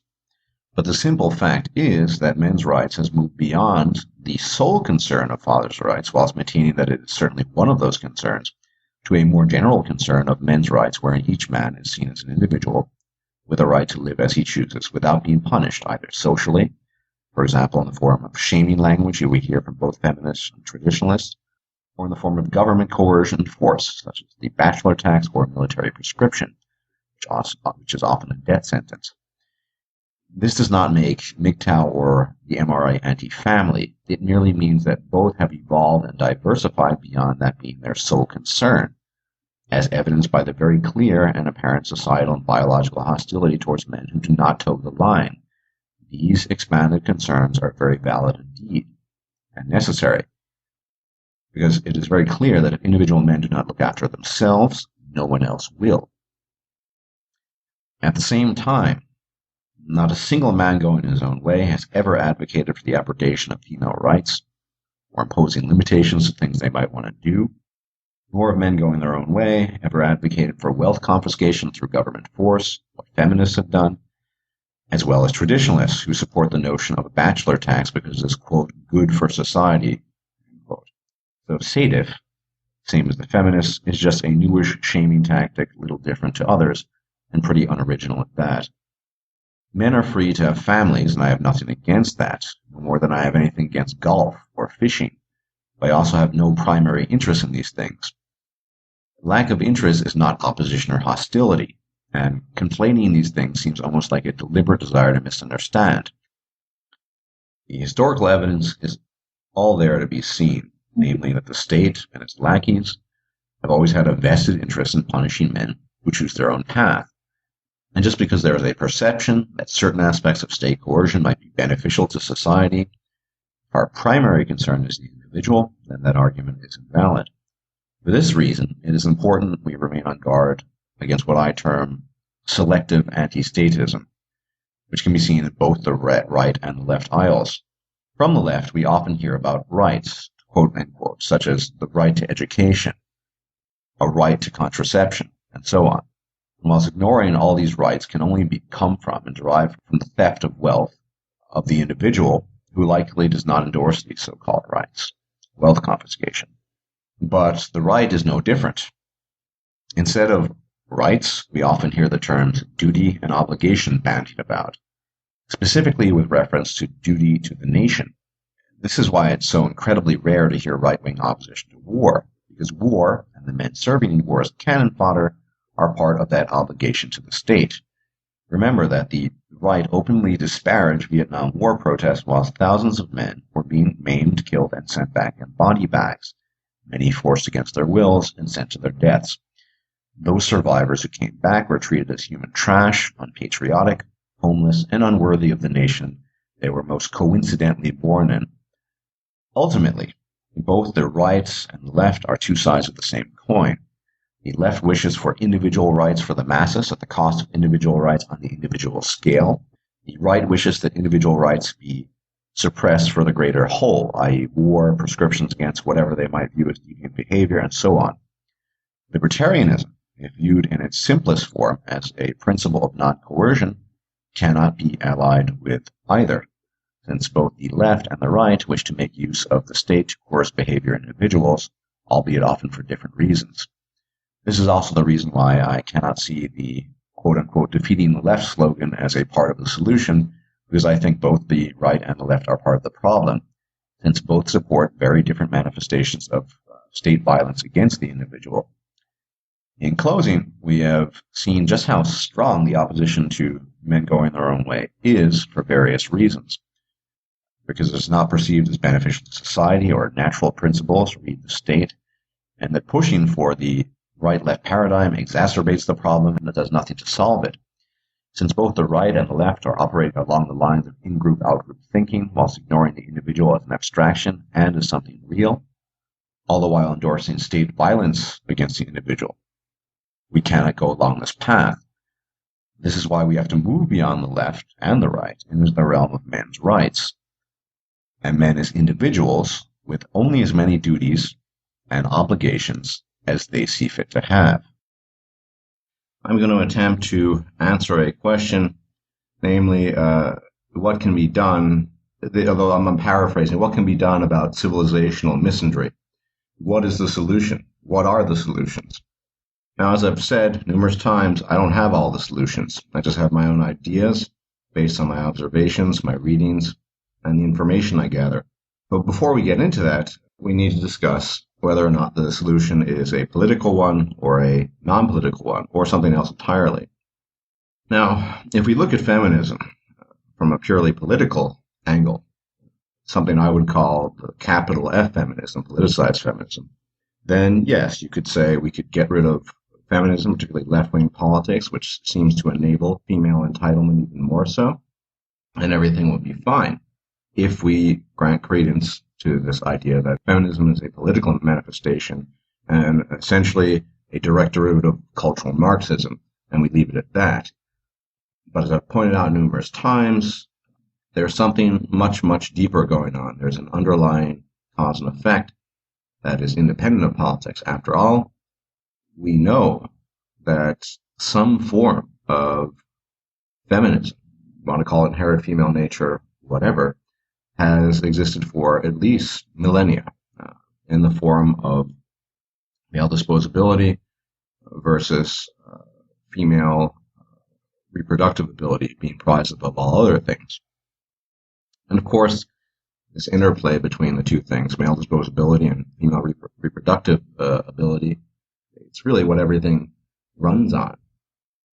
So political structures will inevitably be some kind of reflection of those drives and instincts. There might be other elements to them that cannot be directly linked to those things, but that's basically the underlying basis for civilization itself.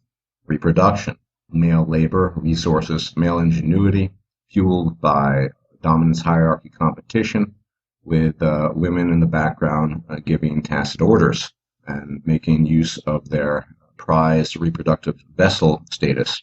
That's really simplified, reduced to the most simplified parts. That's what it's about. A large part of the problem.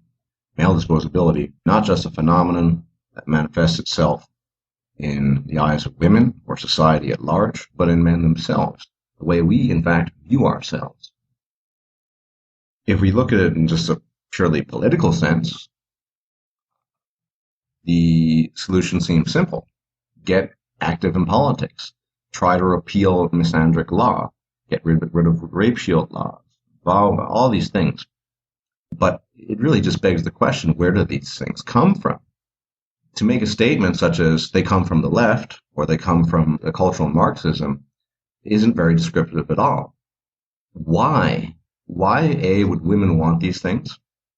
B, why would politicians empower women by giving them these things? Mind you, mostly male politicians. That's not to be forgotten here. That's the dynamic we have to look at first. Why have women systematically desired these things and gotten these things, received these things on the end of the politicians? Why do they kowtow and cave into virtually every female desire? I think the answer is simple. We all favor the female over the male. Women will side with other women, and men will side with women over their fellow men in most cases. That is to say, women show an in-group bias, men show no such in-group bias. That is, we do not favor men just because we're men. But we do show that bias towards women, or share the bias with women favoring women. So it's not really that surprising that politicians, mostly male politicians, would enable the wishes of women. One by one, throughout the 20th century up until now, male politicians have yielded to the desires of women in the political sphere. It could be argued, and I would grant some credence to this, that reducing the size of government would not allow a lot of these legislative measures and what have you to be implemented, and that's true. But we still have the core problem: male disposability, female reproductive ability. That is the core issue. It's what everything is running on. It's the fuel. Women, I think, recognize that humanity favors women over men, and so that makes them, in fact, much more active in the political sphere than men tend to be. That is also a manifestation of men not sticking up for themselves, men viewing themselves as disposable, because men's needs, apparently in their own eyes, as well as the rather obvious eyes of women, are just not important. Men are not important in the eyes of civilization and society. So even if we were to get rid of all these political structures, we'd still have a problem, a basic problem. Never mind the fact that working within the system has been shown to be futile. But it does seem that the system is just so flawed and so entrenched with capital F politicized feminism that combating the system from within the system is a doomed enterprise from the start. And so we come back to basic human perception and basic human nature. Male disposability in the form of him offering resources, labor, ingenuity, creativity, intelligence, in order to gain access to female reproductive ability, which is her sole attribute, usually. And because the system is so mired down in both lowercase feminism and uppercase feminism, I don't see working within the system to be a viable solution. So what is the solution? I believe the solution is a starvation policy, essentially a boycott. That is to say that the only way we'll make any progress, actually changing things, is if we boycott and starve the system. To the extent that we can, not participating in it at all. More importantly, withholding male resources, male ingenuity and creativity. These contributions to society are not honored and not respected, and they never have been. Remember, the female is the divine being. She is the one who is likened to God. She is the source of love poetry. She is the source of all good, if you were to believe in the arts and music, or the producers and composers of these things. There's no recognition of male accomplishment beyond a nod of the head and a grunt to keep on doing what you've been doing. So boycotting, starving the system is the solution. And by rejecting political ideologies, be they right-wing or left-wing, moving away from that. Because what we really need to reject, at the end of the day, is basic human nature. Mind you, we've been at this game for millions of years, or I'll say maybe a couple 100,000 if we want to discount Homo sapiens. And it's very difficult to distinguish between what is, in fact, socialized and what is biological. But we can be fairly certain at this point in time, at this juncture in history, that if it's not biological, it's been around so long, this male disposability, female reproductive ability dynamic, that it's been normalized to the point of a gut instinct. It is reflexive. That is how we function. That's how we view ourselves. That is why we offer our coats to freezing ladies.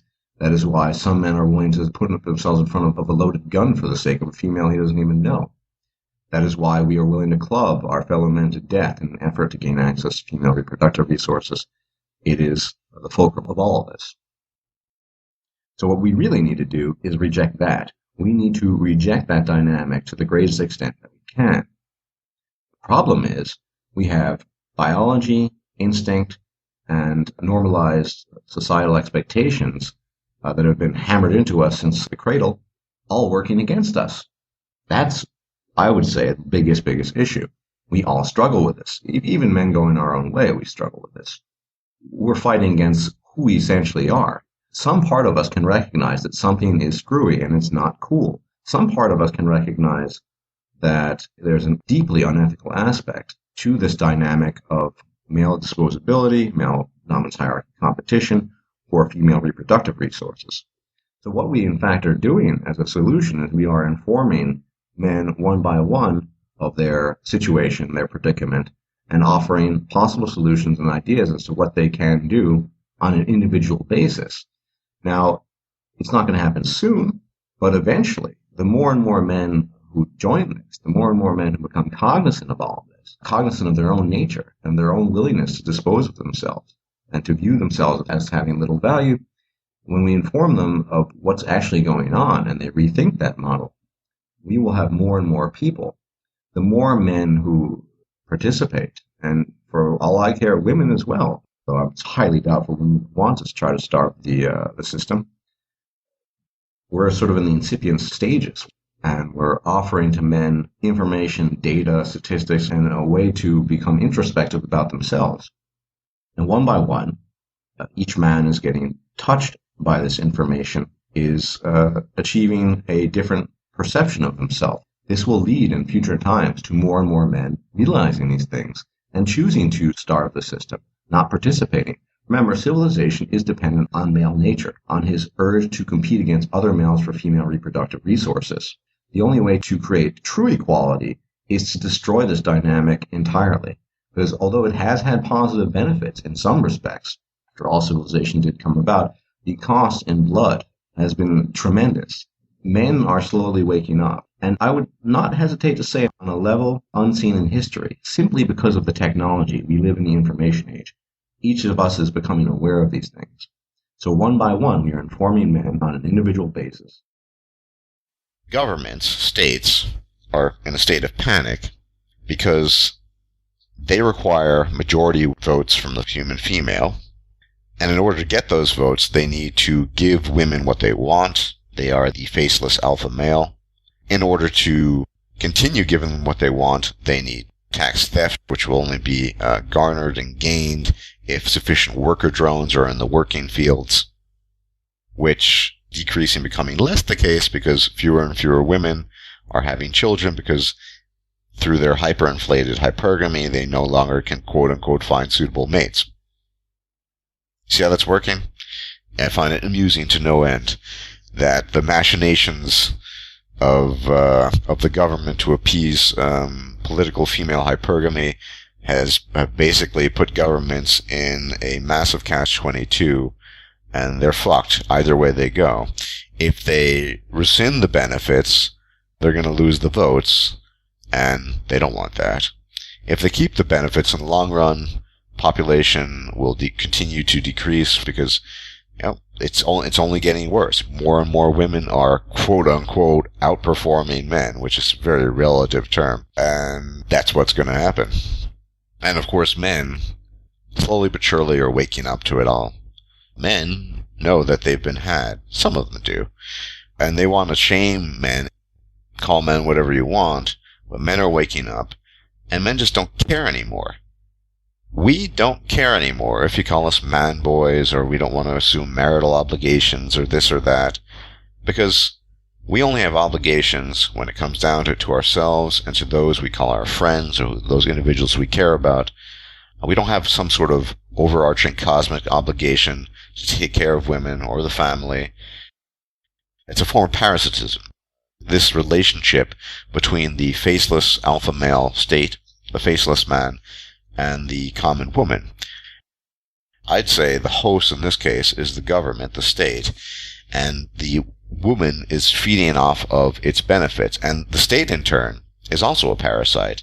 I mean, there's actually only one host, it's the men, but the men are leaving. I mean, they've recognized what the parasite is, they've extracted it from their bodies in growing numbers. The state is left by itself, and it still needs to give the other parasite, women, what women want. But the list is endless, right? Entire educational school systems tailored to female needs.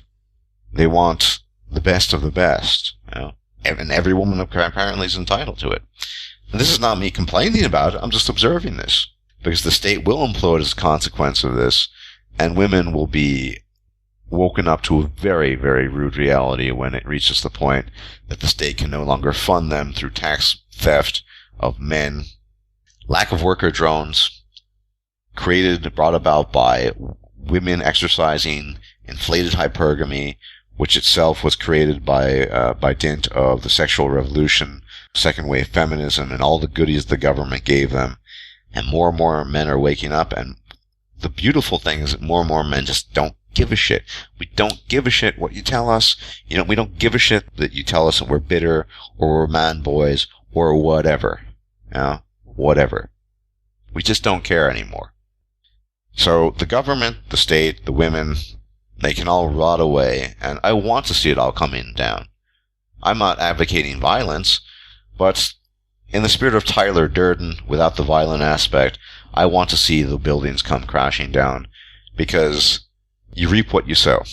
You reap what you sow, and those who have paid so little attention to human biology and to women's choices to the point where they won't even talk about it at all, they kind of deserve what they get. And that's where we're heading, worldwide. It's not just in the West.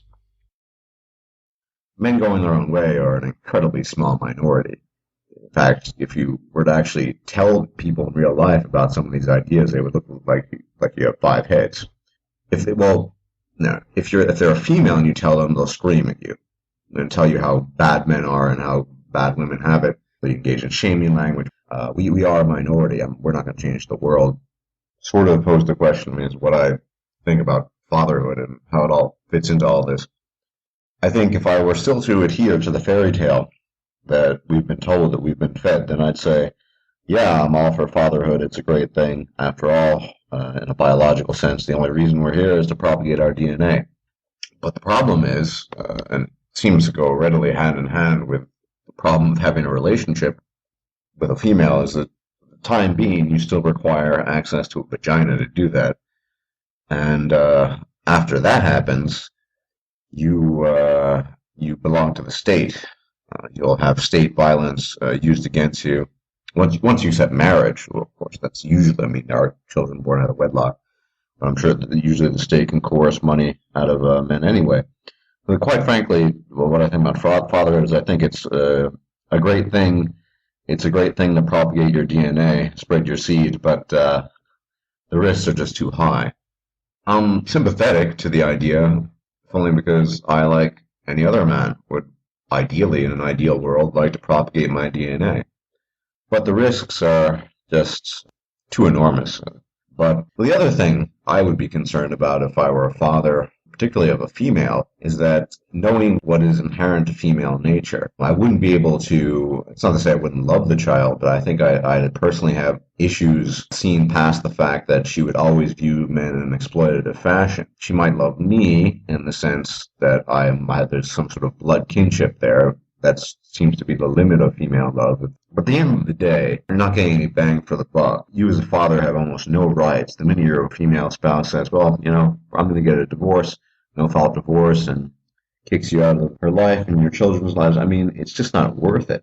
What I would advocate is what I'm doing here is mentoring young boys to be self-confident, not in the sense of self-confident to attract females, but to develop a sense of personal dignity independent of the feminine, independent of attracting females. Men, boys naturally gravitate towards competition, dominance hierarchy competition in order to attract fertile females. But for example, if I were a mentor, I would redirect them towards a healthy, maybe intellectual competition or athletic competition for its own sake, or for self-improvement, or anything along those lines. That's something I might advocate, as opposed to direct fatherhood. The temptation, of course, is strong because one wishes to propagate one's DNA, that one wants to spread one's genes, but the risks are just too high. What men going their own way, however, do is the complete opposite of biological determinism. Inasmuch as men go their own way, very consciously, reject the dictates of their biology, because those dictates have revealed themselves to be manifestly harmful to men, i.e. themselves. Men competing against each other in an effort to acquire female reproductive resources is the very definition of harm, as many men are willing to go so far as to kill their fellow men in order to get hold of those resources. We as men, going our own way, reject this competition as immoral, unhealthy, and dangerous. And whilst the illegitimate claim that we adhere to biologically deterministic principles is spewed forth from both feminists and alleged MRAs, it is those self-same people who themselves endorse a biologically determined game, wherein the vast majority of men lose, and lose greatly, I might add. And the few who quote-unquote win have won nothing, but a creature that will discard them the minute the next best thing comes walking along. Men encouraging other men to date and pursue quote-unquote partnership with females are openly endorsing a policy that is inherently destructive to male well-being, as men claw past each other's corpses in an effort to find the quote-unquote best female, and I use the word best loosely. Rather, we endorse men bettering themselves for themselves, and endorse respect and cooperation amongst men. I would like to explain, and to a more limited extent, define what men going their own way are, MGTOW, MGTOW, however you want to pronounce it. Let me try, in my own opinion, I'm not citing this as an absolutist truth. I try to never do things like that. There's no Gnostic truth from me. My understanding and what I think MGTOW is. Now, I'm not going to make reference to any manifestos, since I find that distasteful. Manifestos always smack of ideology, and I hate ideology. What I will talk about is MGTOW in its most modern incarnation, as we are experiencing it and living it today. There might be all sorts of reasons why some men choose to be men going their own way.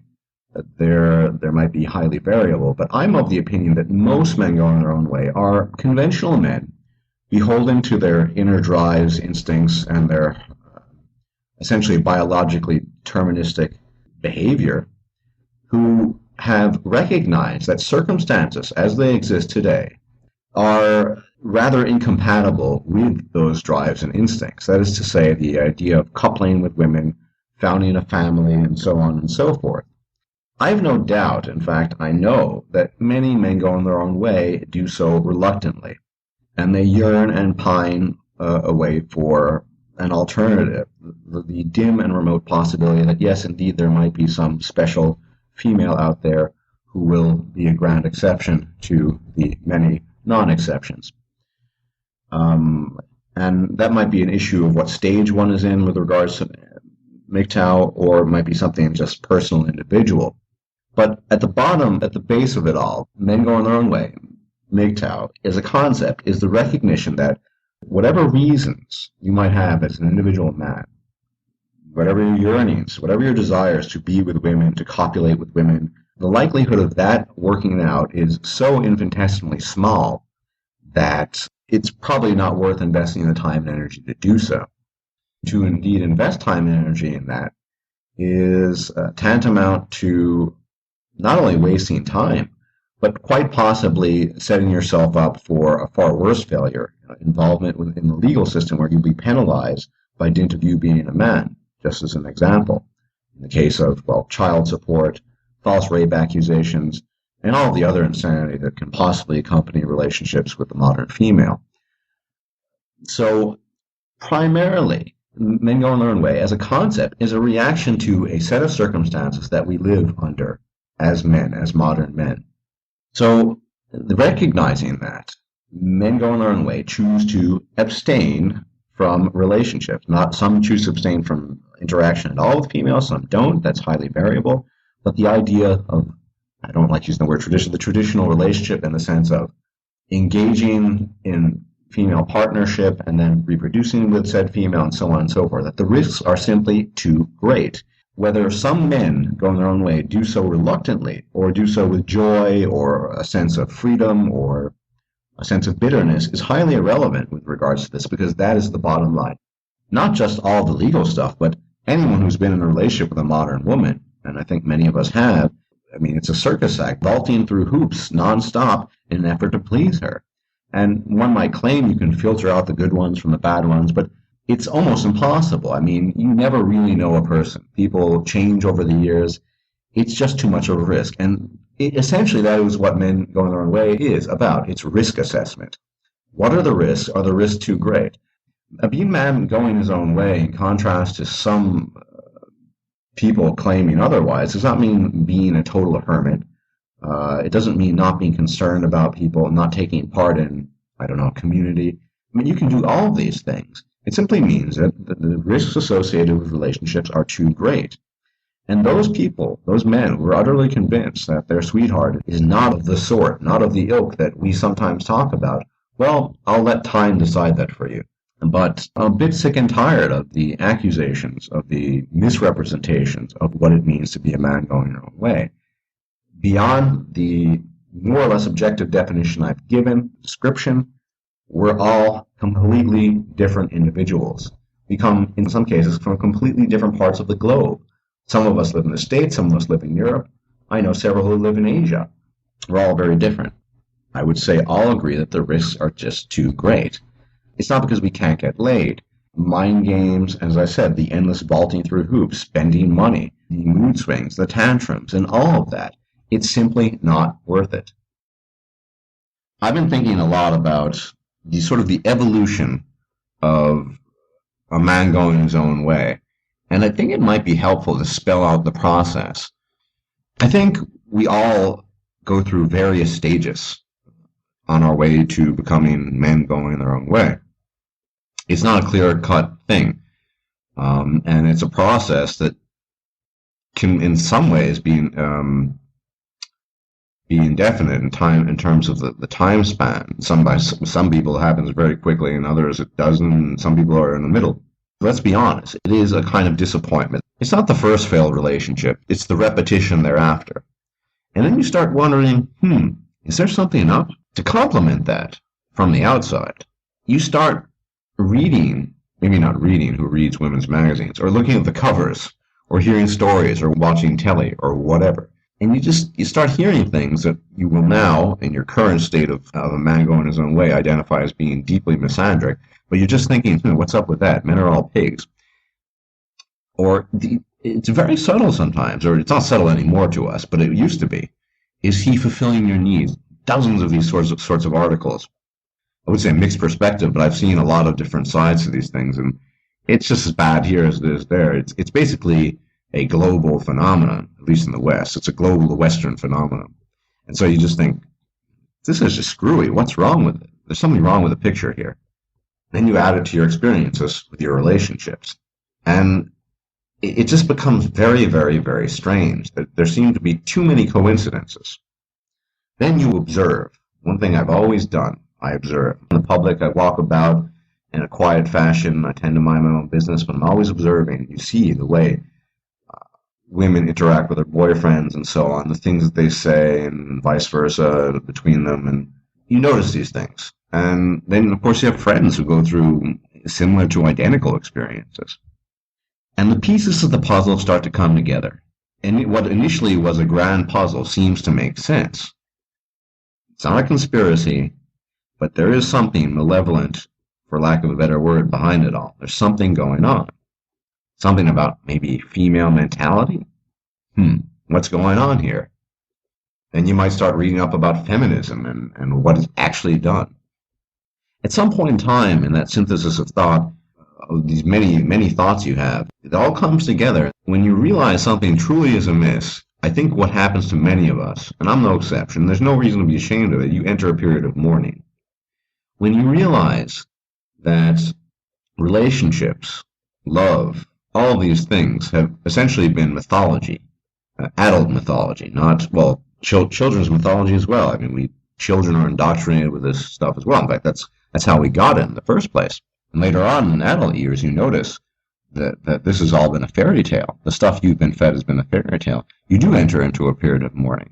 It's the recognition, as I've said many times, that of your own disposability, of your actual value is merely that of an appliance as a utility, something to be either used if it's useful or not in the case of not being useful, to be discarded. That can be a rather lengthy period. And after that, once you get over that, you attain something else, which is freedom.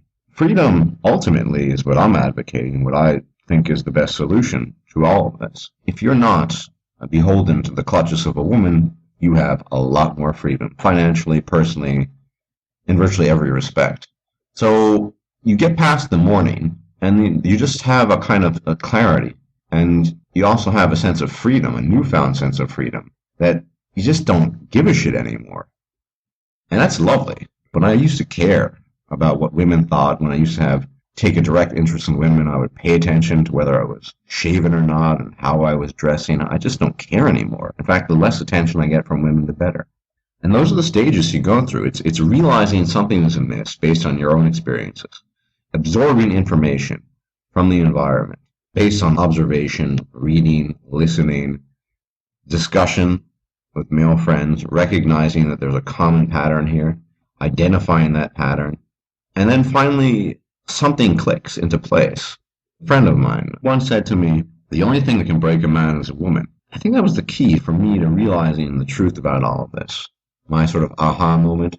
And then eventually you discover YouTube and it sort of clicks into place. I don't want to speak for everyone. I think that's how most of us become men going our own way. It's a repeated pattern based on our observations of our own relationships and the women we were involved with, friends, observations, environment, media, all the media influence. It's all out there. A man who still clings to the idea that a relationship with a female in today's climate is feasible obviously is still in one of those stages or in processing something, in my opinion. He's not quite there yet. He so desperately wants to believe it's possible. He so desperately seeks that companionship. And this leads me to another point, which I want to address at some length. Just because something is natural doesn't mean it's necessarily good for you. There's a lot of poisons that are natural. You're not going to take them. And there's nothing wrong with wanting to have companionship. Even now, if I still subscribe to the fairy tale, I would like to have female companionship. But the important thing is to put everything in its proper perspective. We cannot live in a fairy tale. As much as we want to live in a fairy tale, Sometimes I'll close my eyes. I'm not going to lie, I have my weaknesses. I have lots of weaknesses. And I sit back and I think, wouldn't it be nice if, or I'll reveal even more, even now, in my current state of mind, I will think back to my last ex and the illusion of this night. I remember I took her to the ballet and it just seemed, everything seemed so fine and so nice and so perfect, and she really seemed to care about me. Of course, it was all an illusion, and for a couple of moments I'll fall back and we all have our weaknesses. But the important thing is that in the majority of the time you live in reality and that you don't succumb to fairy tales. That's the important thing. It is a fairy tale, at least in modernity, and I'm not a big fan of traditionalism anyway, that companionship can work. We all might want it. The crack whore wants crack. The alcoholic wants alcohol, and so on and so forth, but it doesn't mean it's good for us. So we need to take precautions regarding this, and we need to, unfortunately, disassociate ourselves from the delusion, illusion, and fairy tale that was fed to us as children, as boys, and then, of course, was filtered down the line into our adulthood, and now most of us still believe it. That's why I call it an addiction. It's simply a harmful habit.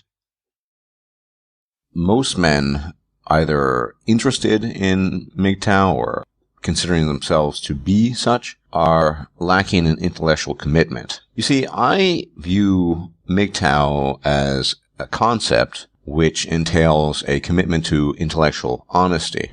It's not about being bitter, and it's not about hate. What it's about is really understanding the nature of human beings, both males and females, to the benefit of men. Because men do not receive this education and do not receive this information when they're growing up. They don't understand what's going on around them. Now, it is entirely possible that someone might become a so-called man going his own way, and I'm using this term so-called simply because of so-called bad experiences, once again, so-called, in relationships. We've all had bad experiences in relationships. The difference between simply going your own way because of bitterness, but with a fundamental lack of understanding of the concepts that involve being a man going your own way, which to my mind, the most important element of being a man going your own way is not the renunciation of women or the renunciation of whatever. It's that very important understanding of the relationship of the human female to the human male, what she expects of that male, and ultimately realizing by dint of collecting data, reading information, and synthesis and internalization that the human female, in the sense of a relationship, or the sense of the propaganda that we've been spoon-fed since birth, is not compatible. So this whole concept of natural rights somehow being derived from nature itself is bogus, to say the least. Because whilst we do have inclinations towards some kind of moral system based roughly on, they're not even principles, on urges of reciprocal altruism, they are inconsistent. They're highly inconsistent. I mean, the idea that natural rights are equatable, say, with the laws of thermodynamics, which for the most part are inviolable, it's just incredible. I mean, we engage as human beings in constant violation, as opposed to, say, the laws of actual nature, the laws of physics. So the simple fact is that whether we like it or not, actual moral systems are inventions. They are inventions. It's not a bad thing. It's a necessary thing. They are inventions based on the consensus of civilization. And these normative behavioral standards, which turn into some kind of moral system eventually, do have their background, of course, in biology. But these are primal urges. That is not a complete moral system. Thus, the laws and rights are based upon consensus. Human beings saying, yeah, this is a good idea, let's do this. That's not a good idea, let's not do that. And people who deviate from the normative standard are then punished. They have nothing to do with the laws of nature. I mean, it's absurd, lest you wish to claim that rocks have rights. But you see, people have always had a problem with men expressing rational self-interest, and the reason is simple. Men are the creative force of humanity.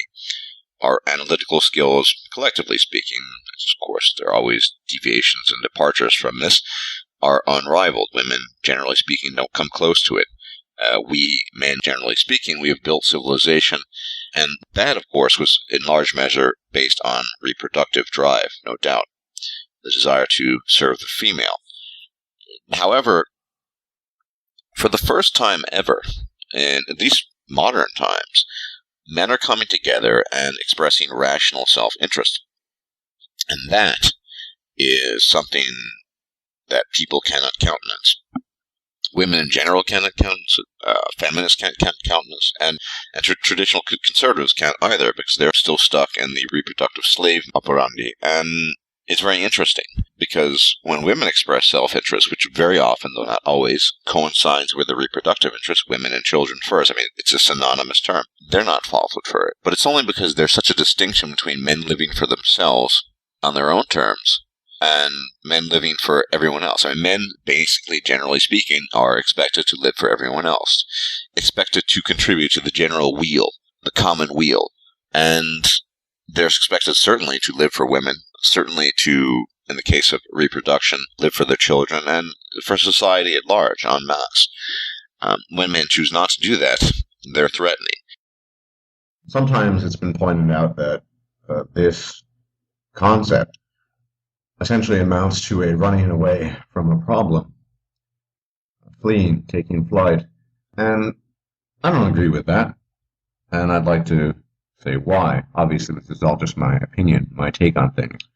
Basically, I don't think that withdrawing yourself from society and going your own path is running away. I think I can find an apt analogy in the concept of a faulty product. Let's say there was some very important product of allegedly great use to the masses, and the actual production of the product was shabby, and that the people behind the advertisements and the advertising, they were masterminds of advertising, of convincing people of subliminal manipulation, if you will. And so many people buy this product even though it's not good for them. And amongst the people, there comes into existence some sort of movement, some sort of concept of boycotting the product. The motivation behind the boycott is to decouple this particular company that makes the product, and as I said, it makes this product in an illegitimate way, and it presents the product through illegitimate, or at the very least manipulative advertising,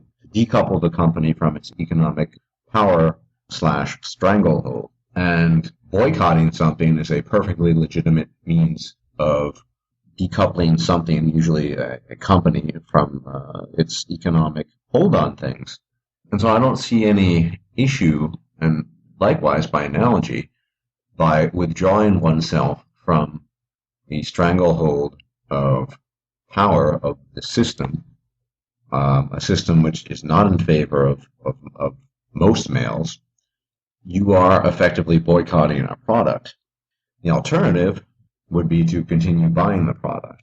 And what I don't like about the alternative, about continuously chasing the product, as it were, or participating in society in any large-scale measure, is simply because, well, at the end of the day, you're going to be part of the rat race.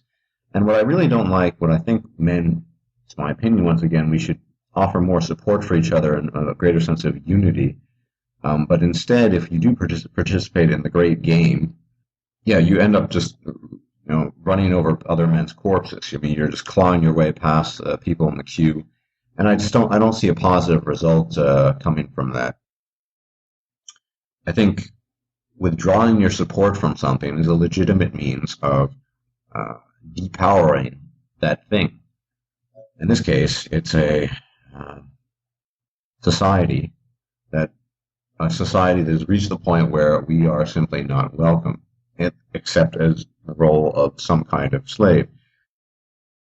So I might as well read off what the gentleman wrote to me in the PM. Quote, Barbarossa pointed out how inherently fragile the family unit is. Women bailed the second they had a chance. Therefore, this is not the most stable, healthy environment to raise children in. The family unit cannot be maintained. Women, men reasserting patriarchal control of women, and this will be unbelievably difficult considering the role modern technology, brackets reproductive and otherwise, has played in their liberation. Patriarchy might not be possible without having to wind back the clock of technological progress. The only other option is to look for a technology to liberate men just as it did women. I get that. But any technology that would have any significant effect, such as the artificial womb, is decades and decades away at a minimum. The question is, what the fuck are we supposed to do till then? If society can even hold that long, then it's quite optimistic to think the next Albert Einstein or Nikola Tesla be produced in a society consisting largely of women giving birth to bastards spawned only by alpha thugs, PUAs, and sperm banks. But the family unit is the foundation stone of civilization that cannot be denied. Despite all its flaws, it has been the most stable and just institution to regulate sexuality. Debatable. One of the only historical alternatives has been polygamy, which excludes huge numbers of men, which must be subsequently kept in line either through despotism, constant warfare, or a combination of both. The other is single mother, with only the top-tier alpha males procreating, no real male investment in society, therefore material and technological processes absent, and disorder, chaos, poverty, and violence are the order of the day.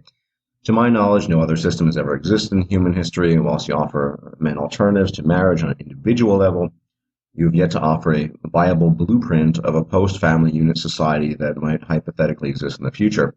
I'm fine with men abandoning women and children, starving the beast of the state as the strategy to hasten the collapse of the system, but how exactly can we build a healthy society afterwards if men don't reestablish a patriarchal nuclear family structure? None of you have actually managed to outline how this could possibly be done. I'd love to hear one, because at this point it's simply nothing more than utopianism. Not saying it shouldn't be ever attempted, but how would you see something which has never been attempted in history? I don't see quote-unquote society, as I define it, as being possibly without men being highly invested in its protection and advancement. Men, capital letters, will not invest in a society that doesn't afford them the reliable opportunity to satisfy their deepest biological needs, to fuck and procreate with women. The nuclear family, rigidly enforced sexual mores, provide most men with this opportunity. Polygamy, single mother, slutdom do not. Do you foresee the artificial womb in combination with widespread legalized prostitution as something that might take? Also, how can such a society where the nuclear family is not the norm successfully raise emotionally healthy children and productive members of society? We can see what basket cases the children of both single mothers and divorce are. How could we ensure that the products of the artificial womb aren't the same, or do you foresee a way to make sure that even such children manage to grow up receiving equal investment from both their mothers and fathers? Male liberation, this is something completely new, and I just think it's silly to promote such a thing without giving a long, detailed explanation about how any other alternative could possibly succeed, what such a society would be like, what its moral principles and laws or lack thereof would be, and how do you plan to overcome our own biological shortcomings which propel us to keep repeating the same behaviors again and again. We haven't done this yet, neither has Barbarossa or any other radical MGTOW types, men going their own way types. Please do explanation mark. Whew, that is a lot. So, I was going to get around to answering these kinds of questions anyway. Now, one thing we see from this PM is this need, I think it's a human need, for one-size-fits-all solutions to everything. I have repeatedly said, and I'll say it again, that men going their own way, MGTOW, that is an individual solution. And as much as we might talk about the future and what might happen in the future, the concerns of this gentleman seem rooted in a collectivist mindset. That's what ultimately leads to rigid ideologies and one-size-fits-all solutions. I look at men going their own way in two dimensions. One, you have the observation of female nature and behavior and its implementation on a social and political scale, and the way MGTOW addresses that, which I would describe as a macrocosmic solution. And then the whole other range of things in an individual man's life which have to be solved on a micro level. They are solutions that exist to whatever problems an individual man might have. I'm not a cult leader. I've never claimed to be a cult leader, despite accusations that I am, in fact, just that. Part of being an adult has nothing to do with being a man going your own way. When you've peeled back the veil of nonsense, is to realize that you live in an incredibly complex world. No one advocating men going their own way ideas has said, this is the solution for all of humanity, and it's not our obligation to do so. This is collectivist mindset thinking that leads to demagoguery and cult figures who proclaim and claim to have all the answers to everything. I don't have all the answers to everything. you're right. Artificial womb technology, while it's interesting to speculate on, it's decades off. And I think there was a misinterpretation when I made reference to Einstein and Tesla. These are just examples of the possibility that men can move past, that you can devote your time and attention to other things than procreation and DNA propagation. Part of the struggle, of course, as a man going your own way is not only do you have the chaos of the abyss that every individual has as an adult, but it's often suppressed through ideology and acceptance of social norms, but you also have something else. I mean, you rejected what so many people adhere to almost on an instinctual level. So that opens up a whole new can of worms. But yeah, I'm not optimistic. I'm not going to lie about that. I think eventually we probably will fall back into some sort of patriarchal system of provider workforce for the woman, something along those lines. We see this with a lot of these traditionalists jumping on the bandwagon, and I think that should be resisted to the extent that it can be. But we also see how easily men will just fall on their knees in self-abasement when a female offers him praise. This is part of the unfortunate deep mother male need, this need for female approval. And you're right, many men will not be able to think past that, stand naked in the face of reality, accept that you were infinitesimally small, perhaps even insignificant, and in spite of that, find value in yourself and in those you choose to attribute value to. That's how I live my life. It's not a perfect model. I'm not always content, but usually I'm fairly content. And you're on a path that will lead to a legitimate form of contentment, one that's not illusory and one that will not deceive you. Beyond that, I can't say very much, but I do appreciate your PM, and I hope you find your way. And once again, we return to the issue of so-called herbivore men in Japan, who are either not interested in sex or women don't find masculine enough. A study was released earlier this year in which it showed Japan's young people are shunning the idea of marriage and having children. Now, this is all very interesting, but the bottom line here is that shunning the idea of marriage and having children, there must be a reason for that. Now, the reason seems fairly obvious to me. I've talked about both Japanese and Korean society previously, and how it's essentially a work-yourself-to-death society for the male. It stands to reason that most men, be they Japanese or whatever, have no interest in working in such an environment. There's very little reward, personal at least. They are very collectivist societies, and individuality is heavily subjugated. But if a man is going to be miserable doing something, then why should he do it? In order to have a lack of appeal to a majority of women on that massive level, there must be something major going down. Men are choosing just to do their own thing. And I'm of the inclination, though I'm by no means an expert on it, that many of these herbivores, whilst they do have certain tendencies in the general description box of what a Japanese herbivore is, I think a lot of them might be a lot more individual than people are suggesting. And the fact that they're just not interested in sex or women doesn't mean that they're gay by any means. It simply means that they just don't care anymore, and they know that society doesn't give a shit about them, so why should they give a shit as well? So in Japan, at least, there seems to be a very real danger of the society sort of collapsing and imploding, of society itself falling apart. The point is that, unlike the West, there's been a very fast reaction in Japan. I suspect because of the 90s, the zombie banks, and the financial crisis, which they've never really recovered from entirely. And what we see is men unwilling to engage in worker-drone behavior. This will come elsewhere. It's just a matter of time. If you have an extremely collectivist society, which requires the obedience of men in the role of the provider, worker drone, the collapse of that society will come that much more quickly. It's clear. If there are more internal social pressures being exerted on a certain percentage of the population, in this case, half of them men, many of them are going to defect from those social expectations and go their own way. In essence, these men are simply MGTOW. Their men are going their own way, and men going their own way are only defined by choosing not to pursue women in relationships or marriage. But what are the consequences? Now, following what I'm going to say right now is admittedly a bit of speculation, but as much as we like to think we've advanced past some of the forms of government We are just a hair's breadth away from that at the end of the day. We always are. Unlike the laws of science or nature, human political institutions are mutable and they change. So things can change in the blink of an eye. Why am I saying this? That if enough men were to defect, were to leave the herd, as it were, that the state, as an abstract entity, could indeed enact laws to compel men to engage in so-called traditional behavior, forcing them, in a sense, to pursuing marriage. What you could see as a model is not only with shaming language, but the shaming language has always been there. But beyond shaming language, the state could levy extremely draconian tax measures on single men in an effort to extract their wealth and resources, thereby forcing them to engage in partner seeking and marriage. Married couples already have in many states in the United States. I'm not sure at the federal level, certain tax advantages over non-married people. Unjustly, of course. I think everyone should have low to no taxes whatsoever, but that's another issue.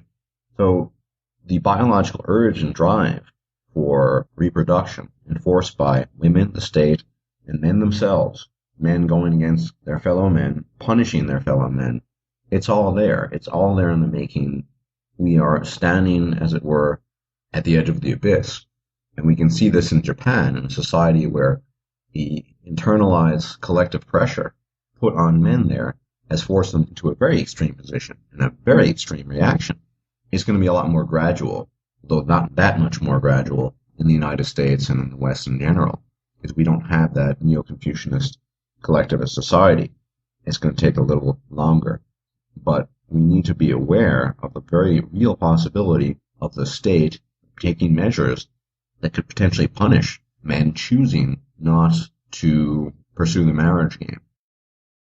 In this video, I want to explore the concept of tribalism, the manifestation of in-group, out-group thinking, which in prehistory was very important to the survival of the species.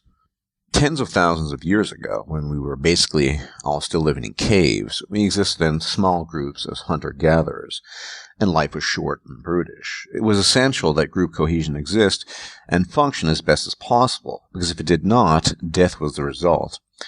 In order to bring about this cohesion, the perception that outside forces were a potential life-threatening danger was nigh essential, and this was especially true of those humans who did not belong to the local tribe or group. The outsider was a perceived threat, primarily because of competition for resources, sexual, food and shelter, etc. This outsider was almost invariably a male, not female, because the male outsider was a threat for the in-group males in terms of provision and hence access to female reproductive resources. And this is what any form of tribalism really is. It is the formation of singular groups, usually of men, along various lines, racial, religious, political, even sportive, for the sake of cohesion against a world that is perceived as hostile, whether rightly or not. It is a social manifestation of a survival instinct that was valid and useful 30,000 years ago, but has begun to malfunction in modernity and causes more problems than it solves. So, the formation of a tribe, in the modern sense, will be based on the same old criteria that were present those many thousands of years ago, albeit in a different context. Instead of competition for mammoths and elk, the new playing field is economic, i.e. the labor market, and it becomes socioeconomic in nature, with us primitive humans injecting the playing field with our tribalistic instincts and perceptions. In the past, conquered women were more often than not assimilated into the conquering tribe, having uteruses they do, whereas the men were simply killed outright, or imprisoned, or enslaved. Thus the tribe is primarily a male manifestation. And you can see this in male allegiance to various football teams such as Chelsea and Real Madrid, or the Yankees versus the Mets, and so on and so forth. The sport-based tribe, however, is a relatively harmless manifestation of the tribalistic mentality. It is nonetheless a manifestation of it. Generally speaking, apart from the sisterhood itself, which it should be mentioned is not a tribe, but a sex or gender-based allegiance, women manifest no such tendencies to form tribes, since tribal formation is based upon concerns for survival and reproduction, specifically reproduction competition, where one group of males forms an alliance to outdo the other in order to maintain and/or acquire assets for survival, and consequently assets for production, So whilst women are members of a tribe, they are rarely its founders. Once sufficient mechanization, urbanization, and greater population concentrations manifest themselves, tribalistic tendencies will almost automatically be reduced, i.e. racism will be reduced.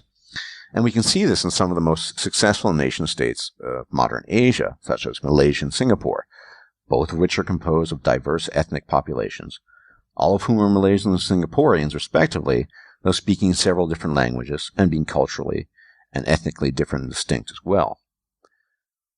They are both small countries with very condensed populations and high degrees of mechanization and industrial development. Essentially, the more modern a state becomes, the less racism, i.e. tribalism, we found there. The same cannot be said about feminism, which I will get to shortly. Furthermore, despite tribalism being largely a natural byproduct of a survival mechanism to form groups to the exclusion of other groups, it is, as far as can be observed, largely a phenomenon that is further groomed by socialization, or not, meaning it can be counteracted rather easily. If it weren't, it would not have been possible to have reduced it significantly, nor for that matter would you find the very common phenomenon of friendships amongst children with very different backgrounds, which can be seen all the time these days. Yet we find a very different picture with regards to the sexes, men and women. In contrast to children of the same sex but of differing ethnicities, the two sexes practice self-imposed segregation from a very early age onwards. Another prominent feature of children's friendships is gender segregation, the tendency of children to associate with others of their same sex. Consider the situation we observed while testing 4-year-old children in a preschool. As the children returned from their outside play period, a new boy in class took a seat in the circle of chairs. Several other boys ran immediately to him, yelling, "Get up, that's where the girls sit." Hearing this, the new boy leapt up and began to furiously dust off the back of his pants. What did he think was on the chair? Cooties. There's no doubt that gender segregation exists. In fact, it is nearly universal, occurring in every cultural setting in which researchers have observed children selecting playmates. How does it begin and why? There are no clear answers to these questions, but we can learn more by looking at how gender segregation evolves across childhood and adolescence. By 2 to 3 years of age, children are beginning to show a clear preference for playing with other children of their own sex. At this age, children are more interactive and sociable when playing with same-sex friends. When they are with the opposite sex, they tend to watch or play alongside the other children rather than interact directly. Gender segregation is very prominent after the age of 3. Preschool children spend very little time playing one-on-one with the opposite sex. They spend some time in mixed-sex groups, but spend most of their time, by far, playing with same-sex peers. By 6 years, segregation is so firm that if you watch 6-year-olds on the playground, you should expect to see only one girl-boy group for every 11 boy or girl groups. Now, the same claim cannot be made about same-sex peer children of differing backgrounds and or races, assuming proper socialization. They're really apples and oranges, completely different things. And speaking of which, the title of this video refers to the apples and oranges situation that is feminism versus racism. And while both are fruit, i.e. they're both biological in origin, they are very different fruit indeed. At this point in time, you might be scratching your head as to why I'm talking about this at all. I'm talking about this because one argument you'll often hear is made along the lines of the civil rights movement in terms of men's rights. But just as apples and oranges are differing fruits, so too are feminism and racism very different animals. Consider for the moment, based upon what I have thus far elaborated on, namely the combined forces of mechanization, industrialization, larger population concentrations, as well as expanded job opportunities due to technology, that all of these things contribute to the attrition of racism and most other forms of tribalism. Combined, I might call this the globalization effect. And now with the internet and other intercontinental means of communication, it's taking place at an even faster rate. And that's what worldwide interconnectivity does. It reduces the amount of tribalism we have. Yet, what do we observe with regards to feminism? We observe the exact opposite effect. The more mechanized the world becomes, the more urbanization takes place, the more job opportunities available we see. Not a retreat of feminism, but an advancement of it. And by that, I do not mean capital F feminism, but primarily lowercase f feminism. That alone should give us all pause, because if we are to draw analogies between activism against racism and activism against feminism, because the former will be reduced over time if the aforementioned conditions are in place, with activism playing, in my eyes, a relatively small role, at least compared to these other effects such as mechanization, population growth, urbanization, and the latter grows, latter being feminism, grows if aforementioned conditions are in place. Women at worst in history lived under benevolent sexism in the past, but their lives were always valued and prioritized and preserved above those of men. When men created the conditions that led to modernization and mechanization, such that women were in a position to leave benevolent sexism behind, they did so in droves, and the world, specifically the world of men, granted their wish. Women have always been the primary concern of human beings. It's why, more often than not, women were assimilated into new tribes and men were eliminated in times of war in the past, and it's why 80% of our ancestors were women and only 40% were men. Tribal allegiances are malleable and can change, and have changed.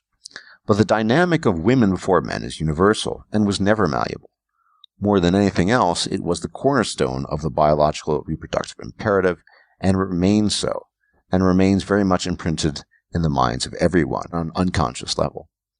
Now I'm going to quote something that Girl Writes What wrote to me in a PM conversation, because I find it fairly relevant to the discussion at hand. Quote, "The only way we're going back is if we blow ourselves into the Stone Age, at which point people who've ever been dependent on light switches or a microwave will be very quickly dead, and patriarchy will become necessary. That means, and I believe, a less thankless form and less severe relative to the conditions for everyone of male disposability. In other words, everyone will be suffering way more than now, and men will suffer the most. If we go forward on the path we are now, men will perhaps suffer less than they did 500 or 1,000 years ago, but relative to the treatment of women, they'll be more disposable than ever. Men had to be getting something out of the deal all through history, something valuable enough for it to at least seem worth the trade. There were ways for them to be useful to women, and society that didn't always demand that they be put through the grinder. But yes, being more useful than women is what establishes a man's value in the human community. The more women can be provided for and protected by faceless entities rather than individual man, the more you deprive him of the only currency with which to purchase the means to convince society to keep him around. Instead, everyone will focus more and more on how much trouble he is to women, how harmful and dangerous, how predacious, how unfair and useless, how recalcitrant, and how unwilling, not unable because of hyper-agency, he is to pay his own way. The past had wars that culled millions of men. The future, where we're going now, will have prisons and work camps where we'll put more and more men into who inconvenience women." End quote. So you see where all this is going? This is not simply a matter of activism, as we are combating something that most people act upon not subconsciously but unconsciously, so deeply rooted it is in our biology. Or put another way, everyone is walking around thinking the world functions according to Principle A, where Principle A is, well, patriarchy and men have power and privilege, when in reality it is the converse, that the world functions according to Principle B, quite the opposite.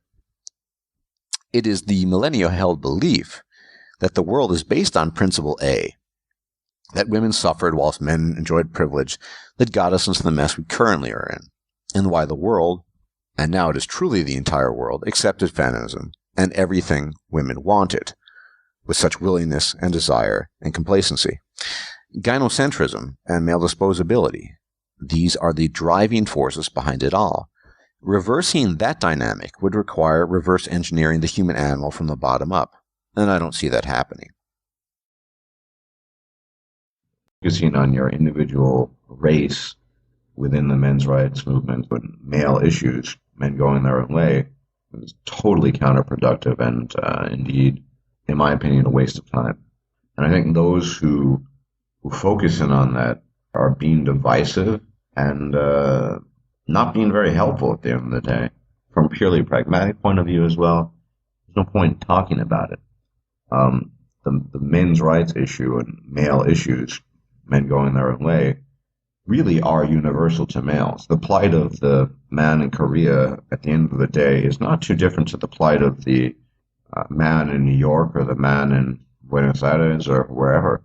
It is indeed a universal aspect of being male that we get the shit end of the stick in virtually every aspect of civilized life.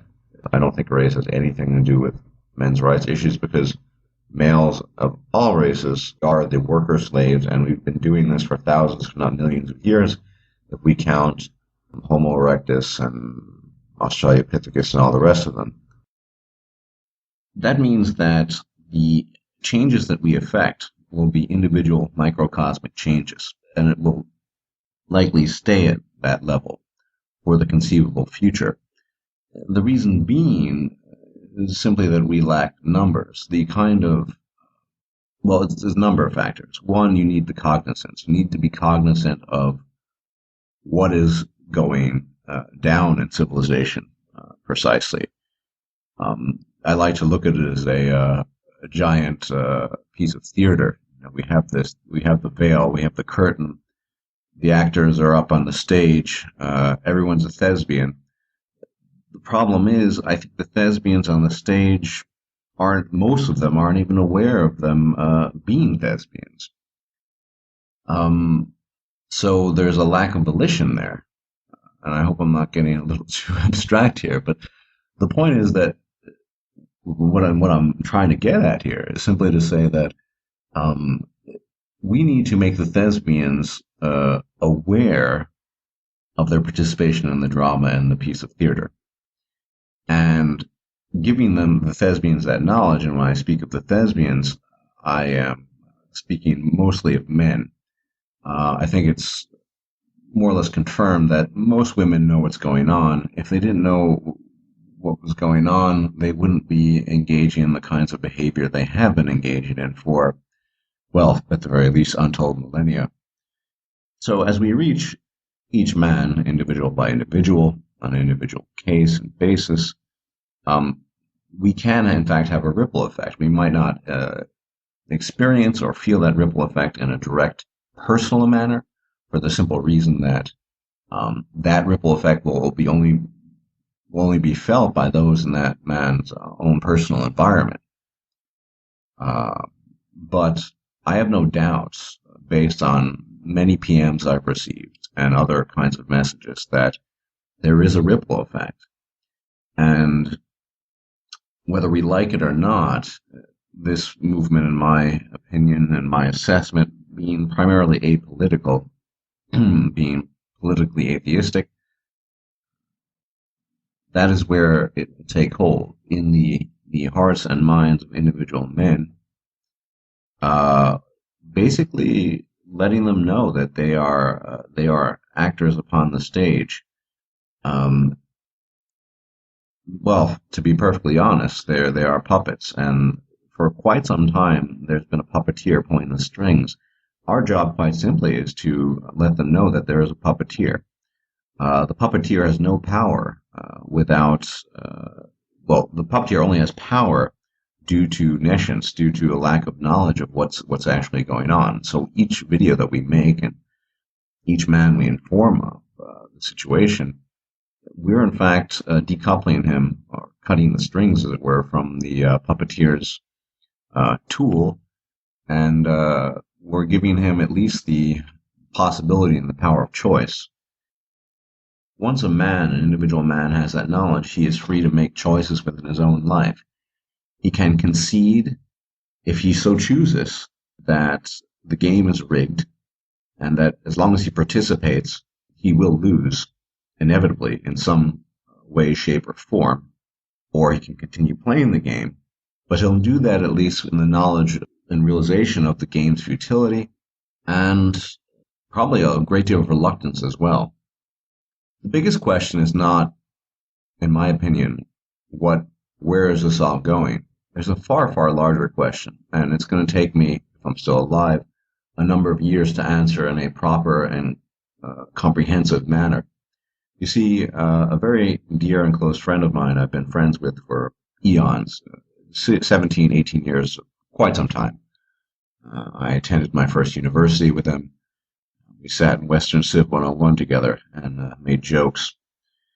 And he almost independently came to these realizations, and he had his aha moment when he was watching my videos as well as Barbarossa's. And uncharacteristic of him, I have to say, but he sent me an email. He said, Stardusk, what happens afterwards? And I'm going to end this video with that question. Not where's the MRM going, but we as men who are going our own way, what comes after going our own way? And I've offered a couple of ideas and suggestions towards that end. But this is by far much more complicated question, a much more complicated issue for lots of reasons. Briefly, because we are biologically driven to propagate our DNA, voluntarily, consciously rejecting that drive causes serious issues in some individuals, many individuals, I would dare say. We also have a biological drive to interact with females, mostly for the purposes of sex and reproduction, through all sorts of artificial and silly mediums, fake, uninteresting conversations, spending money, things of that nature. Men going their own way, we reject that, and yet still many of us, such as my friend and others, are plagued by this issue. And as I said, this is an ongoing issue, and this is one that will need to be addressed in the years to come as each of us evolve as individuals and each of us gains insight into what appears to be a brave new world. And Aldous Huxley, it's just a coincidence I'm using the term brave new world, but that's the big question, my friend, not what's the MRM going to do and how we're going to get money and band together. I don't see that ever happening in our lifetimes, and if it did, it would have a minimal impact. The big question is the open question. I've made a video about this. Quo vadis, what happens? Where do you go after you go your own way? Since the dawn of time, men have stood by idly and just let things happen. We have practiced the principle of stoic tolerance. And I suppose the real question that needs to be posed here, ultimately, has this stoic tolerance really been beneficial to men? Have we advanced because of it? Are we better off for it? And I think the question has an answer. I think ultimately, no. And we have to, in my assessment, ultimately take advantage of the tools that are available to us. One of those tools, unfortunately, for better or worse, and I don't see any other options, is using the language of PCism and following the spirit of the times and saying, I find that offensive. In summary, one needs to pick and choose one's battles. Standing idly by in the spirit of stoic tolerance has not served men well. We need to do away with that paradigm, I think, ultimately, because we're just not getting anywhere with it, and we never did get anywhere with it. We've all been pretending for most of our lives, and for most of that time, it was a pretense we could not even recognize or identify. We were told lies, and we in turn told those self-same lies to ourselves, because those lies were our truth. For many of us, it was not even a very long time ago that we were still feeding at the trough of blue pill wisdom, and yet, over time, we've learned anew. We have learned of female nature, and consequently of our own nature in relation to that nature, and we continue to seek understanding of female nature, with a view towards understanding ourselves, and solely for that purpose do we seek knowledge of the human female. A far cry from the mystical, ethereal bond that exists only in the minds of the ignorant, we have correctly assessed the human female-male relationship to be one that is essentially nothing but a business transaction, and one in which the female has decided advantages over her male counterpart, specifically over the ignorant male. It has been our task to peel away the layers of deception that you might know yourself, and know that which the world at large does not wish you to know, namely that in this business transaction you shall forever be the participant of lesser value. Whatever your attributes might be, you are an appliance to be used, and when the time comes, to be tossed away, as would be any other failed appliance, with no forethought as to your human form and mind. You are there to do. Women are human beings, men are human doings. For most of us, the veil of the mystic has been removed. We understand that our past perceptions of female-male relations were founded on falsehood, and that is part of the pretense we all maintained. But today, I wish to speak of another aspect of the pretense, one which few will touch, perhaps because it sounds too extreme. But I, for one, am past the extreme. Let those who wish to do so label me as they wish. It shall not prevent me from speaking the truth. If the human female views the human male as a discardable appliance in utility within the context of the so-called romantic relationship, how then does she view him outside of that relationship? I will claim that she has no view for man whatsoever. Man is invisible to woman in the collective sense. You as a man are nothing, not even an appliance. You are a non-entity. How do I know this? I simply look at the world. That world tells the entire story, and is one fraught only with callous disregard towards men. When we look at the legal system, what consideration has the female shown us? When we look at education, what consideration has the female shown us? When we look at medical spending and research, what consideration has the female shown us? When we look at the job market and employment, what consideration has the female shown us? You shall know them by their fruits. Do men gather grapes of thorns, or figs of thistles? Most certainly not. Men do not do so, but the more important question is, do women do so? What fruit have women borne forth these past decades? Have they borne forth fruit, or have they borne forth thorns and thistles? Has the world of men collectively been duped into thinking they gather naught but fruit, even when all the while they are being entangled and cut to ribbons by their brambles? This is, of course, the grand deception, that of the female as fruit-bearer, as nurturer, as kindness embodied. And collectively speaking, it has served female kind well, for without this false perception, there never would have been a feminism, nor would have affairs reached the deplorable state they are currently in. And this is the key to understanding the pretense. We have a very real and biological bias that strives to prevent us from seeing the truth for what it is, be it in the game of reproduction, or elsewhere in the game of survival. What fruits have women brought forth in the last few decades that were either not poisonous to men, or somehow benefited men in like fashion akin to the manner they benefited women? Has the domestic violence industry helped men? Have educational and hiring quotas helped men? Has the disproportionate amount of money spent on breast cancer research helped men afflicted with prostate cancer? Pose to yourself the question, what have capital F feminism, and by extension the masses of lowercase f feminists, done to improve the lot of men? Or better put, what have they done to improve their own lot without it being at the expense of men? If you find yourself answering the question with little to nothing, then you are getting closer to the truth. It is true that men and women, in the strictest biological sense of the word, are not competitors. Evolutionarily speaking, of course. Neither have we ever been partners, but simply each other's means to the end of procreation, with all manner of conventions, pacts, and compromises, mostly struck in favor of the female in order to arrive at said procreation. But in the context of modernity, we can no longer afford the lie and pretense that men and women do not compete against each other. We most certainly do. Leave it to traditionalists to speak in reverence of the pluperfect, and lost idealists to fawn over the conditional. I shall only speak in the present.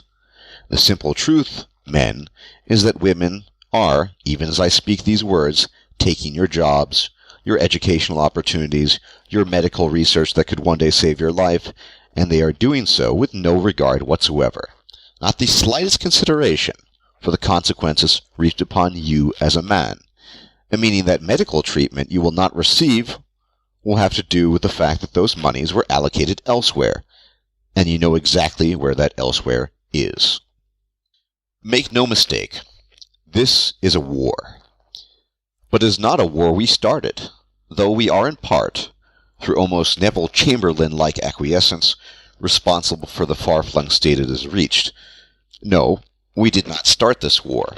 It was foisted upon us with no mercy, and by a manifold of forces, the forces of politicized feminism, and feminism being little else than weaponized female nature, by women themselves in their willingness to go along with it, by the state, and caving in to women's every wish, by vote whore mongering politicians buying currency in the form of female votes, and by our very nature, which refuses to recognize the female as a full human being, capable of virtue, yes, but equally capable of venality, flawed through and through, just as we all are. It is that biological nature that has deceived us, and deceives us even now, that tells us that women are innocuous, effete, and well-meaning. No doubt those were the guiding thoughts of legislators in matters of divorce, education, and employment in the past, for it is clear to me that it is also their current modus operandi. This is a war on men, but it is not a war of guns and bullets. Knowledge is our weapon. Our ammunition is our words. If we refuse to see that we are indeed competing against women, things will become far worse. And why? Consider what you as a man, more specifically as a quote-unquote utility, have to offer the world. You have your skill, and you have your experience. Nothing else. And the question that must be posed in today's climate is that enough? Think about that when you apply for a job. You bring your skill and experience. Your female counterpart and competitor has that and a veritable colossus of other support. She has state-enforced hiring quotas, she has congenital biological favoritism going for her, and she has the entire world behind her in its refusal to see a woman cry, let alone come home in a coffin. She has all of these things going for her, and she wants the job you want. How is that not you competing against her as a man? Women compete for funding in education, for medical research, for anything that can be a benefit to them, and men just stand there, twiddling their thumbs, allowing it to happen. Man-woman myth is right. In this regard, men are stupid. Meanwhile, all you can see and read about is how men are falling behind and failing, how women are outperforming men, out-earning them. The list is endless. When the rhetoric is framed as such, can you honestly still keep a straight face and claim that we are not competing against women and that women are not competing against men? Of course, we are hindered by our instinct to help women, not see them as competitors, as can be seen the seemingly harmless aid a male university student renders to a female by helping her complete a chemistry lab report. Would he have done the same for a man? I think not. We see other men as competitors, and by dint of nature, this is true. But just as we have moved past certain deterministic principles with regards to relationships with women, so too is it high time to move past them with regards to your fellow man. Knowing all you do now, staring at the torn rags of the veil of lies you once called life and truth, if I were to now pose to you the question, are you your brother's keeper? What answer, other than a resounding yes I am, could you possibly give? This is not to say that competition should or shall cease amongst men. It certainly will not. But rather than turning a competitive gaze upon your fellow male, while showing kindness and helpfulness to the female, I ask you to short-circuit your very nature and do the reverse, recalling man-woman myth's words, the other man is you. And I can assure you that goodwill and forbearance that you show towards the woman is in no way reciprocated towards you. She can and will see you starve to death on the street, not out of malice, but simply because she gains some benefit from doing so. A benefit to her, of course. Remember, you are invisible, non-existent. It's not malice at all. It's simply business as usual. A special kind of sociopathy that, for reasons known to us for a while, has worldwide condemnation. But until we drop this collective pretense that women are somehow our natural partners, that they wish well upon us, as well as the pretense that feminism is anything but weaponized female nature, things will continue to become worse. More boys will be lost in the school system, ending with more men lost in life, among other things. All there will be is naked survival, and to be frank, I think we might be there already. We need to stop being afraid, for what we do and say will never have the rubber stamp of approval of the masses. It's part of what it means to go your own way. Every day that passes without acknowledging this truth, without acknowledging what must be acknowledged, is a day that further contributes to our destruction. The time for pretense is over. And as we stand alone in the desolate wilderness, there is a power to that knowledge, isn't there? Knowing the way things are. It's better. Knowledge is always better. Taking the red pill is always better than the blue pill. And as I said many times, once the veil has been peeled back, you can't go back anyway.